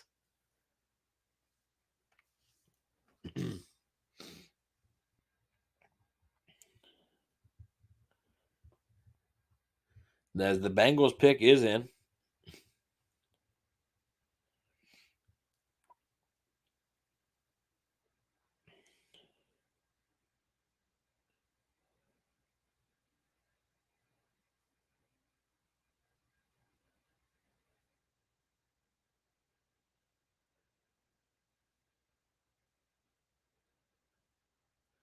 The Bengals at 80th overall select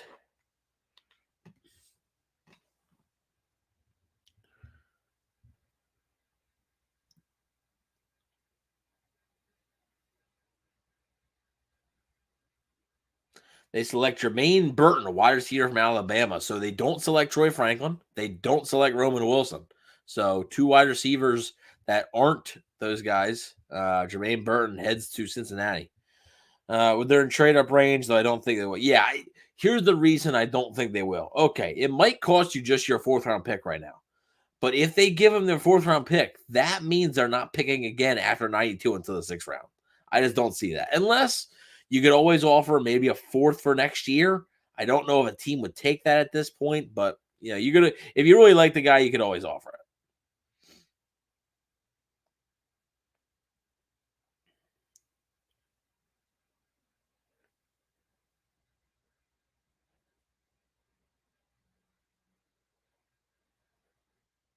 Imagine the owner of the Falcons played a hand in picking pass and shoved the GM and coach out after 2 years. I'll tell you what, Arthur Blank didn't look too happy. Like he did not look too happy shortly after that pick. So I don't know about that. It's a pretty good acting job by him then, if that's the case.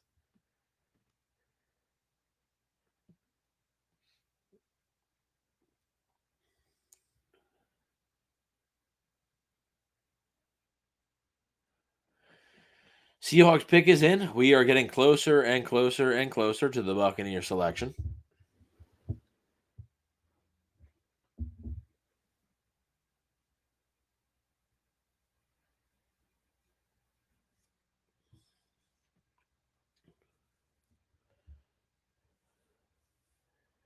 I saw that pick of Blank. He didn't know what they were doing. Yeah. Yeah. It was, that seemed like an intense moment in the war room there, didn't it? Seahawks like their lengthy corners. This could be Tampa, but like they don't really need a corner. So this could be an edge. Adisa Isaac is still available. I keep forgetting he's available. Hicks, yeah, Hicks could make a ton of sense. Hicks could make a lot of sense.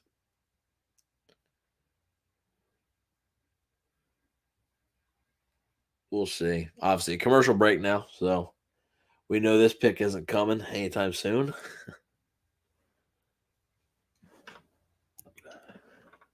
Do you think the GM picked Penix? No, I don't think so. No. There's only 32 GM jobs in the league. I don't think you're taking the chance on that.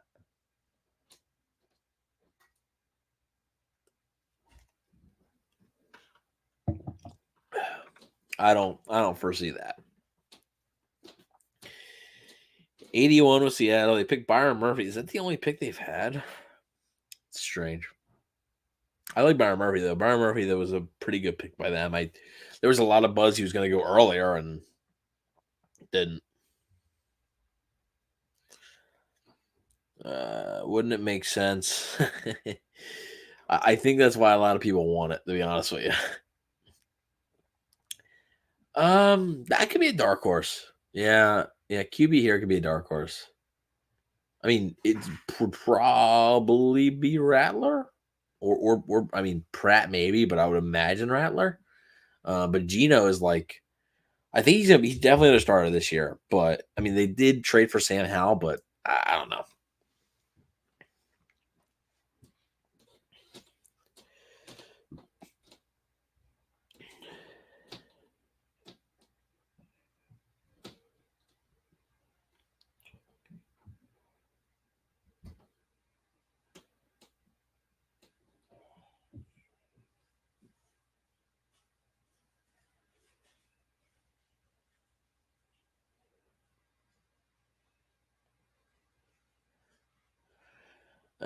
Georgia, don't think so.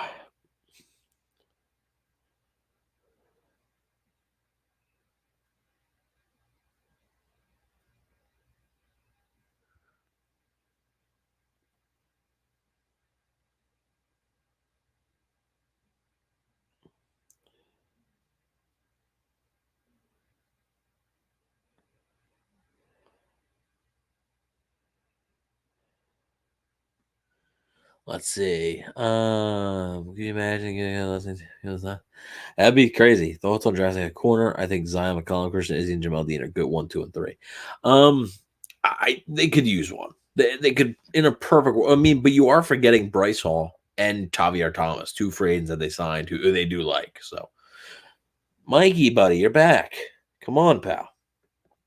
I think Seattle believes in a Howell reclamation potentially.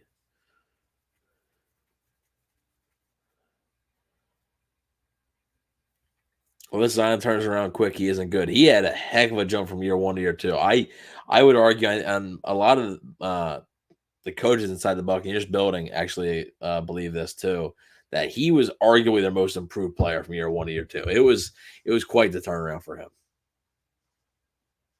So we'll see if he can make that another step. I think that matters. With the 81st overall selection, the Seattle Seahawks select Christian Haynes, guard out of UConn. That was the guy that I had mentioned earlier. If the Buccaneers were going to go with an interior offensive lineman, Christian Haynes might be an option off the board here to Seattle. Really good pick. I really do like that pick for them.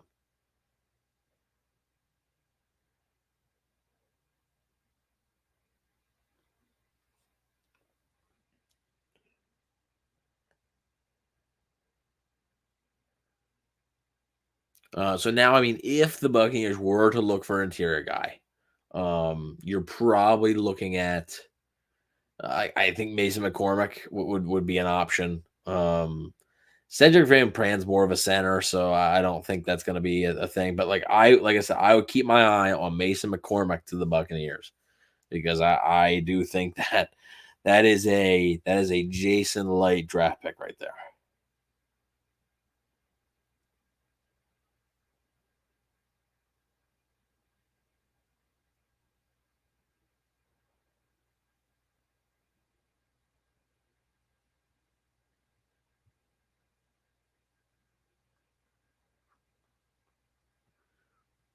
Cardinals pick is in,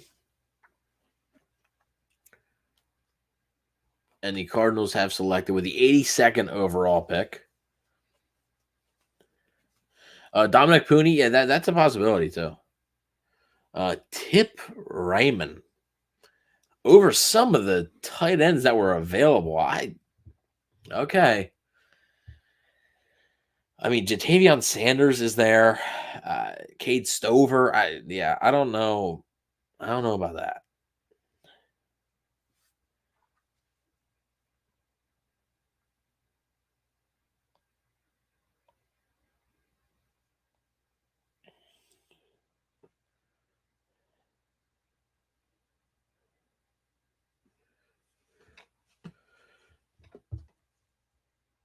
Yeah, over Jatavion Sanders, I just don't like. I don't get it.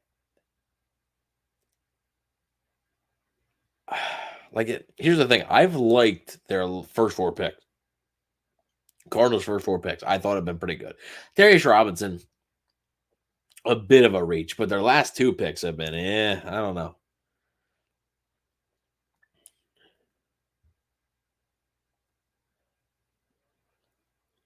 They should draft James Hill. They should. That would be something, right?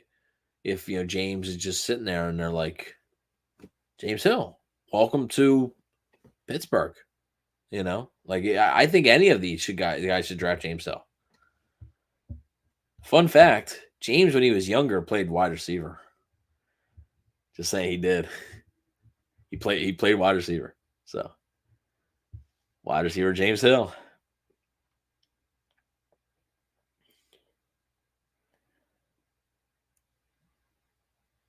Here we go. The Rams selection, 83 overall.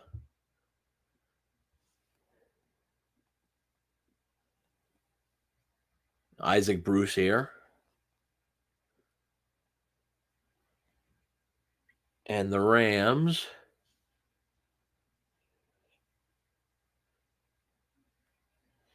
It is unfortunate. It might be where we lose TJ. I could see Pittsburgh potentially. The Rams have selected Blake Corum, running back out of Michigan. So Corum off the board. I don't love that. I mean, Kyren Williams came onto the scene. I would have gone elsewhere if I was LA, but I like Corum as a player. It's just I would have. I don't know if I love the fit, even though Sean McVay's probably going to be able to work some magic with him, I'm sure. Buccaneers almost on the clock, folks. Almost. Yeah, almost here, folks. TJ Tampa still available.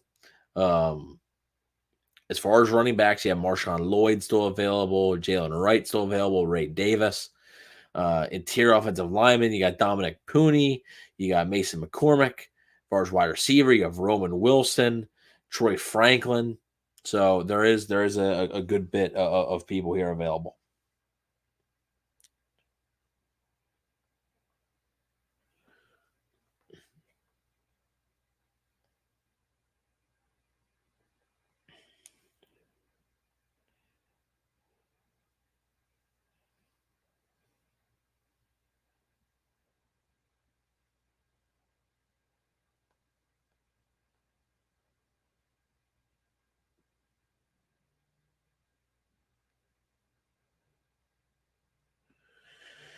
If he doesn't get picked this round, yeah, I mean, look, if he doesn't go in the third round, if he lasts all the way into the fourth round, I mean, he's going to be one of the top guys taken, right? Like in the fourth.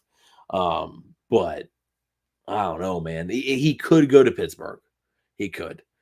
Philly's not going to take the Philly's taking Jeremiah Trotter Jr. at 86.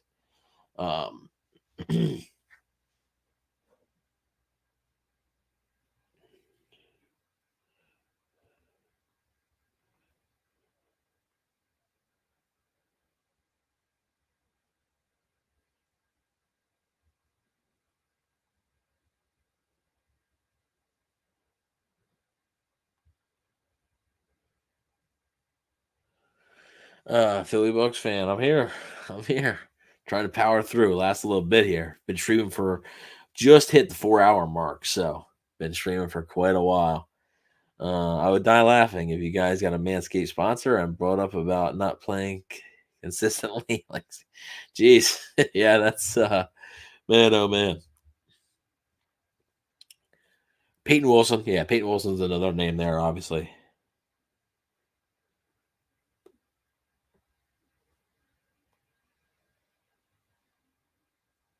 So here we go. The Pittsburgh Steelers. The Pittsburgh Steelers at 84th overall are selecting Roman Wilson, wide receiver out of Michigan. So wide receiver Roman Wilson goes right before the Buccaneers. Buccaneers are close to being on the clock, but Roman Wilson is headed to Pittsburgh. I like that fit. Pittsburgh need a wide receiver. I think Roman Wilson's pretty good. So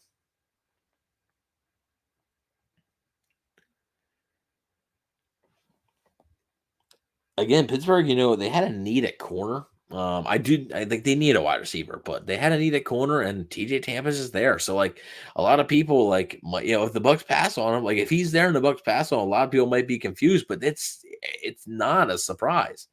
Yes, they could go Jalen McMillan. Yep. By the way, Evan, James said you're putting in a 9-hour day tomorrow for rounds 4 to 7. He might be. I ain't.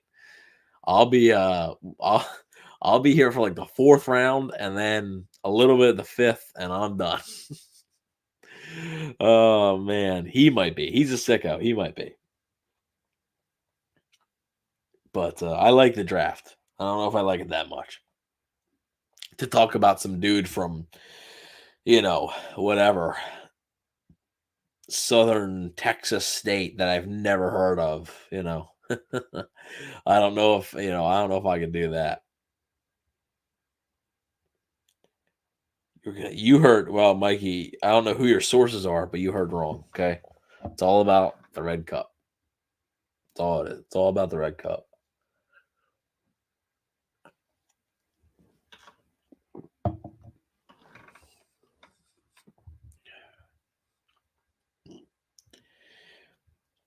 Let's see. I'm just telling you guys, like, if they pass on TJ Tampa, like, you're gonna really criticize them for it. But there's teams here that have corners and have picked corners that are not him. Like, there's clearly something the matter here that the media just doesn't know.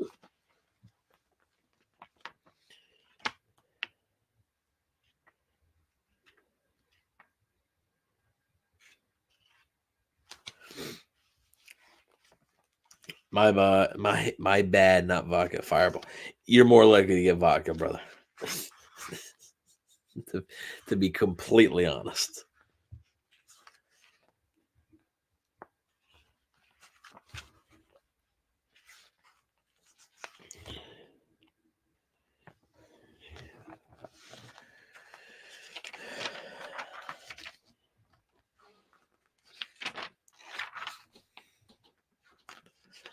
Let's see. Browns on the clock at 85, and their pick is in. So we will take a look at what the pick is here for the Cleveland Browns. Like I said, Philly at 86. That feels like that has to be Jeremiah Trotter Jr. So there's another linebacker off the board. Peyton Wilson might be available for the Buccaneers. Troy Franklin might be available for the Buccaneers. TJ Tampa, maybe, potentially. When do the Buccaneers pick? The Buccaneers pick is coming up, and it's 89th overall, and then they pick again 92nd overall. So they pick again. They pick at 89th, but then they pick right away again shortly after at 92nd.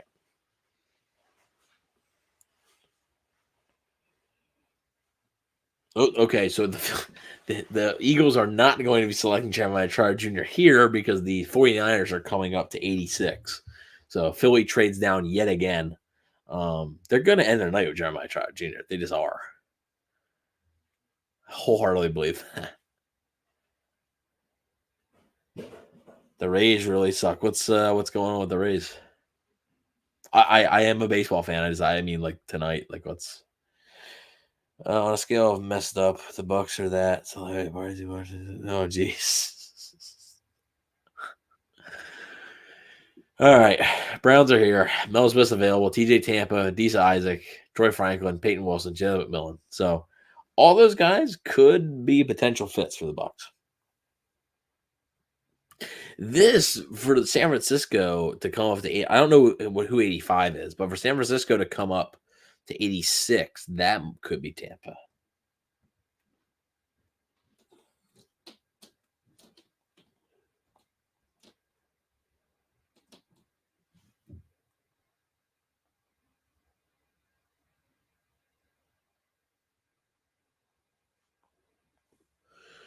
And Carl Nassib, former Buccaneer Carl Nassib, back up at the podium as the Cleveland Browns 85th overall selection is in.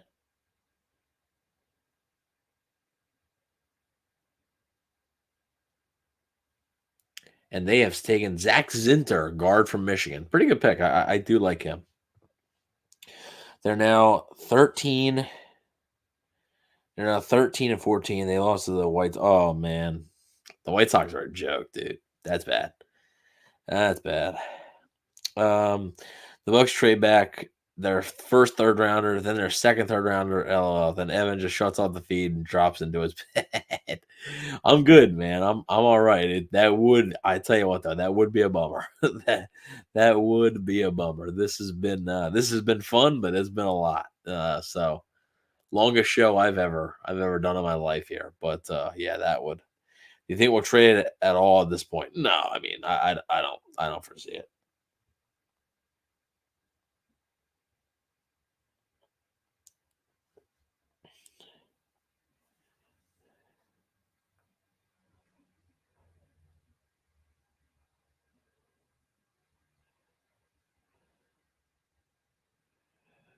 Let's see. 49ers pick is in. We are getting closer and closer to the Buccaneer selection, folks. Closer and closer to the Bucs selection.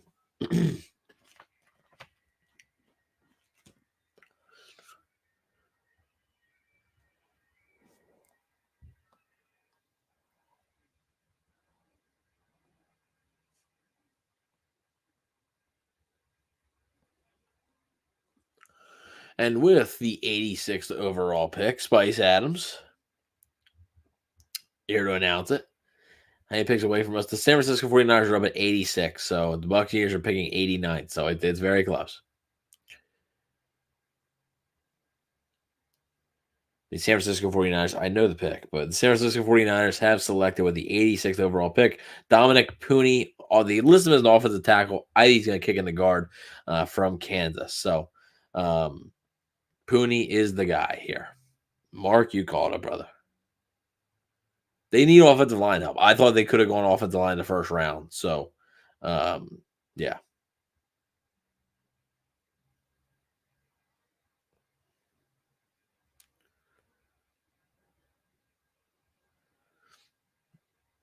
So Pooney there. Dallas is on the clock at 87.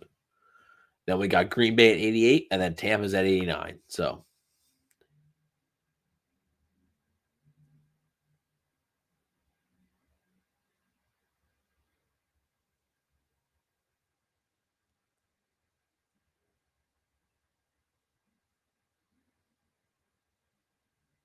Dallas's pick is in. So we are getting very close to the Buccaneers being on the clock here. Very, very close. Again, reminder: I will not be spoiling it. I will have the pick because I do post on Instagram, so I will have the pick, but I will not be saying it in this live stream. Just James doesn't really like that, so I'm gonna, like I said, I'm gonna honor him. I'm trying. No, I do not recommend that, Mikey. It's right at it. Players you'd like the Bucs to draft. So I mean, TJ Tampa. I'm not saying TJ Tampa would be bad. TJ Tampa would be interesting. Like I said, corner is like I said, corner's met to me. Mason McCormick does make sense. Jalen McMillan, the wide receiver, makes sense. Even like Adisa Isaac, if you want to double up on edge, he makes sense too. So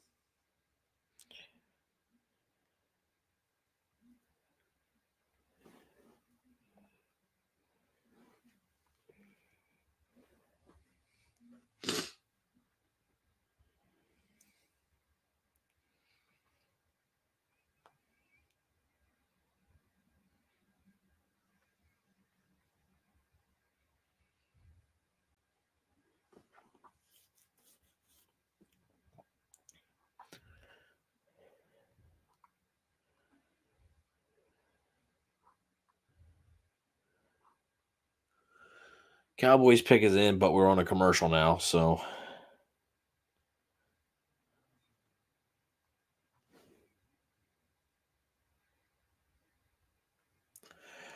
is Peyton Wilson still available? Yes, he is. Peyton Wilson is still available, and I do think they will consider him potentially. Cedric Gray, also a linebacker from North Carolina, is available. Do you like bone in or boneless wings? I'm a bone in wing guy. I don't have anything like boneless wings are fine. Like I'll eat boneless wings, but bone in for sure.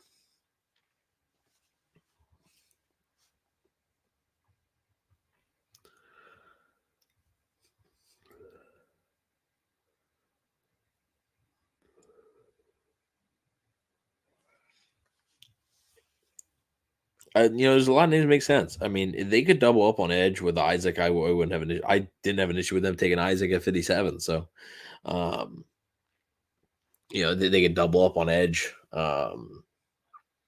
Peyton Wilson wouldn't be bad, I think, because I think there is kind of a need for a linebacker because you don't know exactly about Casey Britt, but also, Levante David isn't getting any younger. So, um, and then, I wouldn't mind Jalen McMillan either, wide receiver. I am of the belief that a wide receiver would make a lot of sense for them. So we'll see what happens.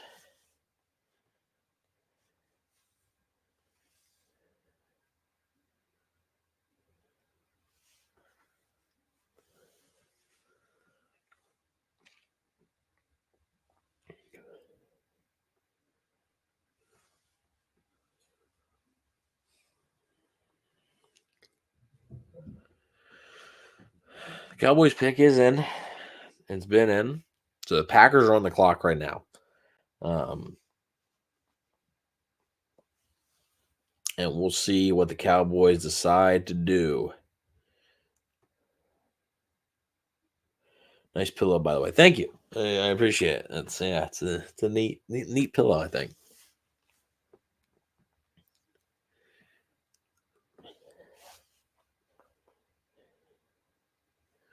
Okay, so I have the Cowboys pick and I have the Packers pick. So that means the Buccaneers are on the clock.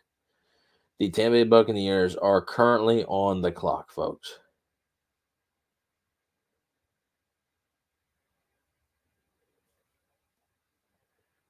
The Buccaneers are on the clock. TJ Tampa is still available.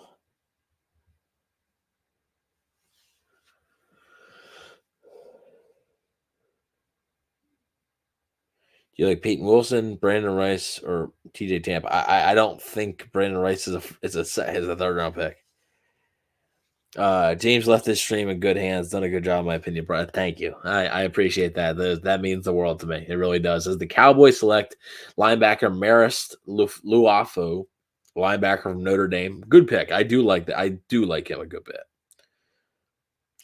His coverage skills are a bit lacking, but pretty good. Pretty good. But Nathan, I really, really appreciate that. That means the world. The Buccaneers have 89 and 92. 89 and 92. So they're coming up now, but they also have a pick shortly after, too. Okay, I have the Buccaneers selection. I do have the Buccaneers selection, folks.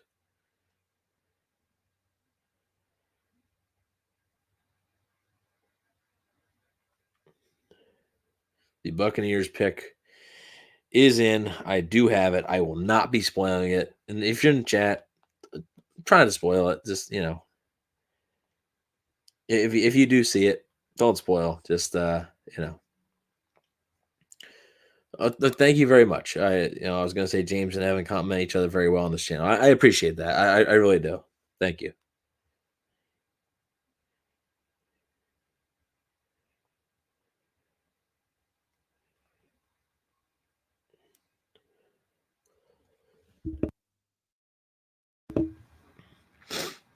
So the Buccaneers have made their selection as the Packers to select Marshawn Lloyd.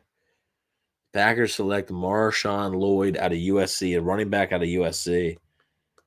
That's interesting. They signed Josh Jacobs. I don't know. Don't love the pick there for them, but I like Lloyd as a player.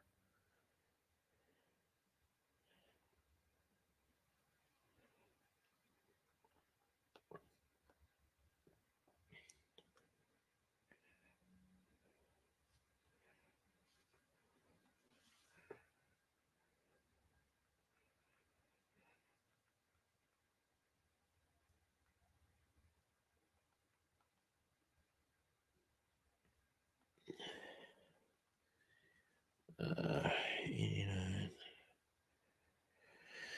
All right, folks. The Buccaneers pick is in. The Buccaneers selection is in.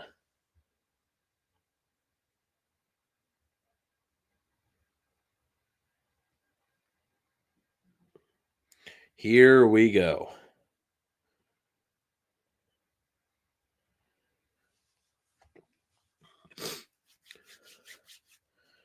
The Buccaneers pick is in. And with that's interesting. Ric Flair or Will Golson, one of the two is not announcing because it is somebody else announcing. As the Buccaneers have selected Georgia safety Tyke Smith with the 89th overall pick of the 2024 NFL Draft. Tyke Smith headed to the Buccaneers. Interesting pick. I didn't think they would pick a safety just because I thought they excuse me signed Jordan Whitehead, but it does make a little bit of sense if you don't imagine Jordan Whitehead being the long-term solution. But Tyke Smith is the pick for the Buccaneers here, the Georgia safety, and he's a pretty good cover safety actually for being a safety. A lot of times when you see safeties, their coverage isn't the greatest, but a good blitzer. Makes a lot of sense for them. A lot of things that Todd Bowles likes to do with his safety. So to recap it so far, the Buccaneers have selected Graham Barton, Chris Braswell, and Tyke Smith. So the Buccaneers now have another pick shortly. Well, don't go anywhere. They have another pick at 92nd overall. So they are picking shortly up.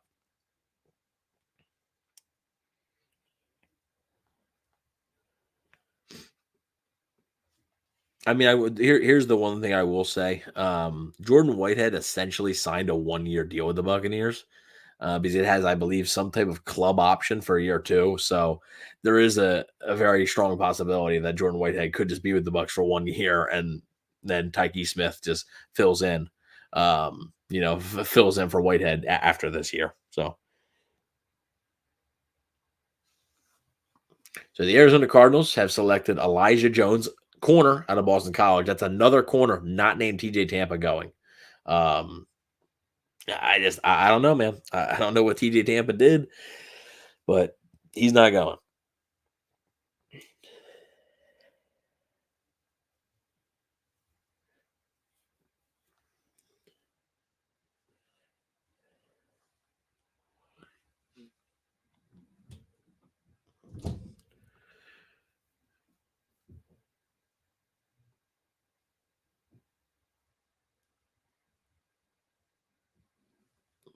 And yeah, and also, I mean, the one thing is Tyke Smith can play nickel at the NFL level. So there is a good chance. Let's grade the pick in the chat right now. Okay.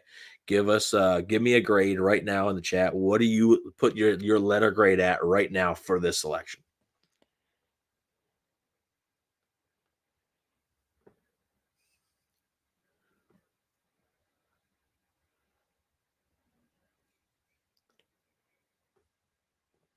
Packers pick is in, so that means the Buccaneers are once again on the clock. The Buccaneers are yet again on the clock. So for most likely the final time tonight, I don't think they have the ammo to trade back into the third round again. So the Buccaneers again are on the clock.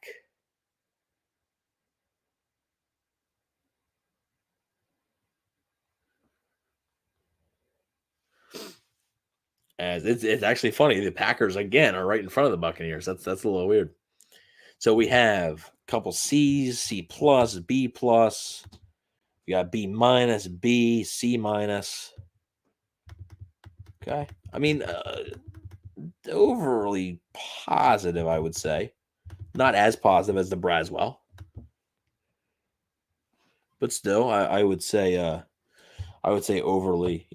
I would say more positive than negative. That's what you guys think. A plus. There we go. Matthew's a big fan.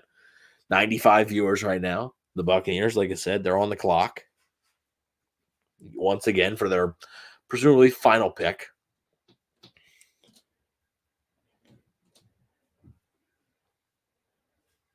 For their final pick until tomorrow in the fourth round, which again, we will be live tomorrow. James and I will be live at 12 p.m. to cover the fourth round. The Packers have made their selection. So yes, the Buccaneers are officially going. So we'll see.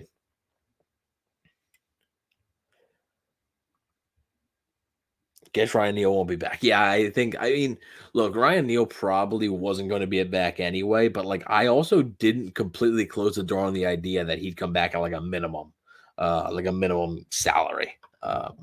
So, but like I said, Tyke Smith can play some slot, so it's possible that they have Jamel Dean on the outside and Zion McCollum on the outside with Smith in the nickel. You know, it is possible, is he can do that.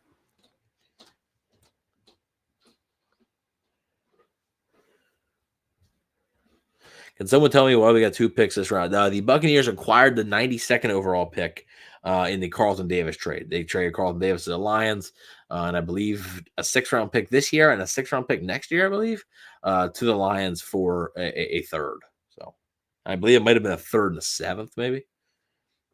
Will the Buccaneers trade Godwin? I do not believe so.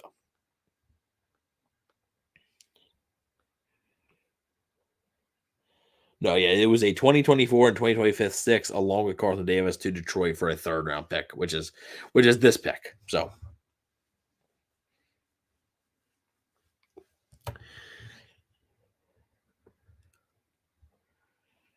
B plus. Okay, we got a couple of guys there. No, I don't have who's on the board. I mean, TJ Tampa's Mel's best available. Adisa Isaac, Troy Franklin, Peyton Wilson, Jalen McMillan have been the 5 top guys for a long time on Mel's board.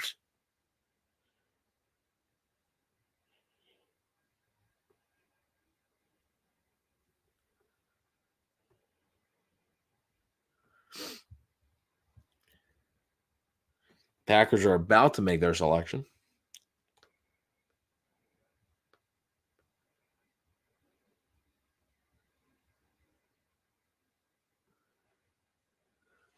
Packers at 91 overall.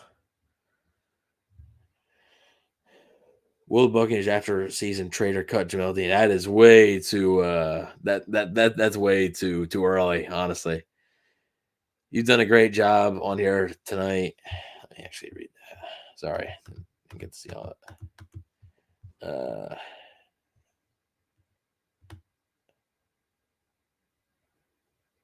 Done a great job on here tonight, man. Respect. Thank you very much. Guys, I appreciate that so much. I really do.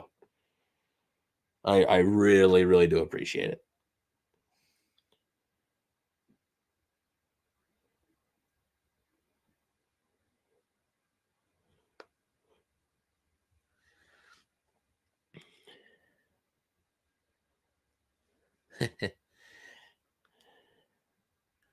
So the Buccaneers are on the clock, and their pick is in. Their pick is in, folks.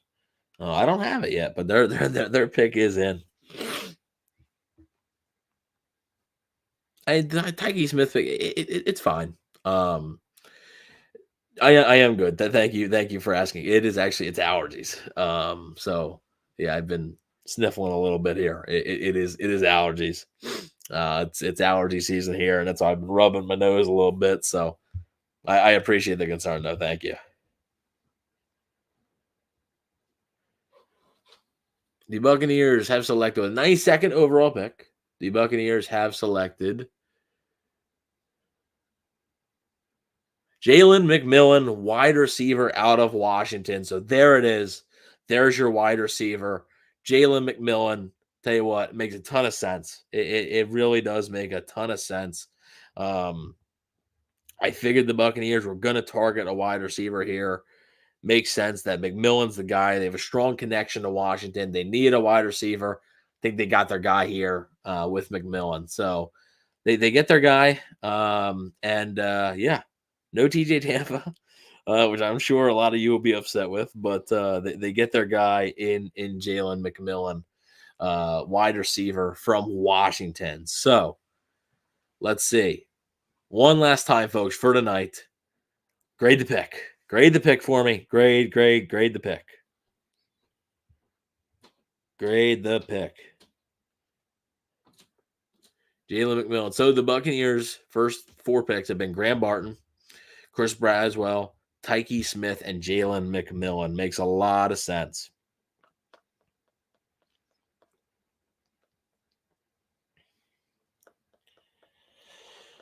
figured they'd go receiver. Figured they'd go receiver fairly early, and they did just that. So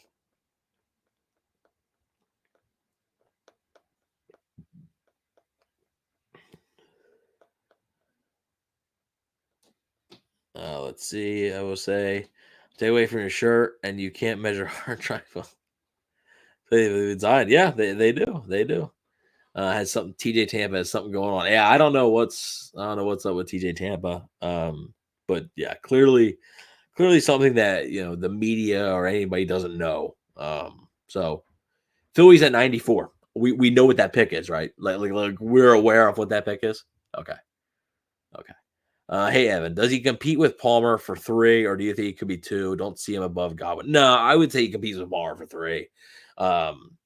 They might be. I mean, they might be able to move Godwin into the slot a little bit more, have McMillan play on the outside a little bit, but I would think, yeah, he's competing with Palmer for the 3 spot. I don't think he's taking any snaps away from Godwin.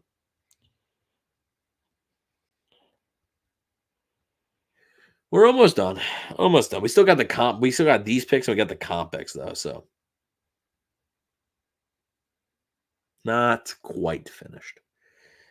Evans, Godwin, and McMillan could be so elite. It could be pretty darn good. It could be pretty darn good. I'm a fan of Jalen McMillan. I am. I am a fan.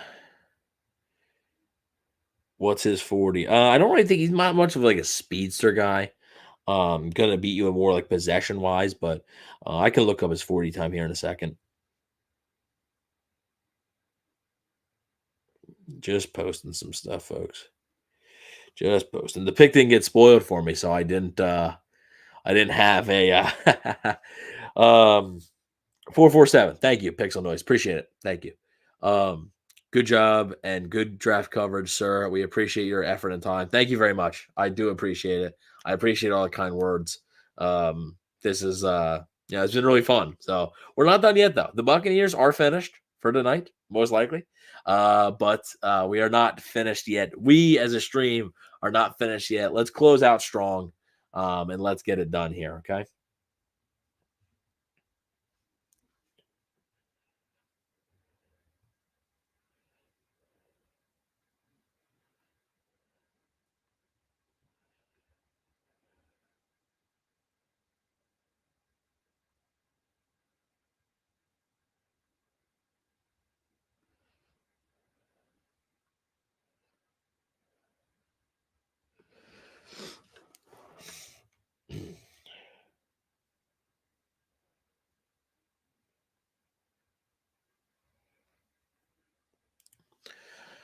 Uh, let's see. Am I tripping? But is anyone scared? Crap, let's these guys here worthy.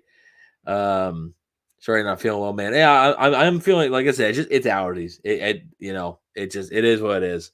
You've been a great host. Thank you a lot, Spencer. I appreciate it. I've asked 4 times. I'm sorry, Mike. I really am. I'm sorry. How do you rate our draft so far? Giving it an overall grade. A minus, maybe B plus. It's tough. Because I like the positions they've hit. Now, some of the players I have preferred maybe some other players at certain spots. Like Braswell, I preferred some other players there, but the edge was important to me. I saw some people doing like mocks where like the Bucs didn't get an edge. And excuse me. And I didn't understand it. So that was important to me. So you the man, Evan. Thanks. I appreciate it, Mike. I'm sorry for not answering your questions right away. Just a lot of times, when I'd see something and another thing would pop up. Yeah, I am sorry. All right, near the end of stream, we need to know what you're sipping. No, it's okay.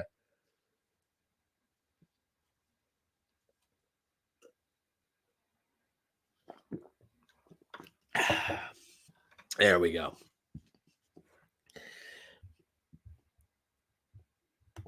There we go. Let's see. What other comments have I missed?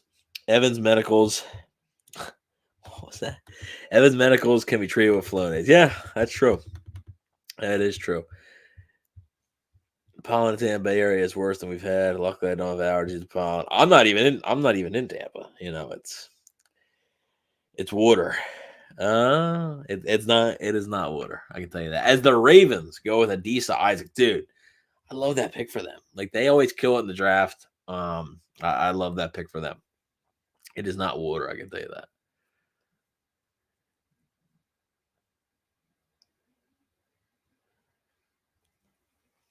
My oh, that's it. Oh, guys, you guys crack me up. You guys crack me up. Thank you all. Thank you all for being a great audience. For one, as we, get closer, not quite wrapping up, but we get closer to wrapping up. Thank you all for being such a wonderful audience. I couldn't have asked for a better audience. I don't think so. Thank you all so much. Really quick, I'm going to take a break because I do have to fill the cup again. So be right back. Don't go anywhere, folks.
We're back.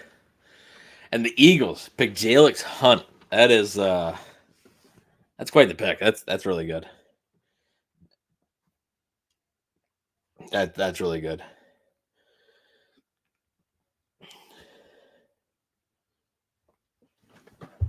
Let's see. Buffalo 1 o'clock at 95. Thank you all for being patient with me. Do you think they were gonna take the wide receiver the whole time? Do you think they were gonna take that wide receiver the whole time, or that the people they wanted got snatched up first? That's tough. I mean, uh, I don't know, because I did expect them to take a wide receiver.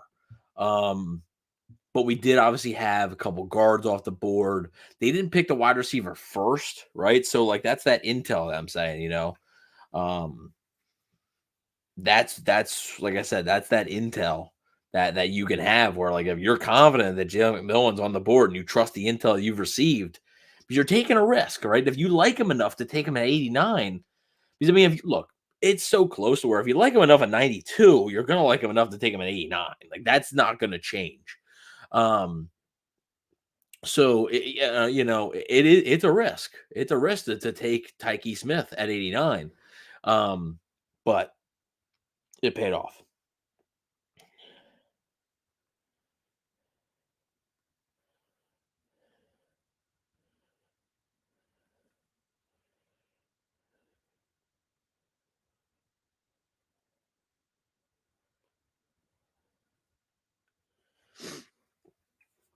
Outside of maybe Tampa, anyone dropping to the fourth that you're surprised about? Yeah, I'm not gonna say Tampa. That's a little easy. Trying to think. I mean, Troy Franklin, maybe. If Troy Franklin does end up dropping to the fourth, that would surprise me. I thought he could have been a potential first round pick, to be honest with you.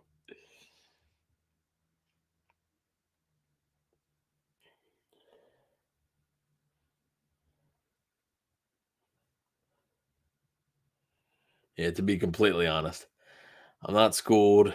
TJ Tampa is dropping. I don't understand. Like the Jaguars need a corner. I mean, the Jags need a corner. This could be Tampa. Pittsburgh needs a corner. That could be Tampa. Like, so he still has some spots here, before the third round ends. Um, it's not impossible, but yeah, I really don't know.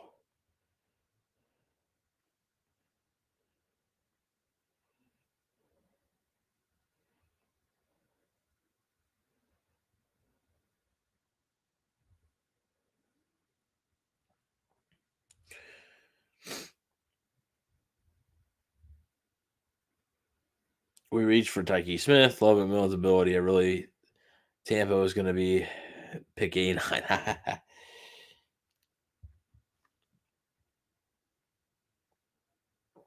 I think the value that Smith provides is that he can play in the slot. Um, any flash reaction from James? I do not have anything. I don't know. I haven't talked to James since 5 o'clock. So me and James will have a conversation when the draft is over. But yeah, I have not talked to him since then. But stay tuned because tomorrow at 12 p.m., me and James will be live right here on YouTube. Right here on YouTube, me and James will be live, and we will be live covering day 3 of the NFL draft. Like we won't be live for the entire thing, but um, good bit of it. Good bit of it.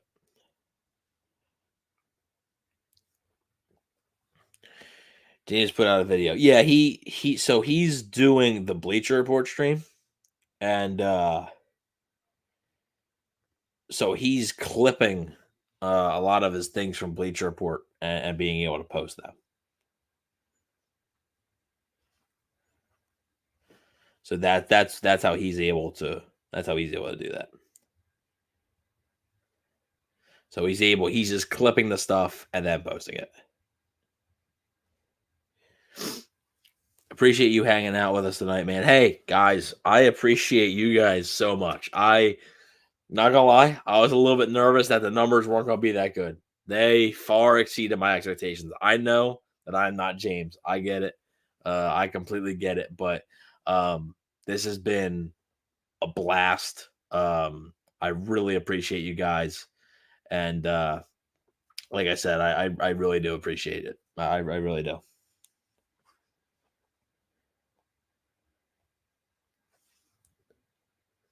96, Jacksonville.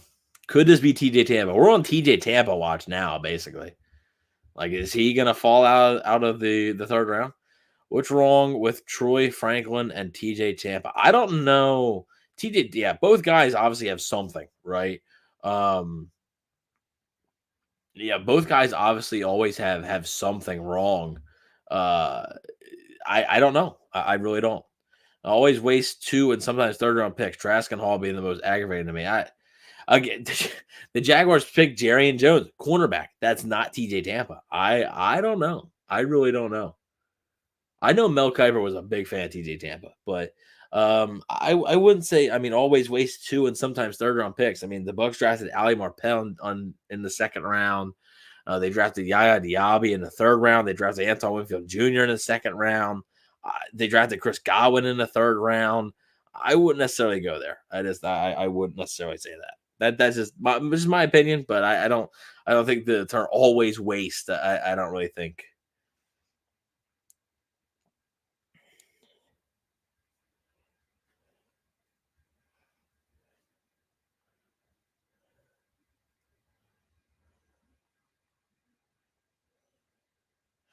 Undisclosed injury for Tampa. It could be. I mean, it could be something with the medicals. Could be something with his interviews. It could be. I don't really know. I really don't know. There's like I said, there's a couple more teams here. Pittsburgh could take a corner. LA could take a corner. If they don't, I don't know. Like I don't know what the issue is. I really don't.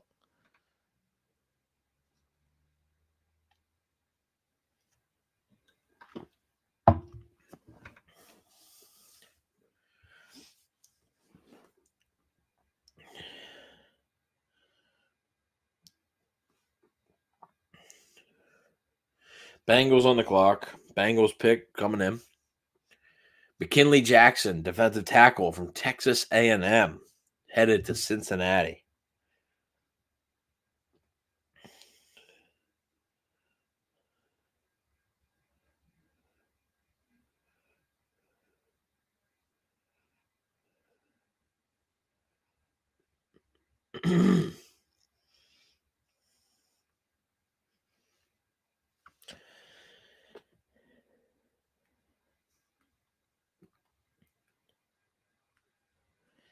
How you say it as if we demand it from you. Tell us what the issue is. Brother, if I knew what the issue is, I'd probably be in a war room right now, you know? Jalen Wright. Jalen Wright would be an intriguing option in the 4th round for Tampa. I'm not sold he's going to be there when Tampa picks because, again, you have to remember there's comp picks here, and then there's like Tampa's still going to have a late 4th round pick. So there is going to be a decent amount of picks ahead of Tampa. I'm not sure if he's going to be available, but I'd be intrigued.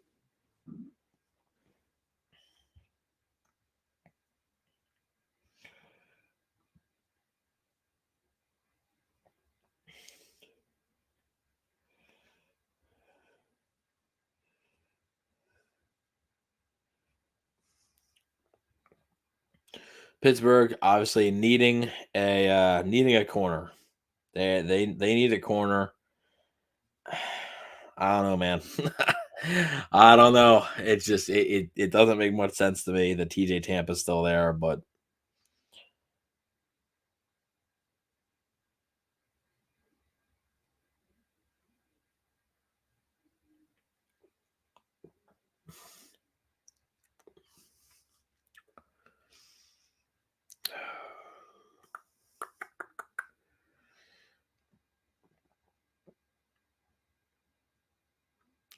Steelers, but we're on a commercial break, so you know what that means. As we have been streaming for 4 hours and 45 minutes, folks. 4 hours and 45 minutes. You looked at this mug. Oh man, I can't thank you guys enough. I really cannot thank you guys enough. I really appreciate it.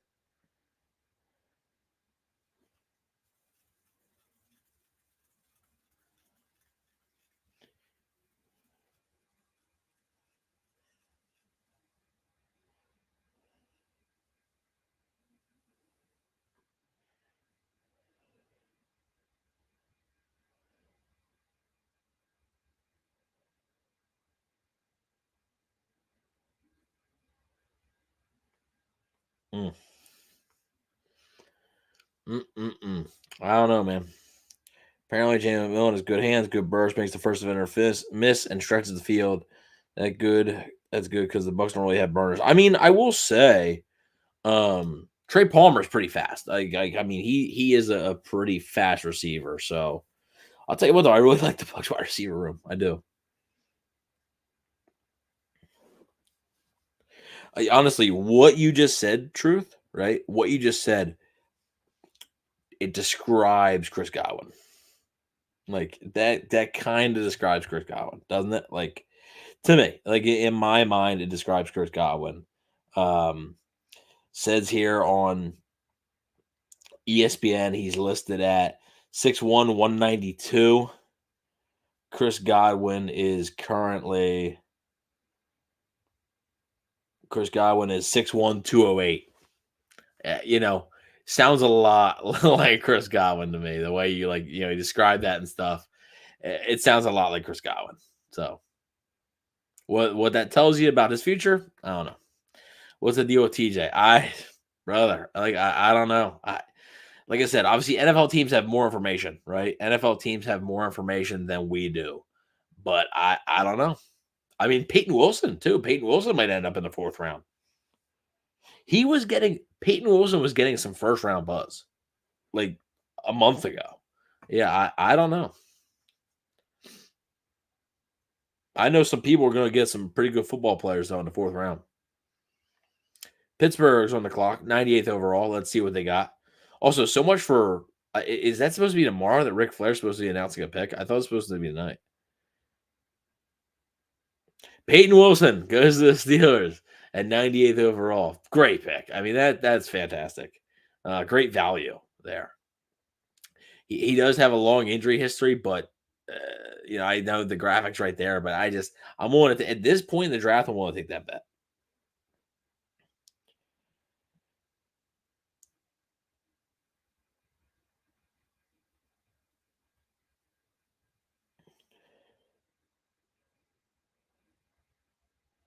I am willing to take that bet on Peyton Wilson being really good because, like I said, at this point, late in the third round, you're into the comp picks.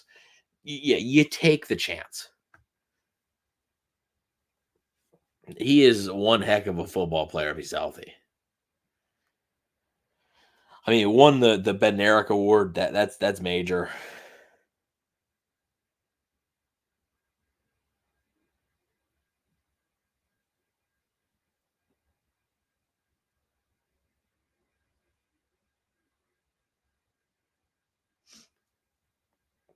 Linebackers really fell.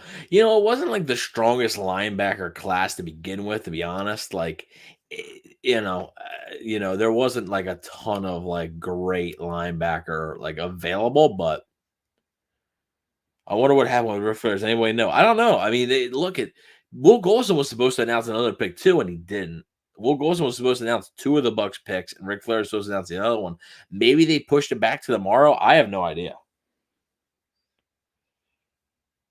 Maybe Rick was like, "Woo, I'm out." Maybe.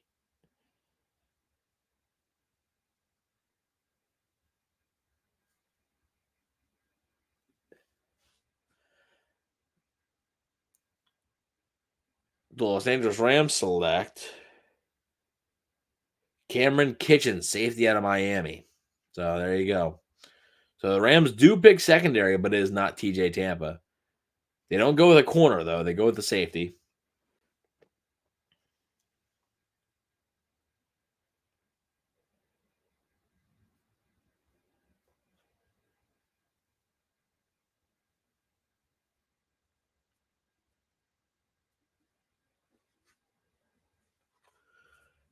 Kitchens is the pick there. Let's see. 2 to 3 rounders are always the celebrity picks, not day three. Must have been an issue, but he lives in Tampa, loves the Bucs, so I don't know. Oh, I mean, but they could have. I mean, yeah, but they always have specialty picks on day three. So I wonder if maybe he couldn't make it there on time. Who knows? But maybe he's doing it. Somewhere from another location tomorrow. Who knows? I'll be crossing my fingers for a Bama inside linebacker, Deontay Lawson next year. If I can stick to the smart, tough kid. Yeah, I haven't really done much work at all on 2025 stuff. So, yeah, I really haven't. Yes, I do believe that the Commanders have the last pick of the night, I believe, of day two. Day two is just about almost a wrap, folks. I appreciate you all being with me. Um, I really do. I appreciate all the support. You guys have been an unbelievable audience. Really, is an unbelievable audience. I couldn't have asked for a better audience than you guys. Willie, I'm going to take your word for it, brother. I'm going to take your word for it. I'm going to keep an eye on him. All right, Deontay Lawson. I got to remember that name. I'll keep an eye on him. Please say TJ Tampa Thursday. You guys are just not going to rest until TJ Tampa is a Buccaneer, right? And the funny thing was, before the draft, nobody really it wasn't like, oh, TJ Tampa to the Bucs. Like, it wasn't like it was like they were clamoring for him. As the Commanders finish off our night with Luke McCaffrey. I believe that's it, folks. I believe that it. So they finish off the night with Luke McCaffrey, son of Ed McCaffrey, brother of Christian McCaffrey, heads to Washington right here. So makes a lot of sense, obviously, and fun player. So yes, TJ Tampa is still available. TJ Tampa is still available. I do not know why, but he is still available. Yes. There is obviously a reason. Like, there is a very, very good reason why he is still available. So we'll see. But folks, we almost hit 5 hours. We won't quite get there. That brings the third round to a close. Again, I cannot thank you enough. I cannot thank you enough. You guys were unbelievable tonight. Thank you all so much. I really do appreciate it. Fortunately, I cannot hit the pillow. I do have to write an article for BucsNation.com detailing the Buccaneers' first 2 days of the NFL draft. So no pillow time for me yet. But and check out my written work at BucsNation.com. Check out the podcast, Campfire Podcast. I host it with Rhett Matthew. We're on YouTube and anywhere you can find a podcast. So thank you all so much. I really do appreciate it. It means the world to me that you guys support me right here. I didn't know how this was going to go. Longest stream, longest show I've ever done in my life. So I really do like it. I appreciate it. I'm tired. Thank you very much. Thank you all for watching. Thank you so much. Like I said, check me out, BucsNation.com. Check us out tomorrow, day 3, 12 p.m. Me and James will both be here, and we will be looking at reactions for day 3. Buccaneers have a 4th-round pick, so the Buccaneers do have a 4th. They don't have a 5th, so I'm not sure how long we're going to stick around, but we will be live for day 3. But with that being said, let me know what you guys think in the comments section below on this stream about the Bucs picks. Please check out Bucs_Daily on Instagram. It's my Instagram page. Check me out if you want to follow me on Twitter. That's at EvanNFL. Please, like I said, consider checking me out at BucsNation.com as well. But thank you all very much. I appreciate the support, and go Bucs.